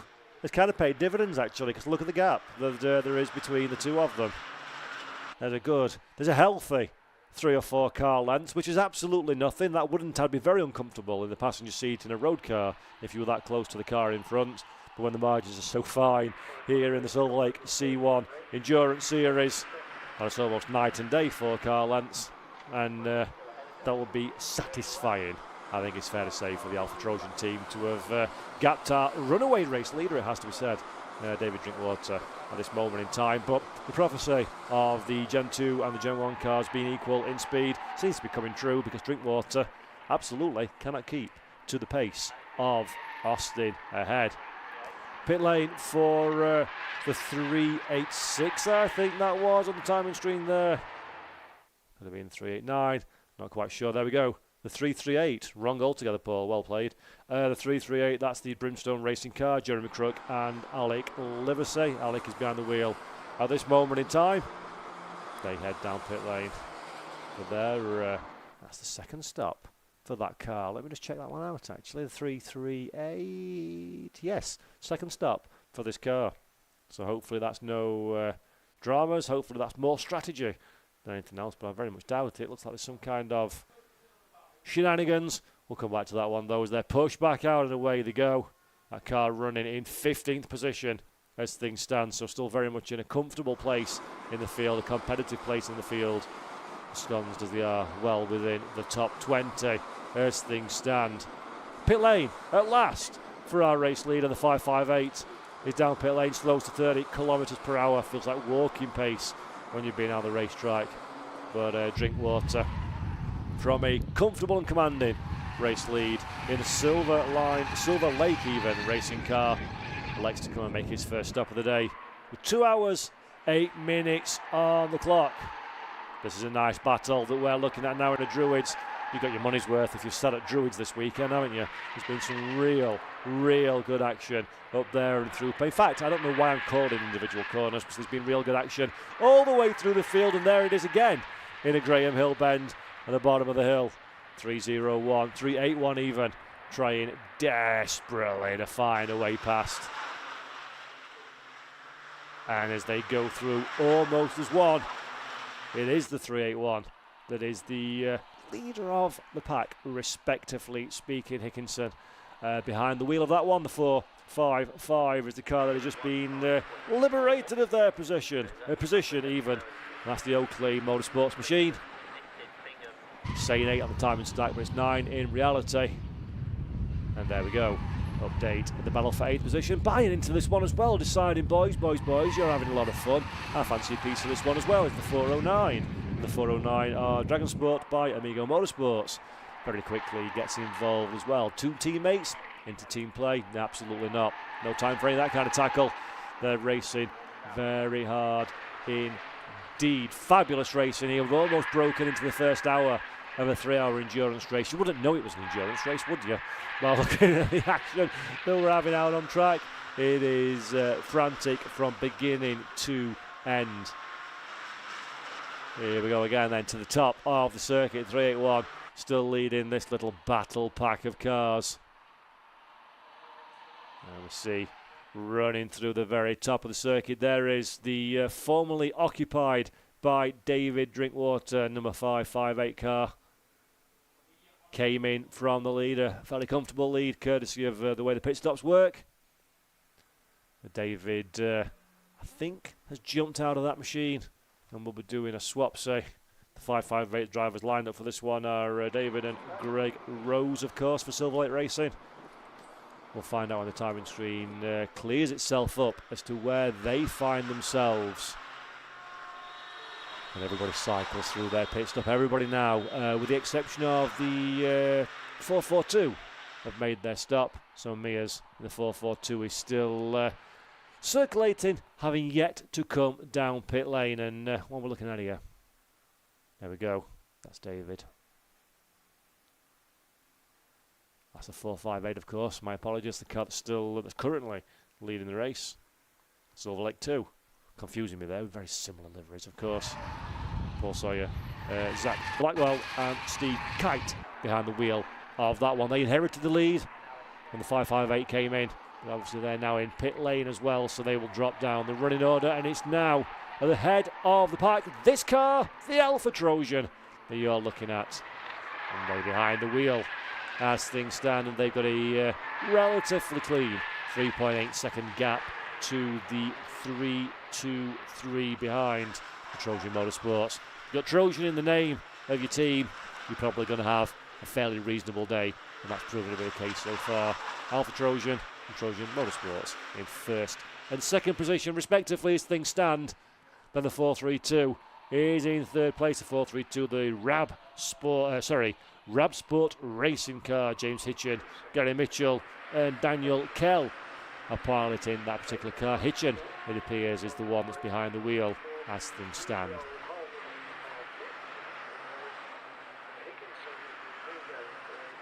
So 2 hours then, 4 minutes and 22 seconds left on the clock. Hope you all are enjoying today's action for the Brscc Summer Race Weekend. We're here at the Brands Hatch Indy Circuit. This is the final race in action of the day in what has been a very stacked weekend of endurance and also sprint racing. We've seen some absolutely incredible cars and drivers and performances out on track. I've had a blast all weekend long, thoroughly enjoying myself, and what a fabulous, spectacular, incredible, sensational, put whatever superlative in there you want to do, way to end the weekend with the Silverlake C1 Endurance Series. Personal favourite of mine, this one, I must admit. I've relatively late to the party in terms of being exposed to it, but now I'm here. I am hook, line and sinker in love with this championship. Brilliant cars, brilliant racing, cost-effective way to go motor racing. If I can convince Mrs. Jeffrey to allow me to have some budget, which is unlikely because I work in motor racing, then I would like to have a go at these myself, I must say. Fabulous, fabulous racing, fabulous, fabulous stuff indeed. And testament to that fabulousness you can see on track and on your screens. The racing is as close as you could possibly wish it to be. 409 that we caught a brief glimpse of there, whipping through our shot. That's the Dragon Sport by Amigo Motorsports car. They're doing a good bit of work in 8th position as things stand at this moment in time. Will that change though? We have a look to the inside for the 381. Yes, job done. Nice move in a Paddock Hill bend. Intelligent driving by all concerned. Give each other racing room. 455 now to the inside. Cleared the back marker with no problems whatsoever. And there's the third of our trio of drivers still in this particular battle pack. Makes it through as well. Good stuff, good heads up driving there. Minimising time loss in traffic. But still looking after your own race as well, the 447. Car being the TRX Motorsport car of Paul Bishop, Craig Dickinson, Ben Howarth, of course, running a little bit further down the running order. 16th place is where they find themselves as things stand. 381, those on a charge. Let's have a look at lap times. Who was quickest last time through? The best lap we've got thus far, 104.687 for Alpha Trojan, of course. Who else at the front of the pack? Last time around, everybody's in or around the 105s, 105, 169 from our race leader being, broadly speaking, the quickest of those laps. David Drinkwater's vehicle here, the 558 that we saw at the very start of the race, whistle their way up to the top of the tree. And the astute of you will be wondering, well, how did he have a massive advantage and then suddenly he's nowhere? Well, relatively speaking, nowhere in 8th position. Well, look at my timing screen. They're 2 pit stops in the bag. So Drinkwater and the 558 have made not 1 but 2 of their regulation stops. And I believe, I'm pretty confident, they've done it all within the pit window. So I'm certain actually they've done that one because for sure they didn't come in after 15 minutes. So David electing to get a couple of them out of the way as early as possible, really. And that gives them a clean run all the way through to the checkered flag.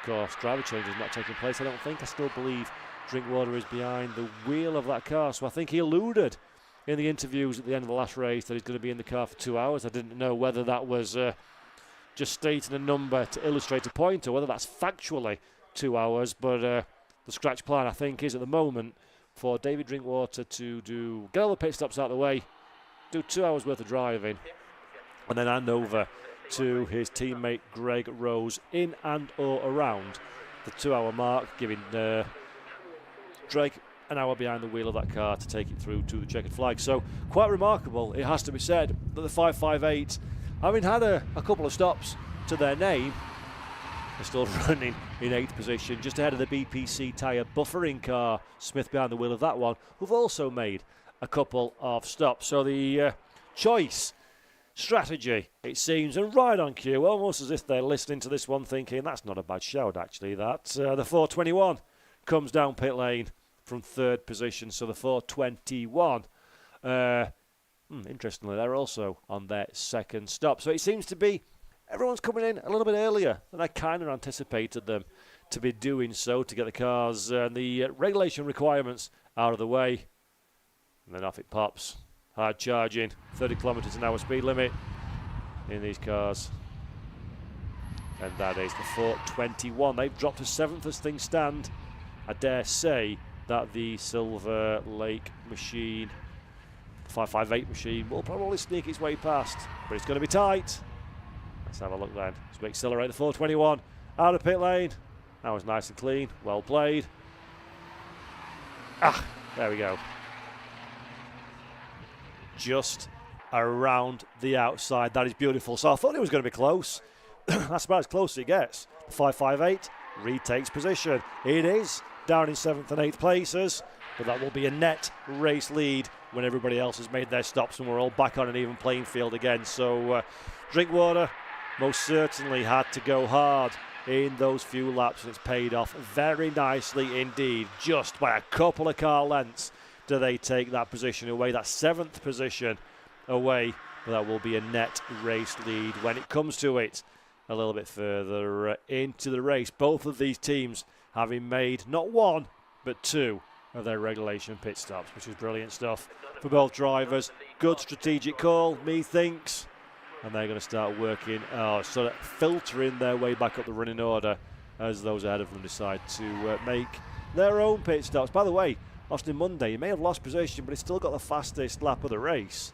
And he is absolutely and categorically on the tail of the 5.58 ahead. That's why he was so desperate to unlap himself and clear away a little earlier on, because he knew, that's good racecraft actually, good racing intelligence. He knew that this was going to turn into something a bit spicier further down the road. The 3-2-3 comes in pit lane from 2nd position. Bingham behind the wheel of that car. He'll step out, which he does. The 3-2-3 goes for a driver swap. I think Charlie's out, and Adam Willis is the man that's going to be behind the wheel of that car, taking us into the 2nd hour of this absolutely categorically fabulous race. Off he goes, and now look at this one. This is where it's all at. This is where it is at. This is the fight for 7th and 8th. Net 1st and 2nd when everybody clears way through.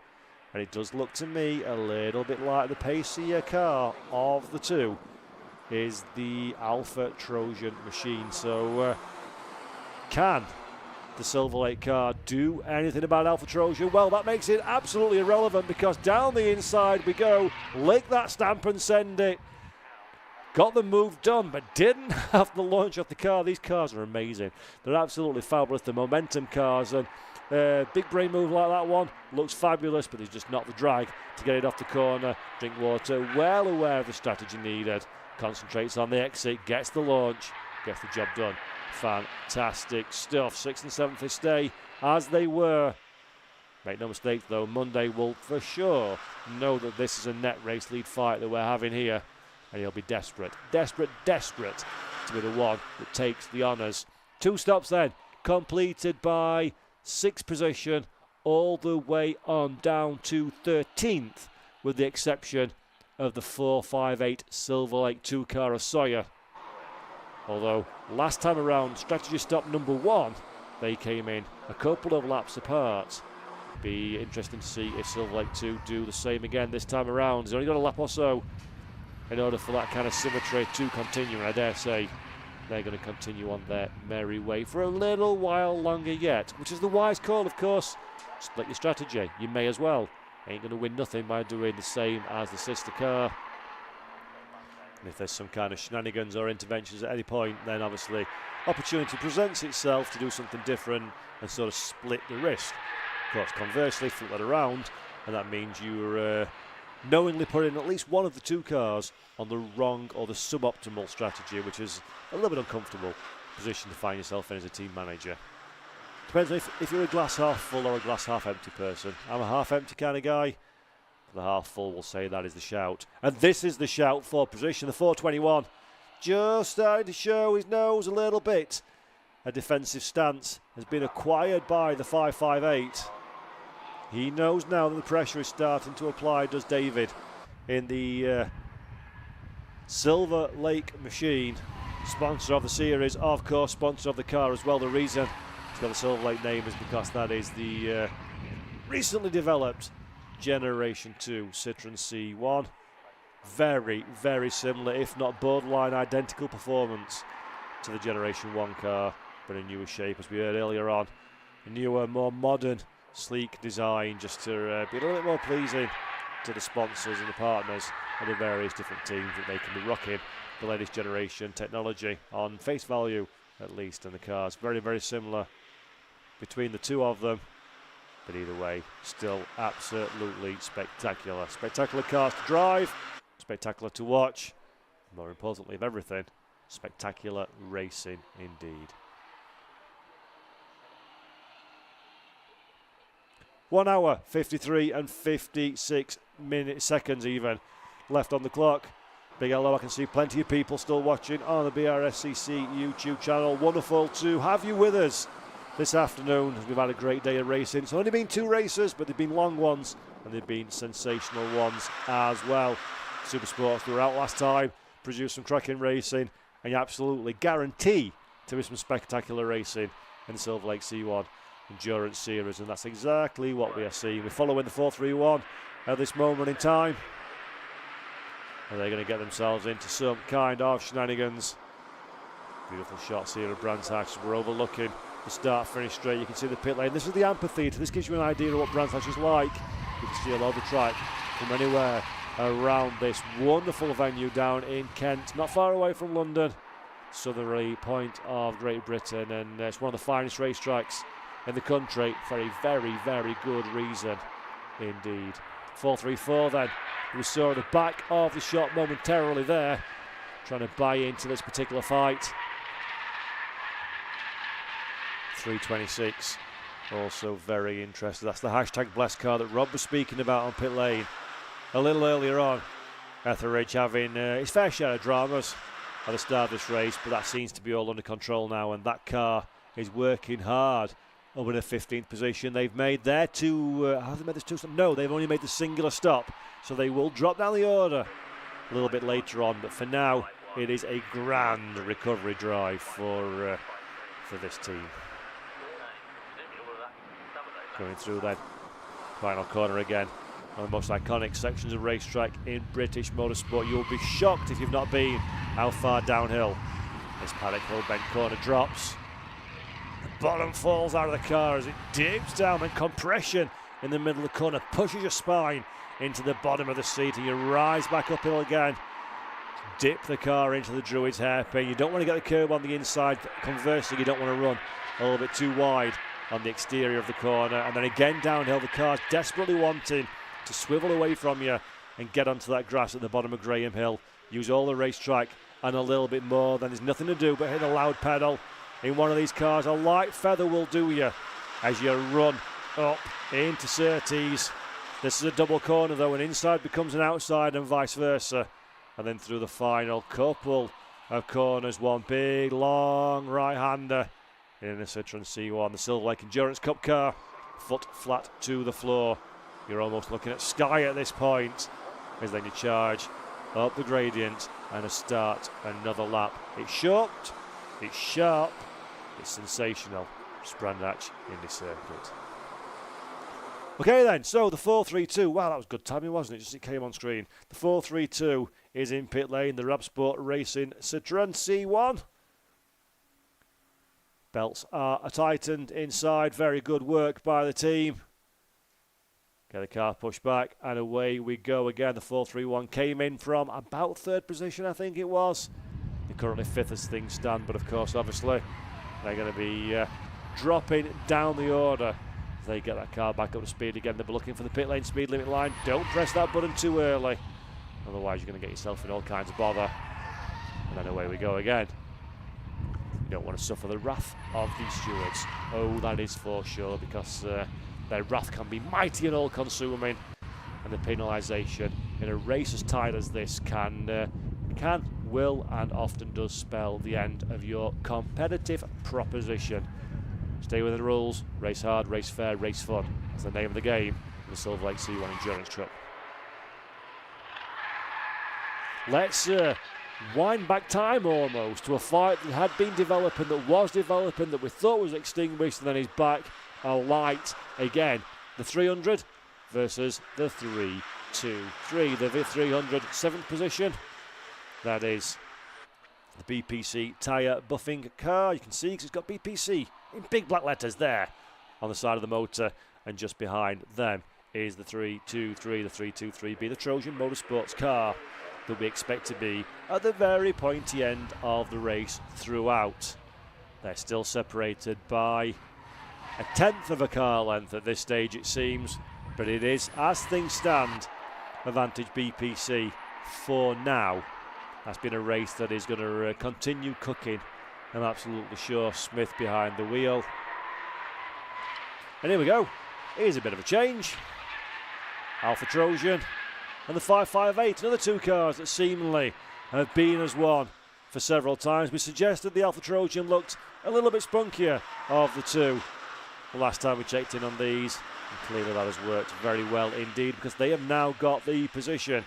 Both drivers remember, both cars, both teams remember, have made 2 stops, and they're the leaders of the 2-stop brigade even in English, as things stand. Drinkwater perhaps starting to fade a little bit, having done a mighty stint last time in the last race as well. But he's doing great work in the Generation 2 car to the inside. That is fabulous bit of traffic management. And let's take a short break from all this one, because I do think down on pit lane we've got another interview. So let's hand down to Rob Lewis on pit road. I've got a very hot and sweaty James Hitchin down here that's just got out of the Brscc car. A bit warm out there. Very warm. I mean, it's a hot day anyway, but we had our heating stuck on full, so it was just getting worse and worse. I didn't want to open the window and lose time, so I just thought I'll sweat to death instead. But the team kept leaving me out longer and longer. I was thinking, oh God, when will it end? But we're in now. We're first, so can't complain too much. The team themselves, you got a really good result, Race of Remembrance last year, and you've really built on that this year. Some really solid results. Richard and the team working hard in the background. It's a good team to be a part of. Oh, it's fantastic. Richard's the best person I've ever raced with. I mean, came into the team for Race of Remembrance. Did Silverstone 24 last year, which we were unlucky in. We had a bit of unfortunate contact at the second Snetterton race. We qualified 4th, got pole there in the draw. It could have been a good result, but hopefully this time it'll go the way that one should have gone. So fingers crossed. And you've also got a teammate running in the car that can't quite remember his gear. Yeah, Gary's a little bit special like that, but we love him. He's part of the furniture, so we have to put up with him, unfortunately. Let's talk strategy. What's it going to look like for the latter part of the race? Have you got all your stops completed? Have you got a dummy to come? So we did our procedural stop early on. I came in for the second one there. Gary's out now, and then we're putting Dan Kell in at the end, so we've got one left to come later in the race, so we'll see how it falls. All 3 of you sort of with an equal pace? Yeah, I like to say I'm the fastest, but Gary likes to say he's the fastest, so we'll see. I reckon Dan might take it at the end, but who knows? We'll let Richard decide. He'll pick me, I'm the favourite. Fantastic, great to speak to you, and I'll let you go and get hydrated. Thank you. Certainly looks rather hot and sweaty down here. Lots more pit lane activity underway. If we have a look behind us, I think we're going to have a little bit of a walk. I'm going to hijack one of the teams, because I don't know about you guys, I was absolutely heartbroken at Snetterton with the issues that faced this team towards the end. They just missed out on a great result. Bacon Racing, we absolutely loved having you at Snetterton. You're getting ready to get back in the car. Things haven't gone your way this weekend. How's the car doing? I think it's more a driver than a car. That's not us.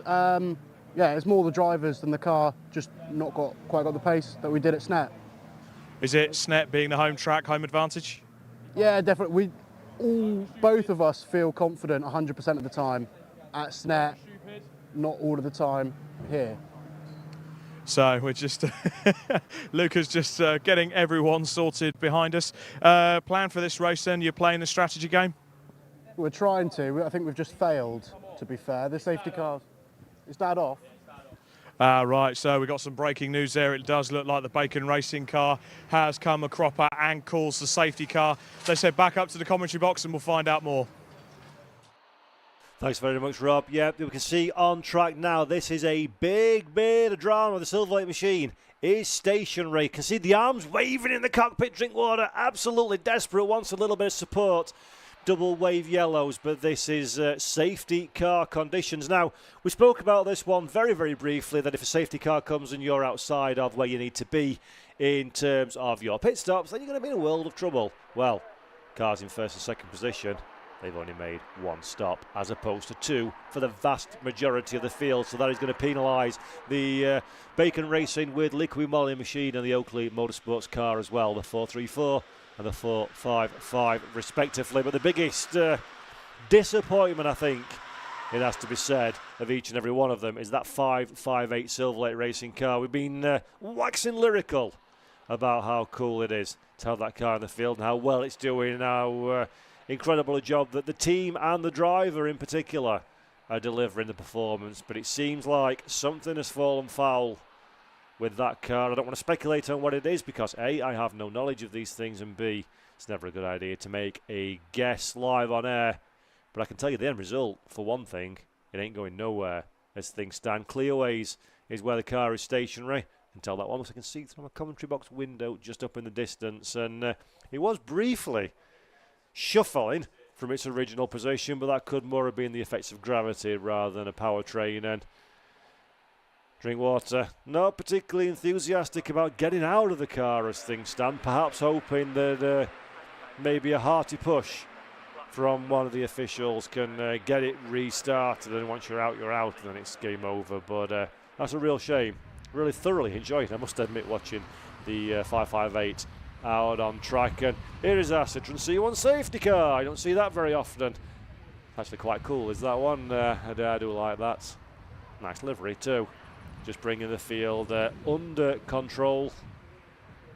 Safety car conditions, of course, are absolutely vital when you've got a stranded car, not only for the fact that you don't want contact with anybody, any stranded vehicles, but also it's for the benefit of the marshals trackside that they can safely get out there and do what they need to do to clear up the racing surface and put us in a go position again for the racing. So steady as we go behind the safety car, and I dare say Silverlake Racing, the car 558, shared with David Drinkwater and Greg Rose. They were one team, two drivers even, that were very, very firmly in the conversation for the outright race victory here today, and that has all gone a little bit Pete Tong, as they say down this neck of the world, and it's a real shame to see that one. Real shame. See that one in the dramas. Hopefully it comes, it can be cleared quickly, or even better, hopefully the thing can restart under its own steam and get back out again. But oh no, there we go. That's a low loader, which is a visual representation that car ain't going to be going nowhere at racing speed anytime soon. And shame for David. Had a good day. Had a good day of racing today. He's been a busy boy. Do envy that one, I must admit. Been a busy boy, having been out just before this race in the SuperSports. Had a quick interview with our Rob Lewis down on pit lane, and then quick wash, quick drink, possibly even a pit stop of his own, and then straight into the car in the C1, and away he goes again. So not how he wanted to say goodbye to Brands Hatch this weekend, but solid day's work. Very stout performance from David Drinkwater, and towing eye on the front of the car, hooked up. That'll get dragged onto the back of the low loader. Look at that one. That's the 434. Just open the door a couple of minutes, get a bit of fresh air in the car. It's a novel way of doing things. You're behind safety car though, so it's no problems, is it? Not hurting nobody doing that one. Keeping cool, keeping hydrated, keeping temperatures of cars and drivers as low as possible is vital in these conditions.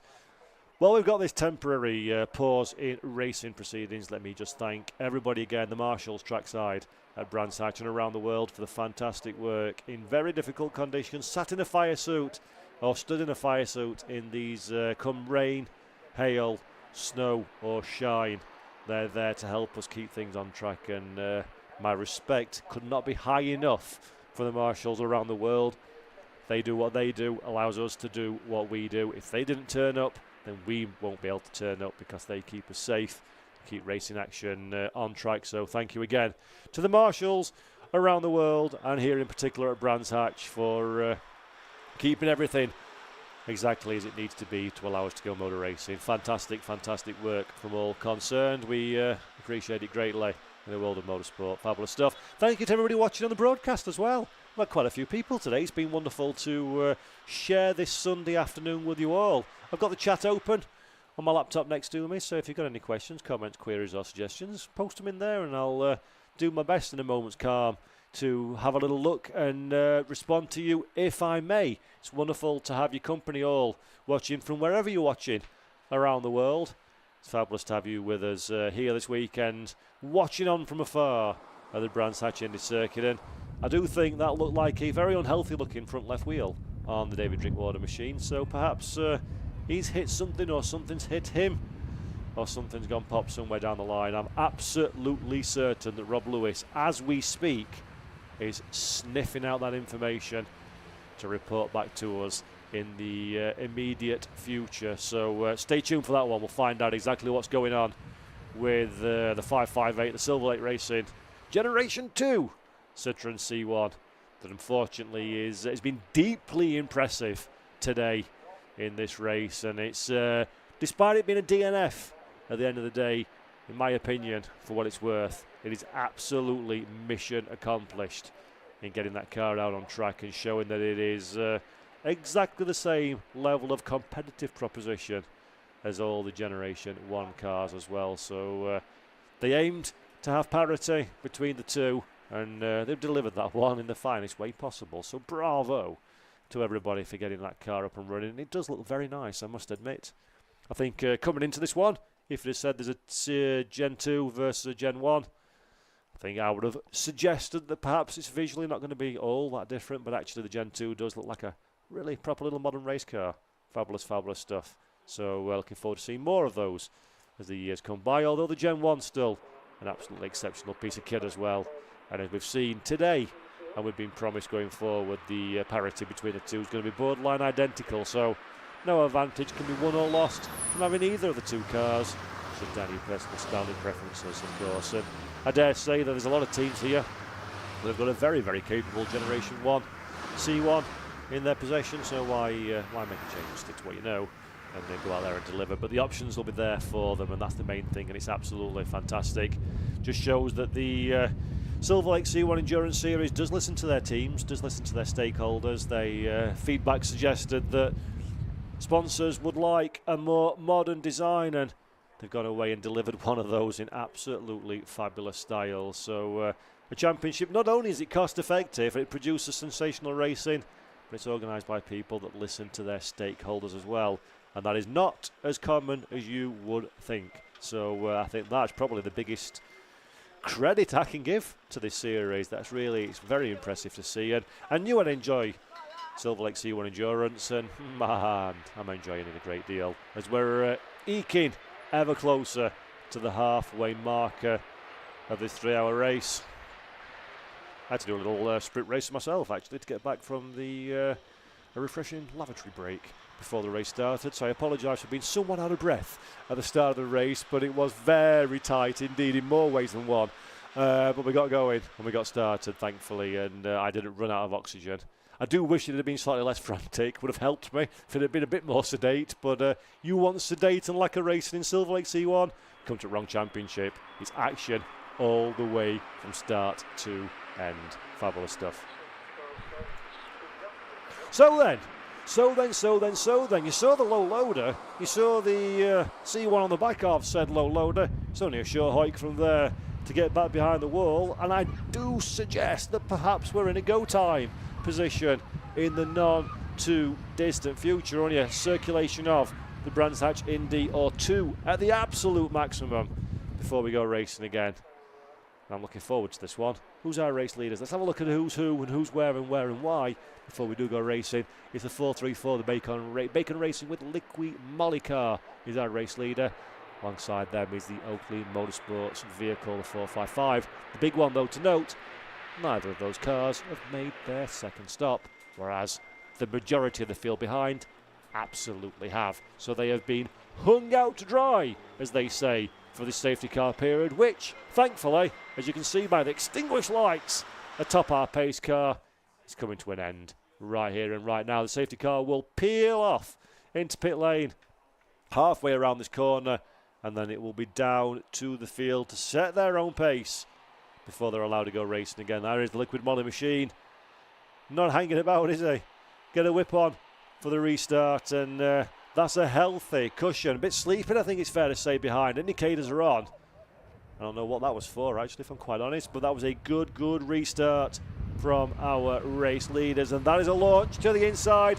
Almost immediately the 455 makes their way past, so good stuff there from the Oakley Motorsports car. They're very much on a charge, it seems. Is the 455 in second position. 3 wide into Druids. Spells disaster 3 wide, it's Druids, turns into 2 wide, that's a bit more like it. Silverlake 2 car getting bumped and shoved out. Whoa, whoa, whoa, thank you very much. Not 1 but 2 kisses. Those 2 again a bit too close for comfort. The 550 does well to hang on to that one. The 409 would do well to put a clean pair of heels before that one happens again. That is a fight for 10th position, the 409 being the one that occupies said 10th spot as things stand. There's Oakley Motorsports scything their way through still. 385 putting a lap on them is the next victim. Why are they being enthusiastic in traffic? Well, it's their job to start with, but more to the point, they're chasing down the race leader. But let's head back down to Rob Lewis on pit lane because he has got another driver to have a quick chat with. So Rob, over to you. Well, we sung the praises of the Gen 2 car a little bit too early. I'm here with a gutted David Drinkwater. David, what happened? It looks just like a parts broke on the front left, ball joint or something like that. So, yeah, just turning through the corner it went, so bit of a shame. Bit of a shame. You were having a great battle with the Trojan cars early on, fighting nice and fairly, no contact, clean racing as always with those guys. Looked like it was going to go right to the end. Yeah, I think so. There was a great battle between myself and both of the Trojan cars. You know, it was side by side for a lot of corners, no touching. So, yeah, it was brilliant racing. Really enjoyed it. Your first try of the Gen 2 car, what's your thoughts? Yeah, really enjoyable. Nice and easy to drive. Seems to be a little bit easier with a full tank at the start. You're not struggling with it as much. Brakes are brilliant. So, yeah, really good. Tempted to come back out for another go? Yeah, always, you know me. Definitely, 100%. Fantastic. Go and get yourself showered and ready to go. Gutting to see that. Yeah, it's a shame. Unlucky. It would have been, you know, nice top 3. That would have been there or thereabouts. Would have been great for Silverlake guys, but yeah, bit of a shame. Bit of a shame. No worries, David. Gutting to see that. So that's David Drinkwater, unfortunately, out of the race with 558. We've got another safety car out on track, so I'm going to keep myself busy and find out what's caused this one. Back up to the commentary box with Paul, and you might just see me again in a minute. Thanks very much, Rob. I have unlocked the secret to commentating in the Silverlake C1 Endurance Cup. If I need something to happen, I'll throw to Rob, and then almost instantly that he comes on screen, drama will crack off on the racetrack. And unfortunately, the drama on this occasion is car number 300. You can just see it there very deeply into the gravel at Paddock Hill Bend. Tried very, very hard indeed, the BPC tyre buffering machine to make it through, but alas, it would not to be. There's a fair bit of gravel down there in Paddock Hill Bend, and that is the end and all she wrote for that car. You can just see the hand signals there saying tow, give me a tow, get me back out on the track. But the 300, of course, was in 3rd position, if memory serves me, or 4th position on track, 2nd of those with 2 pit stops to their name, and that is really and absolutely not what they want to see. Not quite sure whether that was a self-inflicted incident or they were given a bit of a helping hand in the Paddock Hill gravel, but the end result is the same. It becomes irrelevant after a while because the end result is car has stopped, snatch vehicle is in position, and that is all she wrote. So real shame for the BPC tyre buffering car. Rob Smith, Sid Smith behind the wheel of that one. They're getting pulled out of the gravel, which is good. Will we be able to get restarted for that car? That's the big question. Never quite like to see a recovery vehicle quite so close to the racing surface, but of course we're under safety car conditions anyway. Hopefully there's plenty of fuel in that safety car because we've seen a fair bit of it over the last few laps. And again, such is the nature of close racing. Lots of cars, very, very evenly matched. Well, I've got an interesting one. I've got an interview again with Rob down on pit lane, so let's see if we can make it 3 from 3. So Rob down in pit lane has got an interview with BPC. Well, as you can see, Sid Smith was suited up, ready to go into that BPC tyre buffing car. Rob Smith, your dad, is quite heavily set into that gravel. Something's gone a bit awry. Any ideas? Yeah, I can't say much at the moment. I've just come down from Silverstone and got here like 15 minutes ago. The plan was it's meant to be tight. I was helping out the Fiesta lot at Silverstone today. But I've got here, unfortunately, on that restart. I can't say exactly what's happened, but he's off somewhere and it looks like there's a bit of damage to the right hand side of the car, so whether that indicates he's been pushed off, I'm not too sure, but it's so gutted, and it's such a shame to see after being in such good contentions for a good spot there. So what can you do? Hopefully he can get pulled out or we can keep going, but I'm not too sure the situation of the car right now. Just going away from that for the moment, getting the chance to race with your dad, what's that like?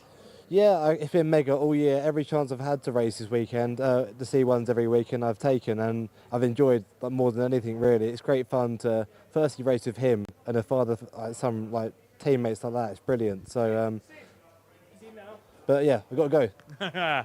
It looks like they've got the car back out the gravel and back in. They're going to get Sid back out into the car, which is quite remarkable. A great turnout from the BPC racing team. In fact, is that him not just flying past now? Yeah, he's back out on circuit. So we'll go back up to the commentary box and work out what's going on.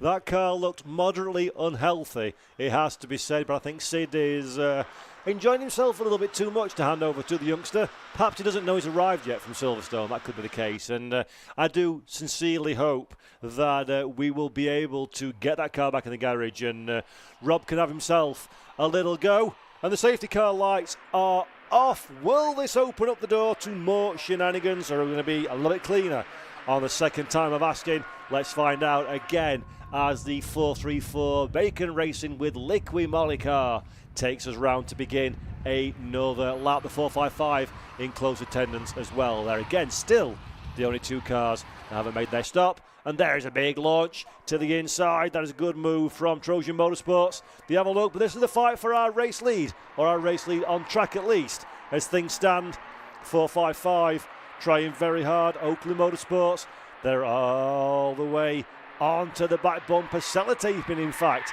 themselves to that rear bumper. That pushes the Liqui Moly car a little bit deep, pressure-wise, if not contact-wise. And then look at this one, 3 wide almost for a few moments, buying in this overtaking, up, down, left and right on this racetrack. It's almost too difficult to keep track on who is where. There's a couple of cars that are on slightly different strategies. They're mixing it in with this one as well. The 434 though, still just about, there we go. They're going in now for their second stop. That is a very, very wise strategic move. Take yourself out of that battle pack. There's precisely nothing to be won by being involved. The 458 almost getting himself into a little bit of strife, getting that car back up and running again. But here we go. Great stuff all the way through the circuit. That is the 421 that we're looking at there, the Alpha Trojan car to the inside of the Oakley Motorsports car. Wham bam, thank you ma'am. That is position race lead re-attained again. Didn't last very long for Oakley Motorsports. Ain't going to last very long for Oakley Motorsports anyway, because they need to dive down pit lane and Alpha Trojan take over the race lead. Plus, they've made their 2 stops. So Alpha Trojan sitting pretty at the head of the pack. And at last, Sid Smith gets down pit lane. That's a rather dirty looking number 300 Citroen C1 getting refueled up. Hopefully there's nothing particularly foul about the car in terms of damage, and we can get Sid out and Rob in for a little bit of seat time as well, have himself a little bit of fun at the Brands Hatch Indy circuit. At the front of the field though, it is still Alpha Trojan at the front, just behind Oakley Motorsports. In third position is the Trojan Motorsports car. Fourth almost is the 338. That's moving up the running order actually. Is the 338. Where are they now? They're up in the 8th position. Couple of places gained over the course of the last few corners. Couple of drivers diving down pit lane as well. This little pit stop issue would have been a bit of a problem, it has to be said. These 2 safety car interventions for several of these drivers, and there's going to be some frustrated drivers watching and team managers watching on this race for the poor timing of the pit stop window. But the 421 Alpha Trojan car ain't very frustrated at all because they've got the race lead, and they are very, very happy about that one indeed, because they've taken the 2 regulation cycle stops as well. There's the Oakley car diving down pit lane at the bottom of your shot. The former brief race leaders. That safety car intervention has not helped them out one iota, it has to be said. So, fastest lap as well. Collect them all, eh? Race lead, fastest lap, why not? Alpha Trojan, Austin Monday behind the wheel. A 1 minute 4.6 is significantly quicker than those around him, so not only does he have track position, he also seems to have the go-go beans in him, and he's doing a great job. Drive it like you stole it, that's what they always say, and that's absolutely what's happening for Alpha Trojan. Squeaky squeaky, go the tyres. That's a car that is absolutely on the edge of adhesion, and Austin Monday knows how to get this one pedalled, it has to be said, and that's a very, very impressive bit of driving so far. Almost the lock of a tyre, but not quite. Little jerk of the wheel, and away you go. Pulsar in chat on the Brscc YouTube channel is asking, how much does running a season normally cost for these cars? Frankly, I'm new in, I haven't got the answer. But what I will say is go over to the Brscc website, Brscc. All the information about the championship is available there. It's a wealth of information. Go and have a look, find out the cost-effective, pound for pound, for the amount of time you get behind the wheel. These offer some of the best value racing anywhere, not in the country, in the world. And look at the racing. Who doesn't want a piece of this? I want a piece of this, for sure. Love commentating. Best job in the world. I'm so delighted to be able to do it, but I would stop it in a heartbeat for a racing one of these. They're absolutely sensational. They're safe, they're cost effective, they're accessible. It's a great atmosphere, and the racing is arguably some of the best you're going to see absolutely anywhere. As the 432 now gets trying to buy into this one, the Brscc car has the inside line, gets shuffled out a little bit. That opens the door for the 382 to be involved as well. That's the blue and white car that you see on screen. 392 even, my apologies. Alistair May, Christopher Parks in the Quattro Formaggio vehicle. 2 wide. Desperately trying to make it 3 wide in a few moments if things... big contact on the start-finish straight with the inside pit wall. We picked it up late. I'm not sure exactly what is happening there, but that is a big bit of contact. Oh, good Lord almighty. That is not the most impressive rejoin, shall we say, that I've ever seen. Good bit of driving from the 448 actually to avoid turning that one into an airplane accident. The Road and Tracks car gets out of the way, but the 550, that was that was spicy, I think is the generous term I'm going to use. But that could have been a little bit leery. I don't know quite why that car was facing the wrong direction. It looked like they potentially could have been shuffled out towards the pit lane wall, but we picked it up just at the end of the incident rather than the start, so I don't want to make guesses and assumptions, but thankfully everybody's pointing in a straight line again, and we could have been that could have been significantly more interesting than it ended up turning out to be. And I'm just hearing that we're going to have a replay actually of what we caught on camera, so in a few moments time, here we go, let's take a look at what happened here. So there is the 550 coming on to the Brabham Straight. It's a gaggle of cars together. Oh, that's a very Brands Hatch moment, isn't it? I know exactly what happened there. The blue car will have come down onto the red 550. 550 would have been nerfed into the wall. There's a little bit of shock. There's a little bit of awe going on there. And then the rejoin was something I definitely don't want to see again, because that was not great. Anywho, let's get back to the racing action. All's fair in love and war. Everybody's pointing in the straight direction. Everybody's got all the fingers and toes still in one place and one piece. And that's what we like to see. And now, undeterred, we've decided that not 1, not 2, not 3, not 4, but 5 cars all fancy being on pretty much exactly the same bit of racetrack. And this, folks at home, is your battle for third position. Yes, bottom step of the podium, currently occupied by the TGR Racing 311 machine. As things stand, the timing screen will update itself in a few moments' time, but the 311 has the bottom step of the podium. There we go. It's been upstated as we go over the timing beam, and just behind, keeping them good company, is the Brscc car, the red and white striped vehicle that gets a little bit closer than he perhaps would have desired to the Brands Hatch gravel, but it's all good stuff. Mitchell, of course, is the driver behind the wheel of that one. My apologies to Brscc. It is she got a little bit close to the gravel. Not the force of habit. Do apologise, Gracie. Doing great work there in the 4-3-2. Oh, no, I apologise. Gary. Come on, Paul. Get it right, son. Gary Mitchell. That was right first time. Don't doubt yourself, son. Gary Mitchell behind the wheel of that one. So, good bit of drive in from Gary. It'd have been easy if you'd have gone off, Gary. You give him more time to read about it rather than save the car. But hey-ho, I don't think you want to be doing that one. Good stuff for Mitchell. Although he's lost a bit of momentum, it seems, actually. Does the 4-3-2 for the run through the final section of corners. A little bit compromised in a straight line. That's made him vulnerable on the run down into Graham Hill Bend. Not Graham Hill Bend, Paddock Hill Bend. So I'm enjoying the racing too much to look at the timing screens and looking at my sheets to see who's who. It's just absolutely fabulous, fabulous stuff. As lots of drama out on track and plenty of action for us all to enjoy. 1 hour then and 18 minutes left to go. There's plenty of life in this old battery yet, it has to be said, as we're enjoying this race with 1 hour and 17 minutes and 51 seconds and counting. It's a 3-hour endurance race.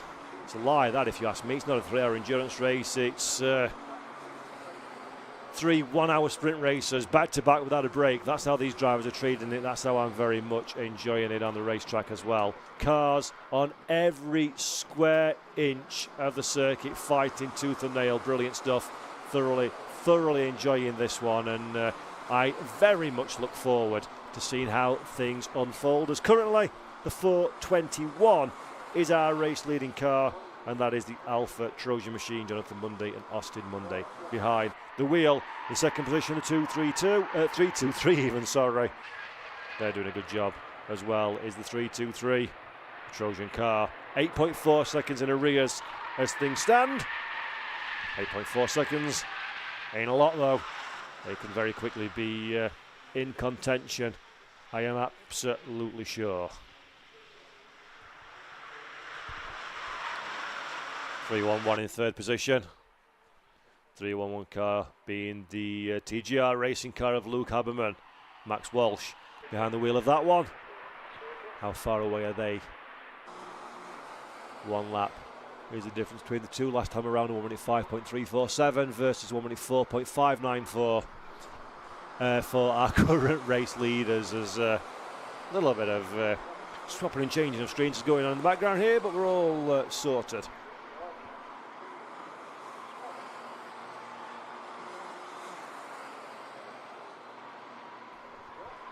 Well, if anybody's watching this one that hasn't watched the Silverlake C1 Endurance Series before, if you're watching it on the Brscc YouTube channel and this is your first time watching this championship, please let me know in the comments what you think of it. I promise you it was going to be exciting, and it has been beyond exciting in my opinion. Are you enjoying it?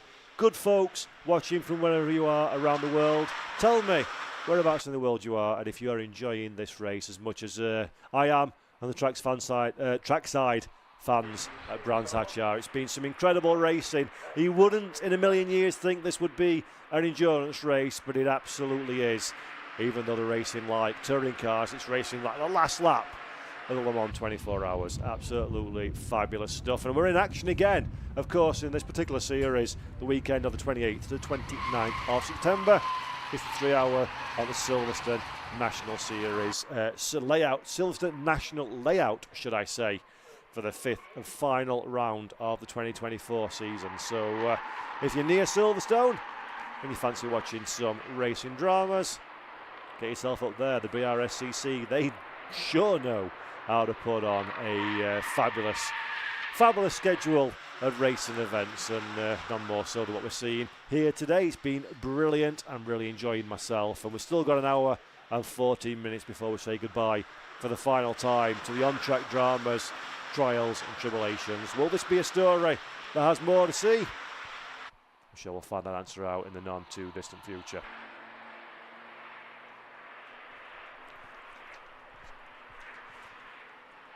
So round again we go. Let's have a look at the pit stop situation. This feels like good timing, doesn't it? Let's have a look at some pit stoppery. See what's going on everybody's made 2 stops now, with the exception of 442 in 11th position. Crockett behind the wheel of that car. They've only been down pit lane the once. 3 stops have been had by the car 427, the AF racing car. Arthur's behind the wheel of that one. They're in 15th position, so they've had more stops than everybody else. 1 stop, the 447 TRX Motorsport machine in 17th place. And then here is the 331. They're coming in for their 3rd stop on this lap. 910, the 311 in 4th place is in pit lane, so this is stop number 3 for this particular car. Very iconic colour scheme, if not wording, on that livery as well. Well, his pies. Oh, could eat a pie. Not eaten today. I could have a massive treat. Heading down your way for a pie in pit lane at the end of the race, methinks would be good. Got a 5-hour drive home after this one, so that would go down a treat indeed as they're filling the car up. Driver gets out of the car, of course, and once the fueling's in, he can get back in again.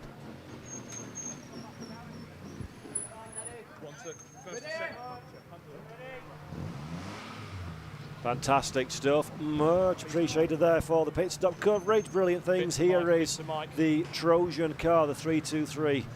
So we're just having a little look at what's going on here. That car is stationary at this moment in time.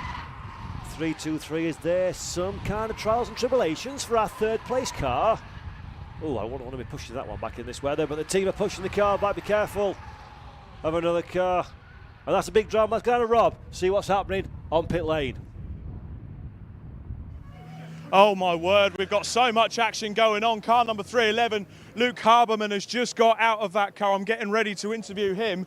But the Trojan car has just come into the pit lane after some damage. The front left corner of that has got a light smashed in. It's clearly had some contact, and it's also resulted in possibly a puncture. Something's rubbing, or something sounded terrible. You can see the damage on the front left-hand side of the car as the team just go to work on it now. But this is awful for the Alpha Trojan squad. They had the cars at 1 and 2 for the Trojan Roller Doors team. They've clearly had some contact there. I'm just going to wander in and see if I can grab some information off the driver.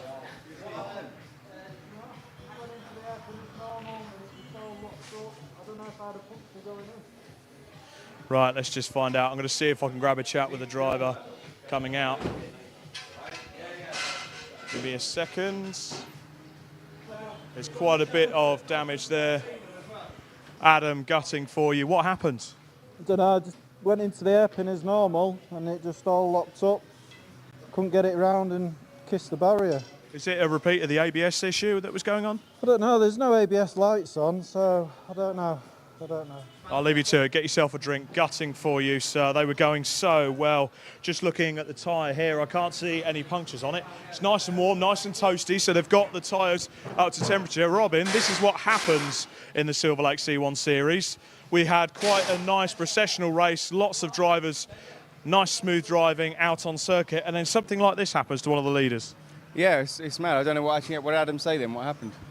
Wheels locked up, went straight forward, kissed the barrier. Oh man, it's just rubbish. I mean, yeah, why, what? Who knows? Tyre failure. The wishbone's bent. I just had a look, but it's not failed. So, I mean, who knows?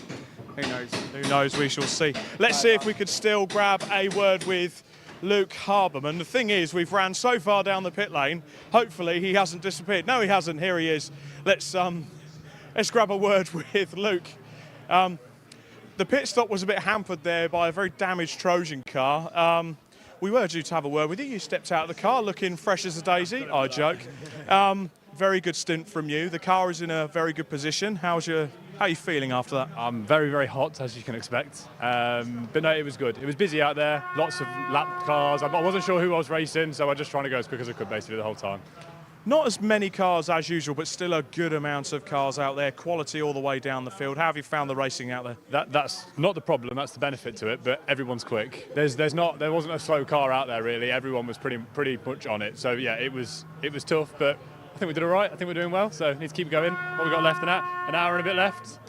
Hour and a bit left. So what are we looking at strategy-wise for the rest of the race? That's it now. Max all the way. So Max is done now, and off he goes. I did 2 dummy stops, so Max is in the car until the end. Oh, sit back with a drink, fingers crossed. Yeah, I'm going to get my suit off and cool down. Fantastic. Good to chat to you, Luke. Well done on that stint as well. Well, we thought it was going a bit quiet down here. Clearly, it's not. We've seen what can happen to the Trojan car. We've also got car number 458 into the pits. We're going to start to see some of the refuelling stops going on as well. We're going to hand back to the commentary box, but shortly I'm going to talk you through one of those pit stops when it comes to fueling. There are certain rules that happen, particularly in this series, that the people at home need to know. But for now, back up to Paul in the commentary box. Fabulous stuff, thank you very much, Rob. And it's that's the first time that we managed to break the curse. Normally the drama happens when we talk to Rob, but this time we caught it as it was happening. So really good stuff down there, and absolutely devastating for the 323. Still not entirely sure exactly what happened there, but the end result is that car's in the garage, and I think it's going to be, might get back out again for sure, but it's definitely the end of the competitive proposition. It has to be said. So that changes things at the top of the pack then. Alpha Trojan are still our race leaders, 96 laps in the books. And then 4-3-2, the Brscc racing car. Mitchell behind the wheel of that one is in second. Then Dragon Sport by Amigo Motorsport. Renard is the car there in the 409. He's promoted up to the bottom step at the podium as things stand. So that works out really well indeed for that team to be on the provisional bottom step of the podium. 1 hour, 7 minutes on the clock still to run the 427 that we see on screen at this moment in time. Down in 12th place, AF Racing Arthur is behind the wheel. He's got a similarly liveried, but not quite the same car, just behind with the 427, doing good stuff for AFR Racing. As things stand, they'll be hoping for a solid result, it has to be said, and they're not a million miles away from breaking into that overall top 10. I always think a top 10 is really a little bit easier to swallow. Zachary Arthur, Luke Francis behind the wheel of that car. When you come to tell people how your weekend went of racing, you can say I was in the top 10. And you're doing very well indeed. Follow this car as it runs down to Paddock Hill Bend. You can briefly see in the cockpit there, great shots down Paddock Hill Bend. It's how hard the driver's working behind the wheel. It's a relatively benign car apparently. It's a Citroen C1, but you still got to get a bit of a shaker on to make it go quickly, because that's a racing car. At the end of the day, the lighter on its toes you can make it, the more willing to accept your inputs, your rotations on the steering, on the brake, on the pedals as well. Absolutely vital to get a car to go quickly. Front wheel drive, of course, torque steer is always a bit of a problem. You don't want to be too hard on the gas too early, otherwise you're going to be taking too much life out of the tyres, scrubbing the tyres, losing lap time as well. Good bit of driving though from that 427 car. Holding position, have a look down the timing screen to see if there's any dramas. A little bit further on, fastest lap is still for the Alpha Trojan, 421 on the front of the field, 26.9. Let's call it 27 seconds for the sake of a couple of hundredths. That's a fairly comfortable gap heading into an hour's worth of racing still to go. All made 2 stops in the front of the field, as Rob mentioned. Rob Lewis on pit lane is going to explain a little bit about pit stops in the very near future. There's some interesting foibles associated with the world of the Silverlake C1 Endurance Series, and so it's worth keeping these sort of things in mind, because it all adds to the strategic element. It's not just the exceptional racing on track, there's also a bit of strategy involved as well, and that's what makes it all the more difficult to be successful in this particular category. And speaking of, Rob, let's head back down the pit lane again, because I think he's got somebody he wants to talk to on camera. So without further ado, down to Rob.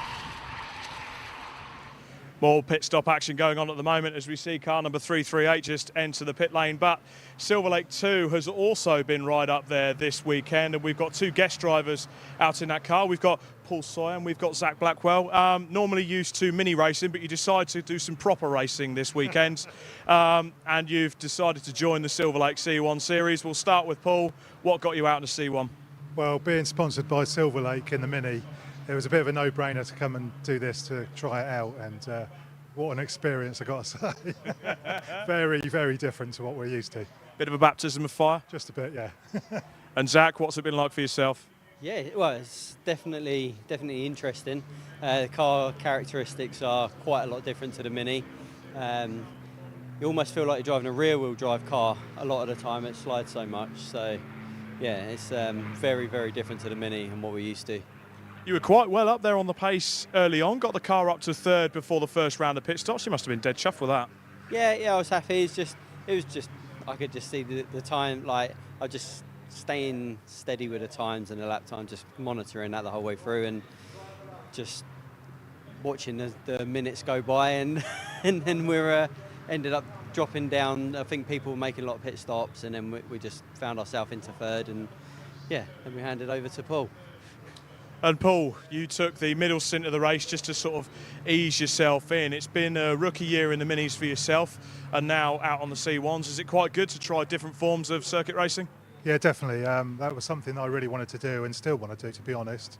Try out some different series, just see what it's like, just to compare it to the mini racing.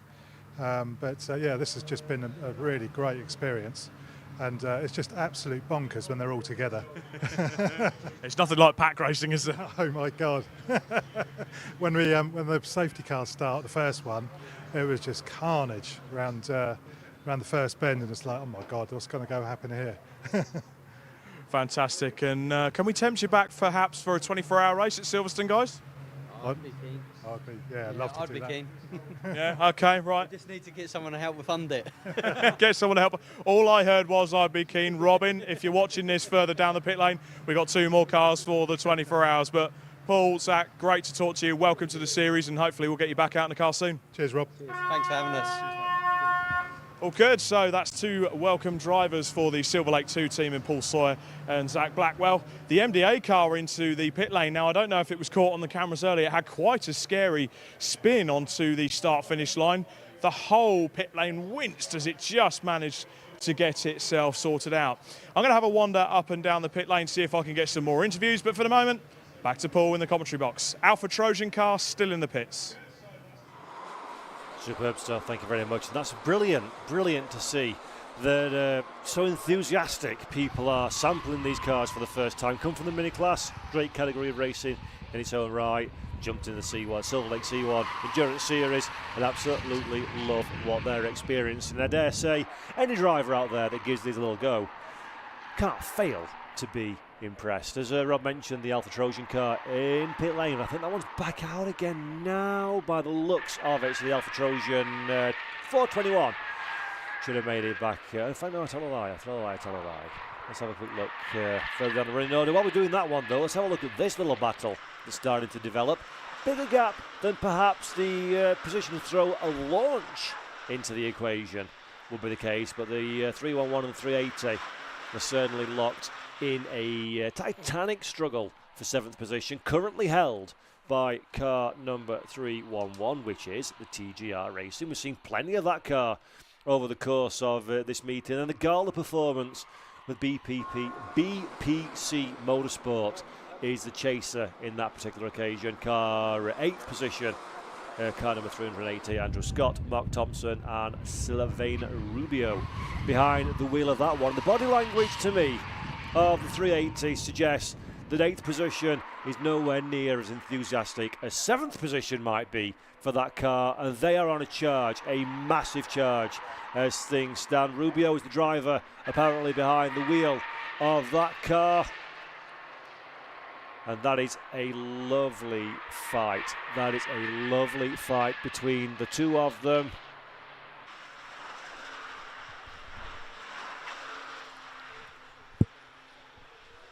I've just noted, I've been informed that the 311 is the only car on track that has completed 3 pit stops. There are several cars pitting at this moment in time and will go up to 3 pit stops very, very soon indeed, but the 311 is running clear with those 3 pit stops at the sparky end of the grid. So nice fight in 7th and 8th position at this moment in time, but this is a good time. Go down to Rob on pit lane as he's got a pit stop with Trojan. So down to Rob.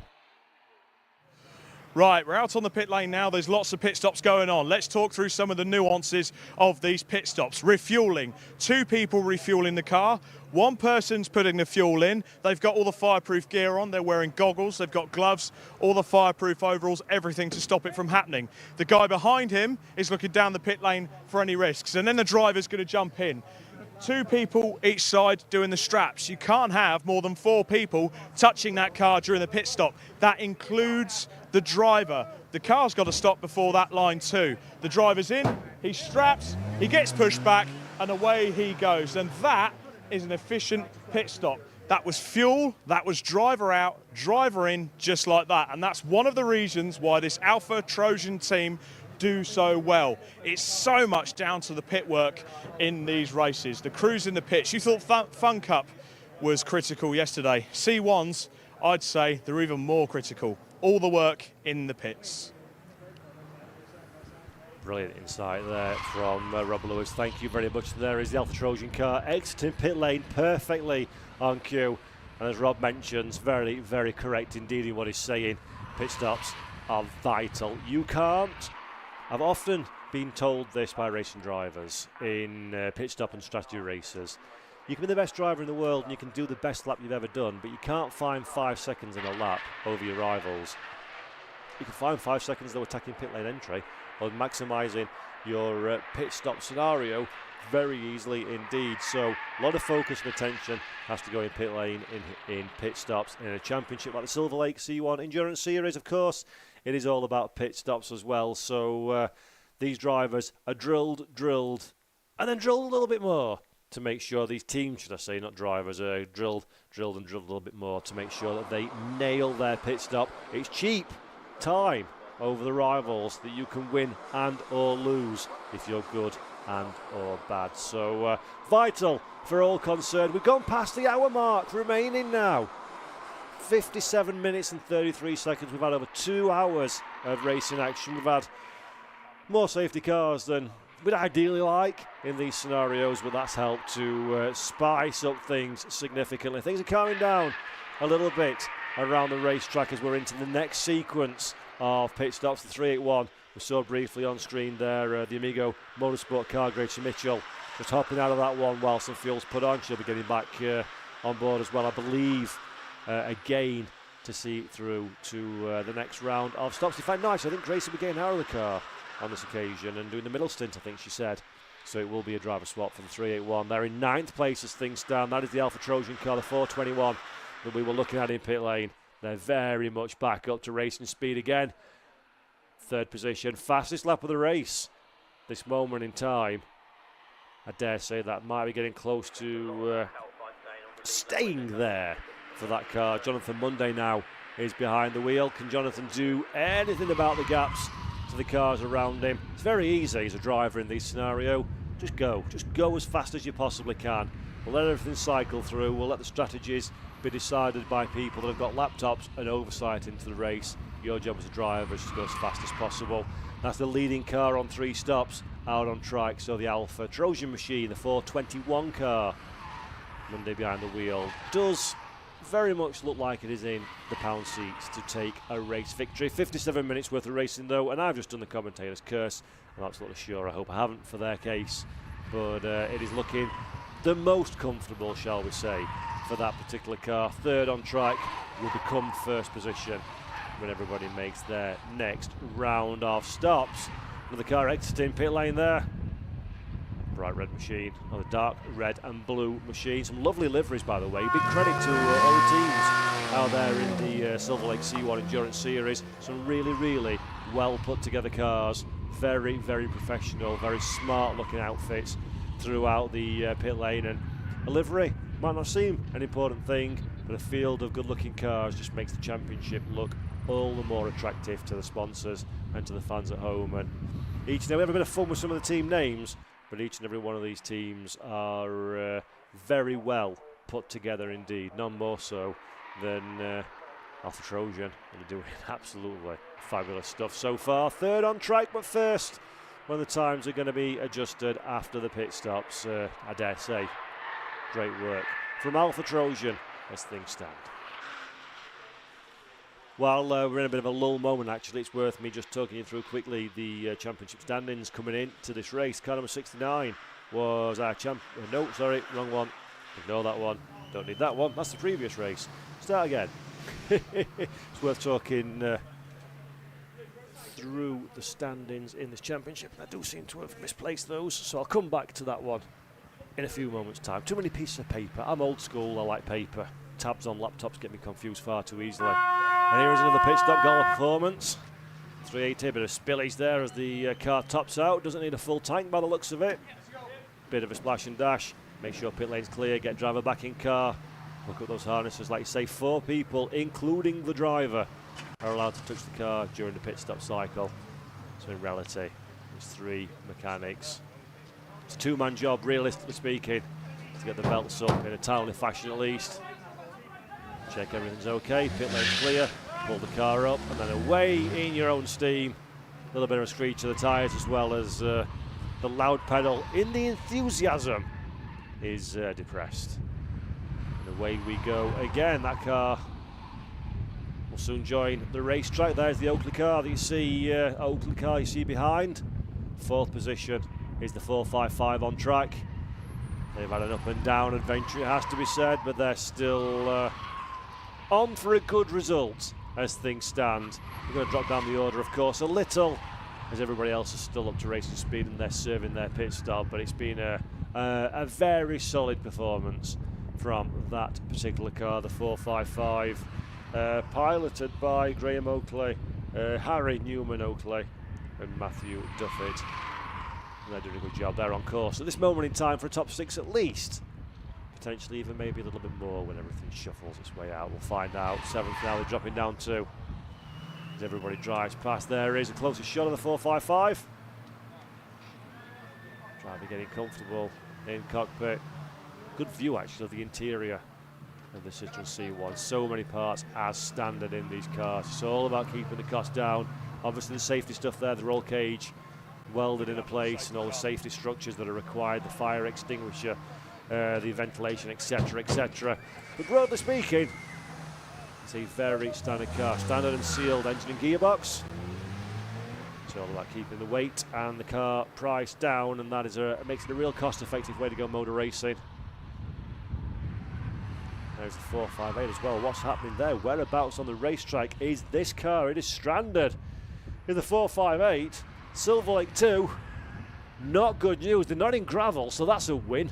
At the very least, the car doesn't need pulling, but as you saw from the hand signals, needs himself a tow, and that is actually that's directly below my commentary box, near damn it, on the run into Paddock Hill Bend. So something has not worked out very well indeed for that car, and that's a massive bit of news for the 458. That's really going to hurt them. Silverlake 2 car, it's not working out well.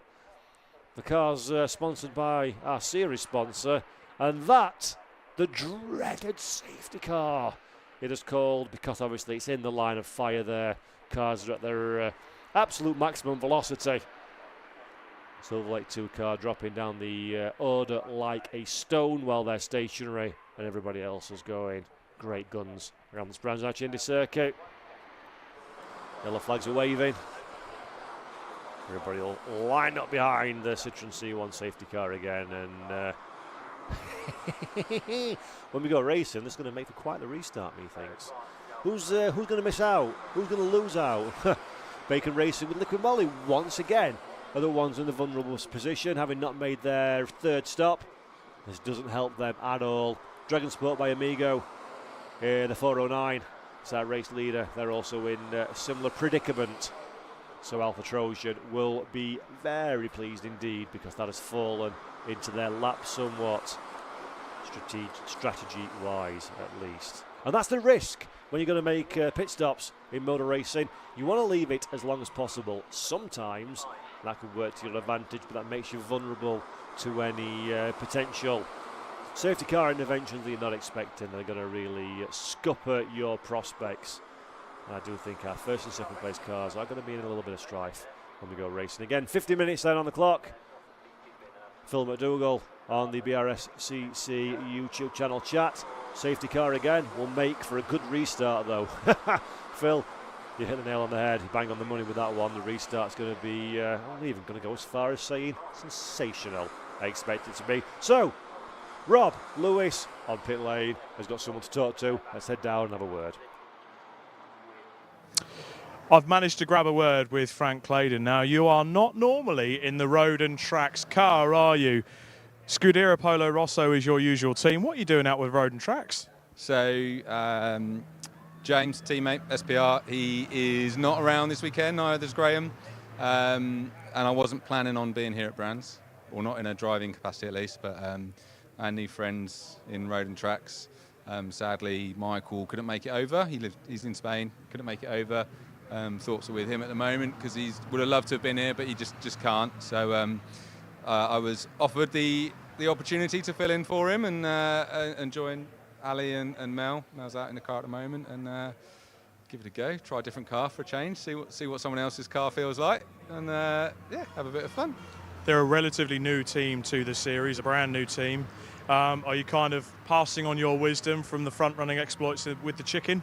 Well, we've got 7 years of experience, some good, some bad, and trying to give them some pointers along the way. And they were in our garage at Donington, and we were kind of able to sort of nudge them along in the right direction a couple of times and give what advice we could, and then give them a bit of a hand at Snetterton as well. So it's just trying to steer them down the right path and get them climbing up the grid. But I guess that's as well as a great part of C1 racing, as well as the racing itself. It's the camaraderie in the paddock, the fact that a new team joins, you didn't really know them, you join, all of a sudden you're racing in the car with them. It's fantastic. Yeah, well, to be honest, if they weren't such a mad lads anyway, it would be a bit different, but they're a hell of a laugh. And then they're quite good company for a weekend, to be honest, who'd have thought it. So a couple of crazy Scotsmen to keep us entertained for the weekend is all good fun, isn't it? How's the race panned out for you guys? Yeah, it was all right. I was a bit disappointed with my stint because it wasn't as quick as I thought I might have been, but it was fine. It was a clean stint. Had a good sort of good run with our garage mates in Sandown. We were sort of with each other for most of the stint, so yeah, it was good fun. All good fun is C1 racing. When can we see a return of the chicken, the Scuderia Polo Rosso? Possibly Silverstone, definitely Race of Remembrance. And you never know, maybe Portugal as well. Fantastic. Good to see you, Frank. Cheers, Rob. Take care, mate. Thanks. Right. Safety car out on the track.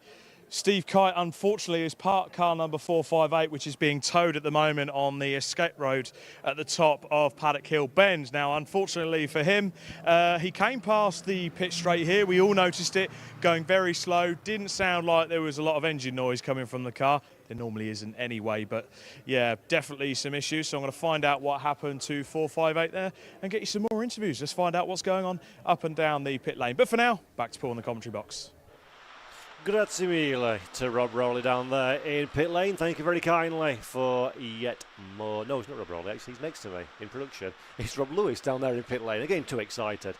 Safety car then, once again. It seems like a reoccurring appearance in this particular race. The temperatures dropping a little bit as the sun begins to go down here at the Brands Hatch Indy circuit, where the intensity levels most certainly aren't dropping out on track. I am actually seeing through my window a car being towed on track, so that may be on its way to the nearest point of egress here at the Brands Hatch Indy circuit to get everything cleaned up and ready to go racing. Again, big thank you to everybody once again who's watching at home. Thanks for sticking with us. It's been a sensational weekend of racing. I think it's fair to say it's been an absolute pleasure to share it all with you as well. There is the rather forlorn looking car being towed around the Brands Hatch circuit, all the way around, curiously, the Brands Hatch circuit for a lap of honour, if you will.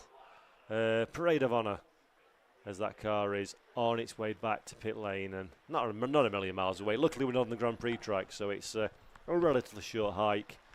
Take a little shortcut as well for good measure onto the access roads. That 458 having come grinding to a halt on the run into Paddock Hill Bend, and it's a real shame. No one likes to have to do a DNF when you go racing, especially at this kind of level where you're very much in it for seat time and for fun and for the experience behind the wheel as well. So Silverlake 2, Paul Sawyer, Zach Blackwell and Steve Kite. Steve behind the wheel at this moment in time. Okay, not for the first time I've made this statement on the course of this live broadcast this weekend, but the lights are out, the safety car peels away, and racing with 44 minutes just over left on the clock can recommence in the Silverlake C1 Endurance Series here at Brands Hatch as part of the Brscc Summer Race Weekend. 1-1-1 they go past the camera, almost as one is the C1 vehicles, Citroen cars, of course. The cars to the left on track are the Generation 1s, but we did have a debut of a Generation 2 a little bit earlier on in the main Silverlake car. That one, unfortunately, though, it did head into retirement, but have I just seen that on screen? Have I just seen the 558? Yes, I. Wow, that is wonderful timing. So I was just referring back to that one, and there it is again, back out on track. Nowhere near anybody in terms of performance, of course, because they have been stationary for a long, long time. But it's good to see that that new Generation 2 car appears to be back on track, and Rose getting a turn behind the wheel as the 434, the liquid moly car, has a little nibble. Well, doesn't have a little nibble at all. Has a massive nibble on the 385, and the 385 thinks, nope, had enough of that one. Let's get down pit lane and do our stop. That is the Crispy Moth car. Alistair Harris, Crispin Harris, James Wilmoth, and Teddy Wilmoth behind the wheel. 434 though, under a little bit of pressure. Oh, hello. A penalty, overtaken before the line after safety car restart for the number 421. Who's the number 421, I hear you ask? It's our race leader. That's who it is. Alpha Trojan are going to receive a penalty for overtaking before the safety car. And yikes, it's a stop-go penalty for the 458 Silverlake 2 car. I don't think they're really bothered about that one though, because that's the car that was going very slowly indeed a few moments ago. Oh, somebody's off onto the gravel, onto the grass. Goes and visits the MSV lawn. Gets the car back in, the 385 picture-in-picture that you see there as well in pit lane, getting their service. We saw them coming down pit road a few moments ago.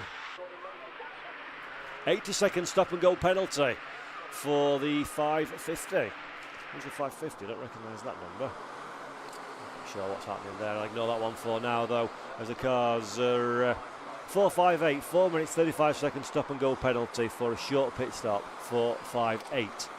Having a penalty for 5.8 being the Silverlake 2 car that we saw in a bit of dramas earlier on. 5.58, the Silverlake car that we saw in a bit of drama many hours ago, is now back on the racetrack though, and that's great to see that one. Greg Rose having a turn behind the wheel, trying out the Gen 2 car for the very first time, and seeing what he's capable of delivering behind the wheel. Good stuff for Rose. He'll be enjoying himself. I'm glad to see that car back in action. It's a wonderful looking car that we already heard a little bit about the life and development of this car. It's the latest generation, the Generation 2 Citroen C1, as opposed to the Gen 1 cars that are on track. It's been built specifically with the intention of being comparable to the Gen 1 cars. It is just the newer shape as requested by some of the teams and their sponsors. And not had an easy start to life. Competitive, yes, but it came to a halt earlier.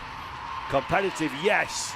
When it comes to the inside, very much now is the 380. That is a wonderful pass for Gala performance with BP Motorsports.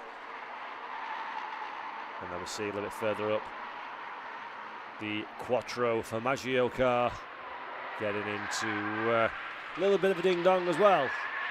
Not for position, there are separated by many laps between the two of those cars, but it's still having a great race out on track, and vital lappery for the Silverlake car to get under their belt, so it's good to see they're back out again. There is the Alpha Trojan car that we saw very briefly on shot as well.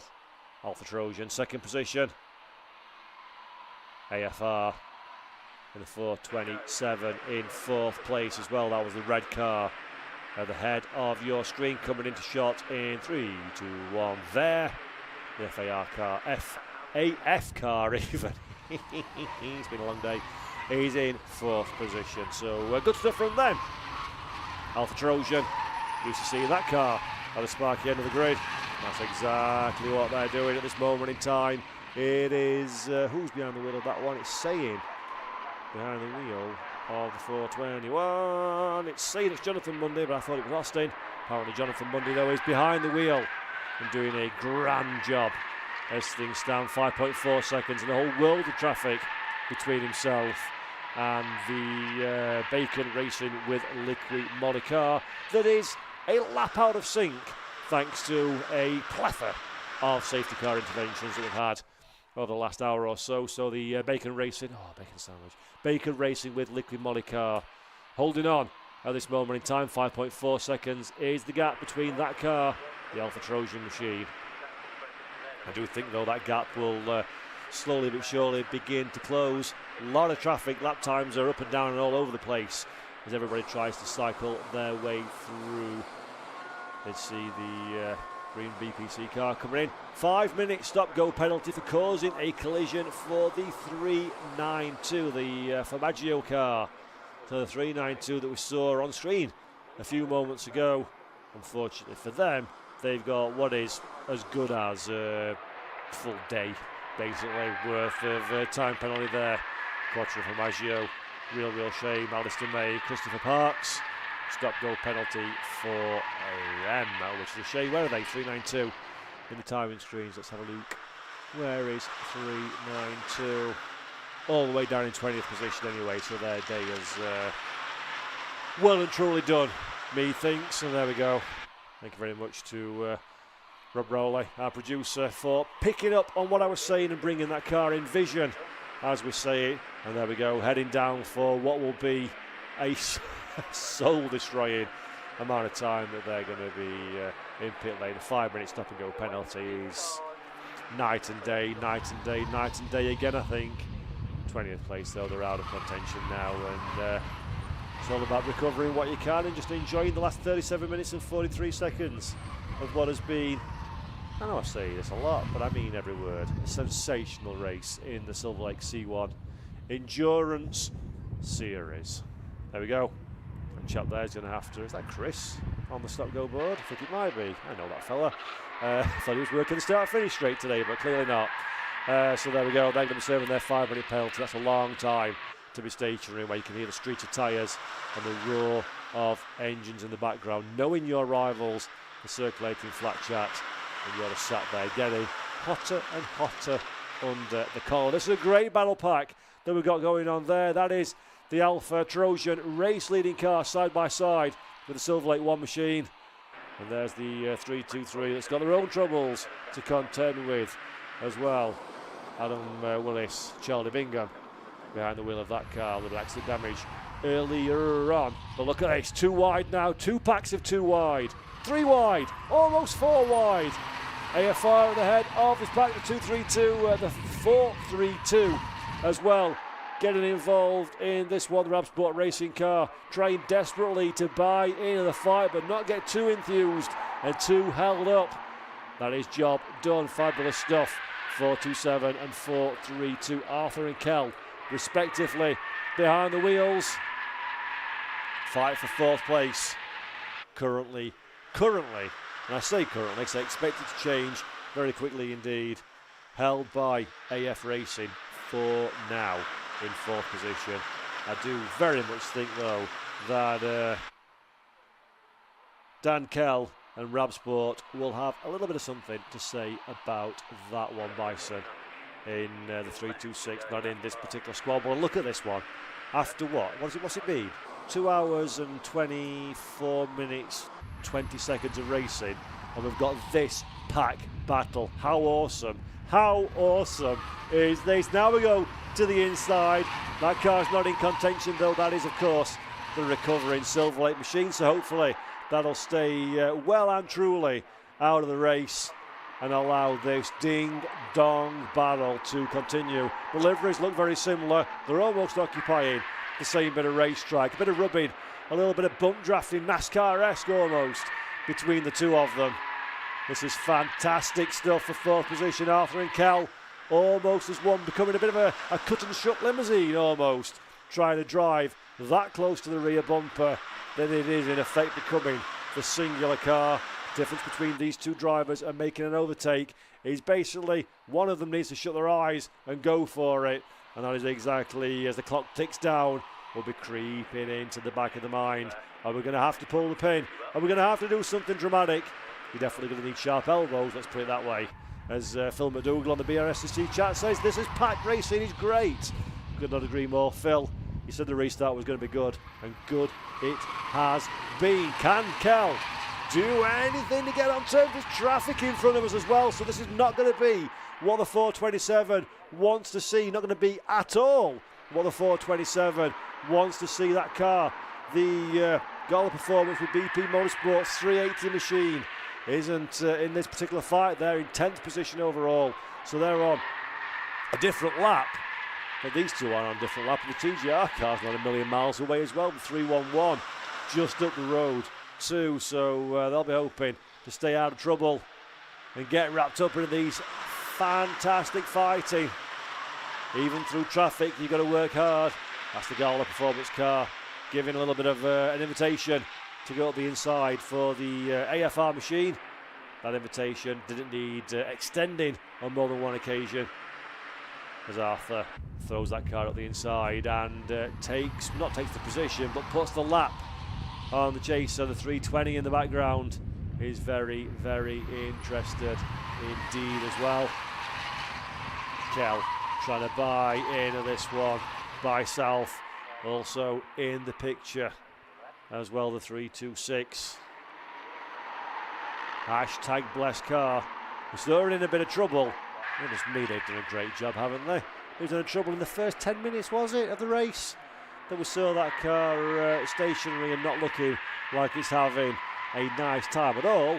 And then, wham, bam, bam, they've got up in a 6th position. Absolutely fabulous, fabulous stuff. You've seen in the comments, Racer Seb is saying, come on, Bacon. I reckon Bacon Racing have a trick, well, a truck up the sleeve. It won't be a truck, they're massive. Could be a trick up the sleeve, though. Might have been a typo there. Possibly so. They've only done 2 stops, though. So realistically speaking, they might, I know, they probably will, actually. Will need to come down for better full service at some stage. So Bacon Racing, I think, have been hung out to dry a little bit with the unfortunate timing of pit stop versus safety car intervention. They're definitely making hay while the sun shines, though, at the front of the field from the Alpha Trojan car in 2nd position. Will that become the Alpha Trojan car a little bit further down the running? No, they've got to be very, very careful, because this battle pack does not care for reputation, does not care for past results, and does not care, apparently, for cars on different laps. All they want to do is get stuck into each other, and very wisely, I think it has to be said, the Alpha Trojan wasn't particularly enthusiastic about closing doors, shutting down opportunities when cars come to their inside. Get out of Dodge and let them go through, because last thing you want to do is get wrapped up in somebody else's hand-fisted mistake. Not saying these cars are going to make a mistake, but the last thing you want to do is get involved. In fact, there is the Alpha Trojan car down pit lane. So the Alpha Trojan car's decided, nope, had enough of that one. Don't like what I'm seeing around me. Extricate myself from the situation and go and get some go-go juice in that car to continue through the final 31 minutes of the race. And there is, right on cue, the Dayglow coloured machine. Not a fan of Dayglow normally, but actually that works quite nicely on the Alpha Trojan. In fact, actually it's a penalty. It is a penalisation for the 421. I'm not quite sure why, if I'm perfectly honest on that one. I may have missed that one, but the 421 is serving that penalty. It's going to hurt. It is going to hurt. They've got some advantage, but this track, the Brands Hatch Indy circuit, is shorter than a short thing in Shortsville. So anytime stationary is going to hurt far more than, say, Spa-Francorchamps, for example, where you can afford to sit around for a whole while. And there is the Alpha Trojan car, still looking stationary. I think Rob and I are both exchanging moderately confused glances as to why this car is stationary, because I've missed why that is. But what I can tell you why, for sure, what the outcome is. Bye-bye victory hopes with 30 minutes left to go. That car's been stationary for more than that 5 seconds I were anticipating. So whether they've got a problem or a different penalty, or we've missed it in the slew of penalties that came in all at roughly the same time, I do apologise. But and I've just been told to me here, and I did say that at the time and forgot all about it almost instantaneously. Thank you very much, Rob Rowley, for reminding me of that one. Stop-go penalty, 1 minute for overtaking before the safety car line. course, we saw that notification a little while ago, got wrapped up in this little battle, but of course that is the death knell of their prospects. And Alpha Trojan, I do think you ain't going to recover from that kind of time loss, and they're tumbling down the timing tower. Real shame. My apologies for forgetting that one. They're on their merry way again. I get too excited and wrapped up. Right, Rob Lewis actually down on pit lane. We've got a bit of an update regarding Trojan, so without further ado, let's go down to Rob Lewis. As we see a returning Trojan car, the 323 car, come into the pit lane after having its mechanical issues. It looks like they're potentially retiring that car. You saw the lead Trojan car pull off into the pit lane for a stop-go penalty. That was because they committed a cardinal sin of the safety car restart. Technically, anything before the timing line, even when the flags go green and the lights go green, you cannot overtake before you pass that timing line, and unfortunately it looks like they have done so. They've committed a cardinal sin in motorsport. That's chargeable with a stop-go penalty, which has just opened this podium right up. Alpha Trojan have been dominant in this series for such a long time, so to see both cars hit trouble like this and so late on in the race is incredible. Don't forget, folks, Bacon still need to stop for their stop, so it's just opened it up to brand new podium sitters in this race at Brands Hatch. It was a little bit of a slow burner at first, I must admit. It did get a bit processional. We've seen both the Silverlake cars get knocked out through various gremlins after running really well at the start. We've now seen the same run with the Alpha Trojan cars, and we've also had Rob and Sid Smith run into trouble as well after their exploits into the gravel. I don't know about you, Paul, I cannot wait to see the conclusion of this race, because we look like we are getting some brand new contenders for the C1 podium. Rob, I would have to agree with that one wholeheartedly. It's been an absolute cracker, but it is obviously a real shame to see such a sad end to what has been a great drive at the front of the field for Alpha Trojan. They're running in 5th position as things stand, so they're not falling quite as far back as I expected. But what that does mean, of course, Bacon Racing, as you mentioned, need to come down pit lane and serve their next stop. They've only done 2 so far, so they don't have a truck up the sleeve, according to Racer Seb on our live stream comments, but they do need to stop. Again, confirmed there by the guru of the Silverlake C1 Endurance Championship, Rob Lewis, down in pit lane. What it does mean, though, is we've got quite the race for the win and the podium. The 311, the TGR racing car currently driven by Walsh, is in 2nd position. Now we've had a bit of a shuffle around in the running order, and then behind is the 432 Brscc car that is desperately trying to hold on from the 427 AF Racing car in 4th place. This is a nice little squabble. The 442 that we're looking at here on screen is the team in scene. Adam Langley, David Mayers and Maurice Crockett are doing a good job there. And there we have a look now as we run down in a T1. This is the view looking down onto the first corner of this track. Beautiful shots as we run down into the fabulous Paddock Hill Bend. So, 25 minutes 44 seconds of a 3-hour endurance race. We're making a habit of taking this thing all the way down to the line. So it seems 434, the Bacon Racing with Liqui Molycar is still your race leader, but they will depart very quickly indeed to go down to pit lane in the immediate future. Then it's TGR Racing in 2nd place. That will become first, Inherited, and then Brscc Racing, Cal behind the wheel of that car in 3rd, will be Inherited in a 2nd. AF Racing with Arthur behind the wheel, a 4th, and that will move up to 3rd. Do you think that's going to stay the same now? At the checkered flag? I don't. Absolutely not. Plenty of racing still to go. 25 minutes in which to fill it in. This is basically now hit the region of an average touring car race. So, these look touring car racy-ish, don't they? Let's have some door-to-door racing. Sounds like a wonderful plan to me. Around we go. How many laps have we done? Let's have a look. 134 in the books for Bacon Racing. This thing stands. Is that so the car in pit lane as well? Is that the thought I saw. I may have been mistaken. I'm still not getting familiar with them. The Oakley Motorsports 455. No, it's not. It's the 447. So my eyes fail me. TRX Motorsports, Paul Bishop, Trade Dickinson, Ben Howarth behind the wheel. Not seen much from TRX. It's good to give them a little bit of camera time for team, crew, drivers and sponsors. And they're having a quick fill up in pit lane. Down the fuel guzzles.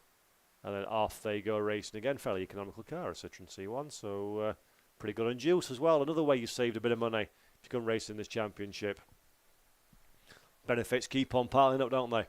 Fabulous series, fabulous racing, fabulous people, and sensational sporting endeavours to be had. There is the 447, then 19th so far.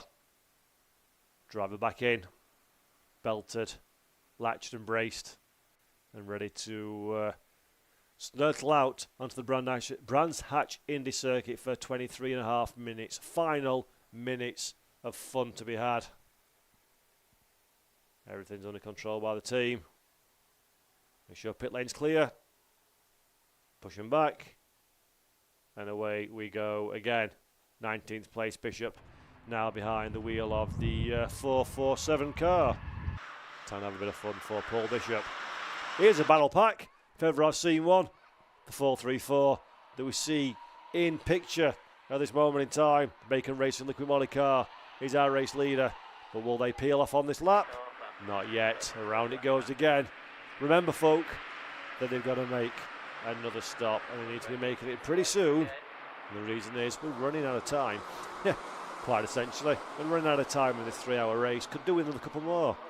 So much as if they could do a 24-hour race. Oh, yeah, they do. And that's upcoming as well. Make sure you check that one out. It's going to be Race of Remembrance. Fabulous stuff. Fabulous stuff. Indeed. Right, diving down now into the hairpin.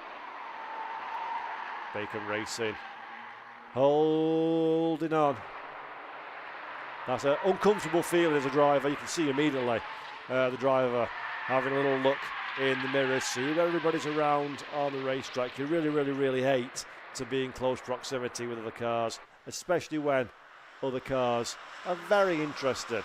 It's invested interest in finding a way of getting past you. Yes, we're not on the same lap, but of course, if we can clear the Bacon car, then the TGR racing machine behind can start building an inroad into their lead. They'll take the position anyway.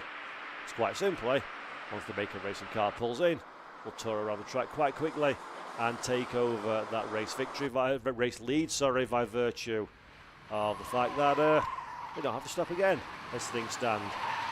So it's going to be a splash and dash right to the flag, I reckon, for the 434, and frankly, that's kind of the only option that they've got available to them at this stage. You just want to run the car as late into the stint as you can get, making sure you don't exceed the maximum driving time, make sure you don't empty the tank and come to our retirement, and then a little splash of fuel, just enough to take you to the checker, and then go like stink after that one. Drive through for the 300 BPC tyre buffering car for track limits. I did say track limits might be an issue, the 300. Unlucky for some in 13th position. Certainly been unlucky for the BPC crew, Rob and Sid Smith. They've had a fair few track limits. One of them was basically the barrier on the outside of Paddock Bend. That's a pretty impressive track limit. It would be a bit harsh to penalise them for that one as well, because that was when it all went rather wrong indeed. But they're back on track. We're in 13th as things stand. Can't complain at that one. Father and son duo, what a wonderful experience that must be. I do so wish my family were a motor racing family, and also significantly better off, and we could go racing, but alas, that's not to be. That boat sailed, so I'll stick to doing the talkie-talkies, which frankly, I'm not great at that either, but I'm not better than I'm a driver. So, here we go. Let's have a look what's happening on track. Still got Bacon Racing, still followed by TGR. There's a lap separating the two of them. And there's about 4.5 inches on track separating. There's the launch for TGR. That gap gets very quickly closed though by Bacon, by Liquid Moly Racing. Didn't want to leave that one open too long. Never fun to be the one that's loitering on the outside line, because a little mistake could quite easily go a door handle to door handle, and then away you find yourself skirting through the gravel, which would be somewhat detrimental to your overall race finish. But I think the 311 doesn't really need to apply too much pressure. In fact, actually, there is an interloper as well, the 550 getting wrapped up in a bit of drama, and then decides, nope, don't want no part of this one, boys. Off you go, and opens the door again. TGR Racing then are in the pound seats, methinks, with 19 minutes left on the clock. Everybody watching at home, it's always awesome to have you with us. Thank you all watching on the Brscc YouTube chat. Fabulous to see that one.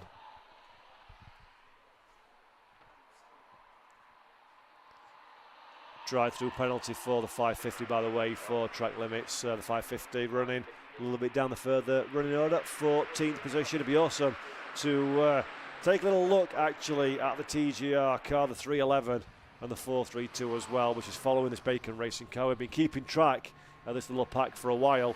Reason that this Bacon Racing machine car is interesting, aside from the fact that, of course, it is our race leader, is pure and simply because this car is yet to pit and will very quickly be conceding not just track position, but also the overall race lead to that car a lap behind. Callum Dearden, by the way, on our chat channel, on the Brscc YouTube channel, as saying big love to Matty Troy in the 451 on his first race, chasing the 550 for 14th position. In which case then, can we have a look at the 451 please, Rob? And let's have a quick look at Matty Troy enjoying his first car race. So this is courtesy, Matty, when you watch this one back, Callum Dearden, that suggested that we gave us some big love to you, and I'm very much up for giving some big love. So have a look at Matty then and see how he's getting on. Car number 451 being the PMF Racing with CSR machine. Matty Troy sharing that car with William Hodgson, Martin Brown and Peter Kay. And there we go, right on cue. Well played, Matty. Let's get a little bit lively. Loving that one, the black X in the yellow square signifies a rookie in the back window. And Matty, when you said he was chasing in chat, Callum, I kind of thought it would just be you have a 10th, I have a 10th. I didn't realise it was going to be glued to the cars in front. Absolutely beautiful. Great little battle pack that we see here. Matty Troy at the back of said battle pack, and really fighting very hard indeed. It's fabulous to see the 451 in action there. Brilliant stuff. Hope he's enjoying himself as much as we are up in the box, it has to be said. Nice looking liveried car as well there, black nose and the green and white triangles on the side.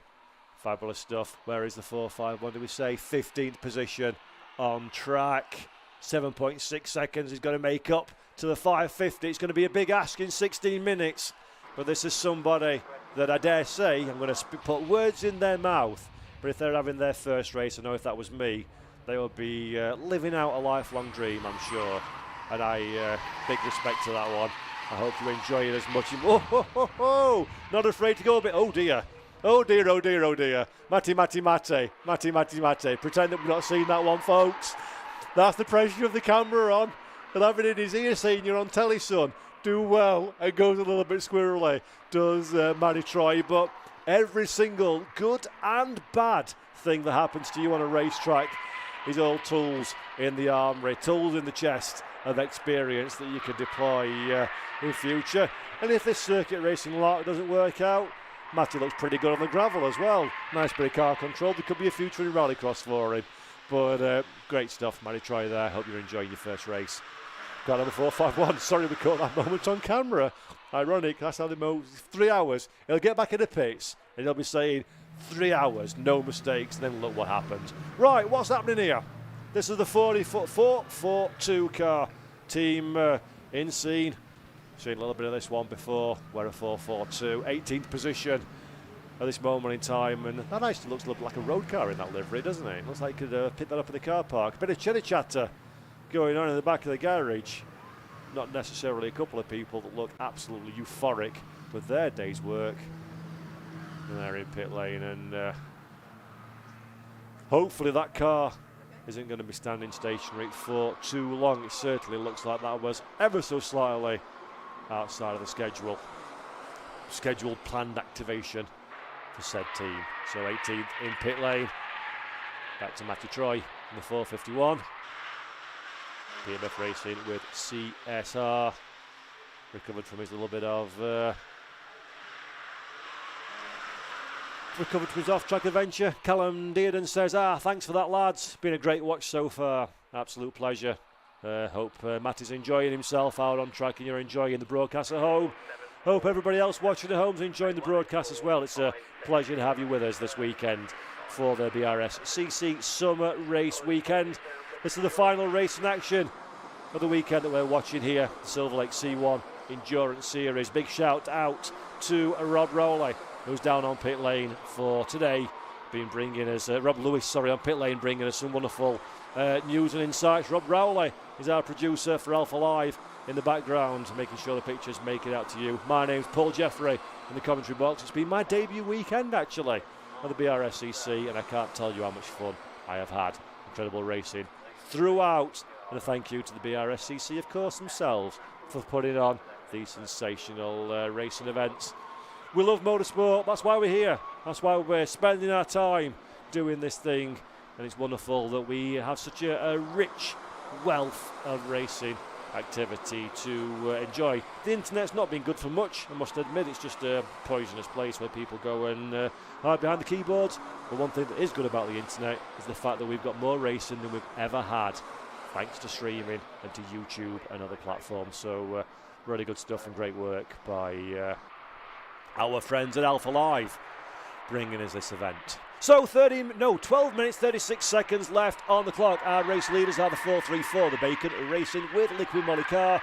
But they're going to need a little bit of juice in the tank some stage in the not too distant future, methinks. So they've got to come down pit lane again. It's a bit of a false lead in effect. TGR Racing, the 311, are in second position. Walsh is behind the wheel of the 311. Max Walsh, that is, of course. And then in third place is Rabsport Racing. That is car number 432. Dan Kell is the driver that is currently doing a sterling job in third, although I suspect before too long that's going to turn into second when our car on screen now, the Bacon Racing with Liquid Molly machine, comes down pit lane and says his pit stop.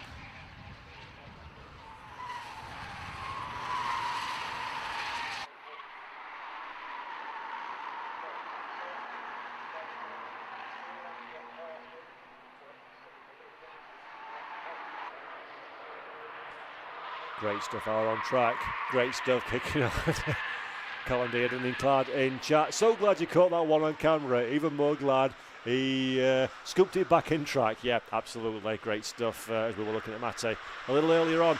So the tyre and fuel whisperer in this car. Can they make it? No, they can't make it to the flag. Of course not. But by the time they're stationary, the amount of time left on the clock, it ain't going to be stationary for very long at all. And here we go, folks. This is what matters. This is where it is at. It all comes down to this one. Sandro brings the car in for Bacon Racing. This is going to be a splash and dash to the line. Right on cue. Here we come, down pit lane. This car's led for a fairly hardy amount of time. But they've got to make a stop. They've got to put juice in. Run like the wind. Driver out. Beautiful. Synchronised pit work here. No rush, no rush. Take it nice and calm. Less haste, more speed. Fuel on board. Does look like it's been a little bit scruffy at the back, but no problems though really at this moment in time. Get that splash and dash fuel in. We only need to fill it up for the next 10 minutes worth of racing. There we go. No more than 4 people, including driver, can touch the car. Oh no. And there you go. That's your problem. That's your stumble. And that is thrown away. That chap needs a belt, for sure. But that is that little stumble there, getting into the car before the fuel filler cap was back on. And that's the problem. You rush, you're hasty, and that's where mistakes fall in. Windscreen wipers are blazing. They'll recognise that one in a minute, but I don't think this has worked out. Apologies in the background of a little bit of language as well. Frustrated, tensions flaring. That was not a good stop at all for the 4-3-4. They were never going to be on for the win, of course, because just the time delta loss for making the stop was always going to negate any win chances, but that may even have hurt them for the podium. So, what does that mean, folks? It means we've got a new race leader. Hey, awesome stuff. TGR are at the head of the pack. Just behind them as well is Dan Kell in the 4-3-2, 8.5 seconds, 13 seconds down to third position. 20 seconds is the Bacon car. So 13 seconds cover our top three drivers after near as makes no difference, 3 hours worth of racing. Motorsport is awesome. It really, really is. And this is absolutely awesome as well. TGR then, car number 311, TGR Racing, Luke Haberman and Max Walsh in that car. Max Walsh is the man that's driving at this moment in time. He's got the 3-2-6 in front of him. That's the hashtag blessed car, but they're not on the same lap. They're not racing for position. So hopefully the 3-2-6 will concede track position or track placement in a few moments' time to give our 311 the room that he needs to continue his charge. 8.5 seconds in 8 minutes, a second a minute. Going to be a big ask for Dan Kell. I'm sure he's going to give it his absolute everything, but if this hashtag blessed car continues to show reluctance, shall we say, to open the way for our new race leaders, and that 8.5 seconds might look like it's getting a little bit shorter indeed. Folks at home watching on the Brscc YouTube channel, we said it was going to be good. Anybody expected to still have a fight for the race lead with 7 minutes to go after 3 hours? What more could you possibly ask for? Happy times are here again for sure, and I do think that at the head of the pack, Max Walsh will be feeling the pressure. Let's head down actually while we're waiting for this one to build with Rob Lewis in pit lane. So Rob, what have you got for us? So the conclusion of this 3-hour race. It's rather exciting. We've got to pan the camera around to the team that's watching nervously in second place. This is Brscc Racing. Richard Barnard there is putting in all of the data. He's checking his drivers are doing the right thing, but realistically, they have got to hunt down TGR Racing and get that move done. I'm smelling a bit of Fun Cup racing situation going on, same as yesterday, but with a bit less contact. It's good, clean, hard racing here. That pit stop for Bacon did end up being a bit scruffy towards the end. It was a very good stop, and they could be very pleased with their work in this race. Never write Bacon Racing with Liqui Moly off. And AF Racing as well. They've had a superb time here this weekend. It's time for the conclusion. That's probably going to be my last interview until we get to the podiums. Let's watch out on track and see how this all pans out. For now, back to Paul. Marvellous stuff. Thank you very much, Rob Lewis. Not very often that I wish I wasn't in the commentary box, but I'll tell you now, I would love to be trackside for this one. This is going to be a grandstand finish. I'm absolutely sure there's certainly a fair amount of stress and pressure out on track for some of these drivers. We're looking at the 4:32 at this moment in time. The car in second position, Brscc Racing, James Hitchen, Gary Mitchell and Daniel Kell in that team. Dan is the driver that is tasked with bringing the car to the checkered flag. Perhaps he suggested and thought that it would be a safe and steady run to the flag. Never in his wildest dreams did he expect that this is going to be the fight for the victory. 8.2 seconds, not a amount of time to shake a stick at, but of course it is certainly doable. You tell a racing driver, old or young, pro or am, that they could possibly take a race victory in a 3-hour race. Doesn't matter what the odds are, doesn't matter who's stacked against or for it. You'll give it everything you've got and a little bit more. Looking forward to hearing what they've got to say in about 6-7 minutes time. But before we do that one, it's the small matter of 5 minutes worth of Silverlake C1 Endurance Series racing action to carry on with. 7.7 seconds now is the gap at the head of the pack. It's still been a big gap. We need a borderline miracle to get in contention if we're right on board with the 432 Brscc racing car. But we've seen that one before. Heck, the Branstown Marshall, the Brands Hatch Marshals cleared a stranded car in 1 minute and 32 seconds earlier to allow us to finish the earlier race in green flag conditions, so miracles can and do happen. And I reckon that Dan Kell will be giving every fibre of his being to push this car forward as quickly as possible. 7.792 was the gap to the line on the last lap. Have we managed to improve it? Across the line, 7.5 we do, but it's not enough. That is not enough. 1 minute 4.697 for our race leader. 1 minute 4.695 for second position, separated by what makes no difference, absolutely nothing. We're running out of time, but even if it is second position for Dan Kell, that is going to be a sensational result. The 4.27 as well, of course, down in third. AF Racing, Zachary Archer, fabulous performance for them as well. Really, really good stuff on track. And we're running out of time. Sad as I am to say that one, because it has been an absolute ding-dong race, it has to be said. And my first introduction to the world of the Silverlake C1 Endurance Trophy, quite frankly, it's blown my mind. I've absolutely loved my entire weekend. Please ask me back again, because this has been really quite spectacular. A great couple of days racing. Fantastic spectacle. Festival of motor racing, some might say. Open wheel cars, closed top, high power prototypes, low powered tin tops, GTs, silhouette racing cars, right it all. And each and every one of them have been rather special indeed. That's a nervous looking team, isn't it? Doing a little bit of concentrating, studying the street. Yeah, they're not going to be relaxing, I don't think, our TGR for 2 minutes and 39 seconds down the road is probably when you can start to relax. You can hear the commentary. Smile for the camera, folks. You're doing a grand job. At the front of the field, I don't want to put the commentary curse on that one, of course, but there's certainly some nervous anticipation, it has to be said, for the 3-1-1. Max Walsh bringing the car tentatively to the line. 6.5 now is the gap as we come down to the 2 minute marker. It isn't close enough to launch an attack, but it is close enough, most certainly, to make it a little bit more difficult to be loose behind the wheel. 6 seconds is the gap. This is gonna be to the wire. 1.5 seconds. You can hear the smile in my voice, I'm absolutely sure.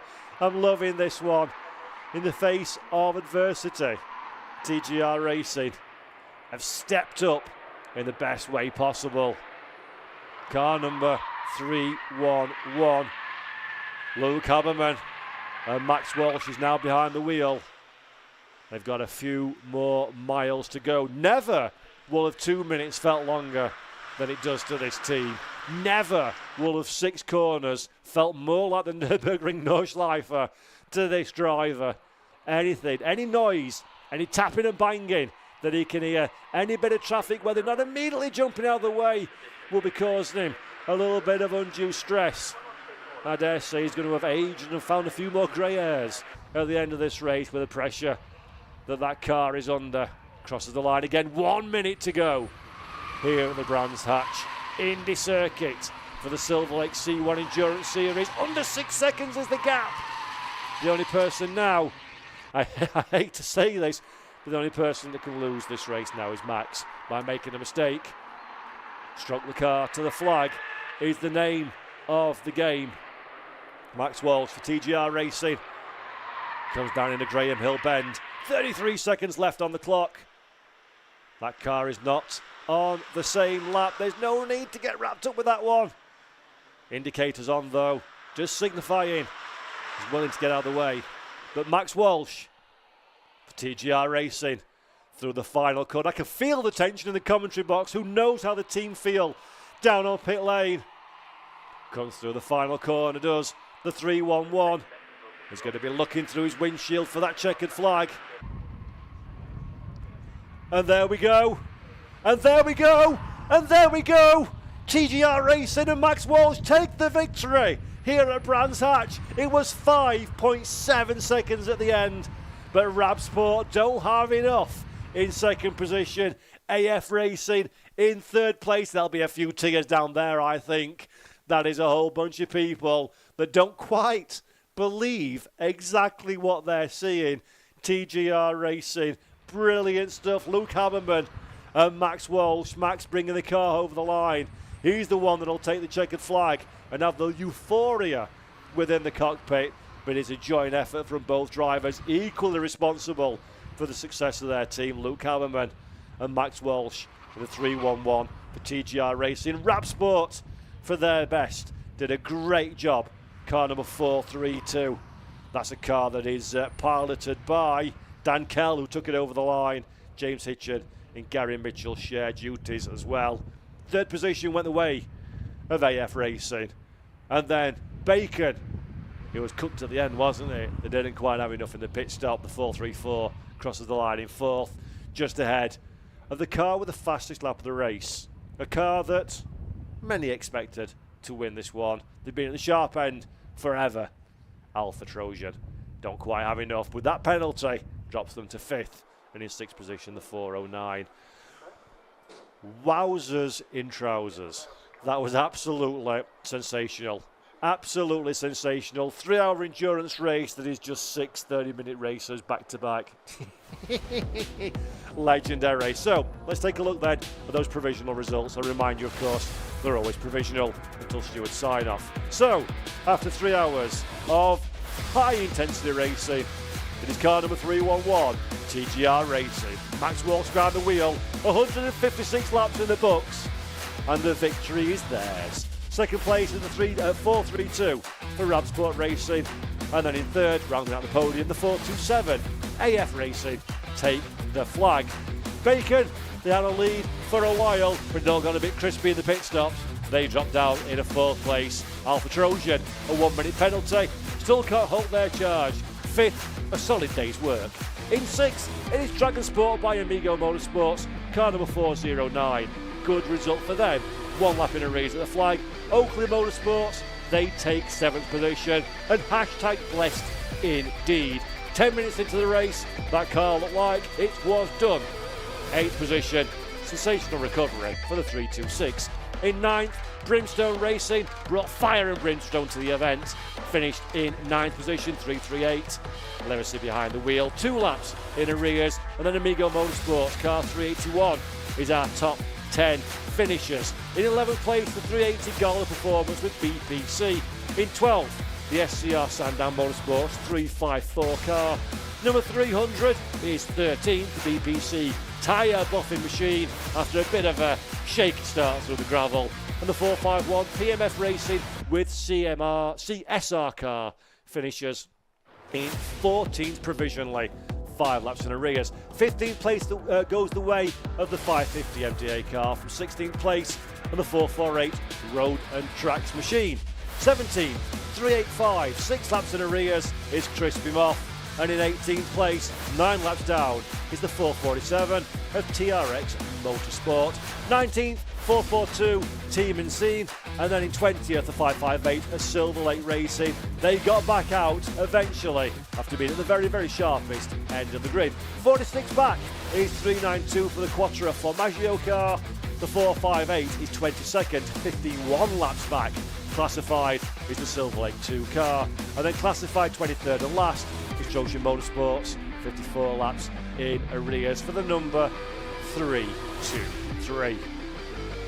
Wowzer, brilliant, absolutely categorically brilliant. I am not intelligent enough or well versed enough to be able to articulate the feelings of joy I feel inside having been part of this broadcast this weekend. It has been my first dip of the toe in a club racing in the United Kingdom, and oh my goodness me, half-bag will travel, available for hire. That was sensational. Sensational. Each and every race, each and every moment. To have shared it all with you on the Brscc YouTube channel. Really appreciate the lovely comments from you all.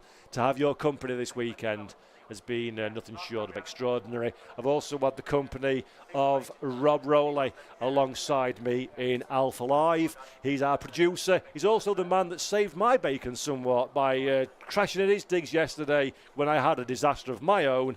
And then, of course, down on pit lane, it has been Rob Lewis today who's doing a sterling job. So I'm about to say goodbye. Don't go anywhere. The show goes on. But my job is over and done. So to the Brscc, for the trust you placed in me, I thank you all. It's been an honour and a pleasure. Rob Rowley alongside me and my colleagues and friends at Alpha Live. You're legends, each and every one of you, and thank you. And to everybody that's welcome into the family, I've loved every minute. So, you guys and girls at home watching, thank you. But now it's time to head down to pit lane with Rob Lewis and see what he's got to say with our race winners. Well, could quite possibly be one of the most popular podiums and popular wins. TGR Racing were absolutely phenomenal. I've got their drivers here. Max, I'm told you're a man of few words, but I hear there's a tattoo being involved now. Are you going to get it? Are you going to get the tattoo of Brands for that first win? Well, yeah, I've got to now, don't I? It's something that I've been saying I'm going to do for the last 2 years. It's taken 2 years to do it, so here we are. Fantastic final drive from you. What were your thoughts? Could you see that Brscc was just slowly closing in? I was mostly focusing on just keeping my head down, keeping the eyes forward, just trying to get the laps in and not make any mistakes. So hopefully we did that. Well, we did do that, and that's how it's gone. And the cars come back clean as a whistle. Luke, great first stint. We spoke to you during that race. You brought it home. Did you think this result was possible after getting out the car the first time? We knew something could happen, but we weren't sure we could quite win it, I'll be honest with you. So, yeah, obviously we're over the moon with what's happened. So, yeah, it was really good. More of the same at Silverstone, guys? I can't do it, unfortunately. So maybe he can do it again, but not with me, I'm afraid. Max, it sounds like you need to get another driver in the car and see if you can do the double. We'll certainly give it a go. Fantastic, guys. Congratulations there on a superb win. That's your winner, TGR Racing. A fantastic effort from those guys.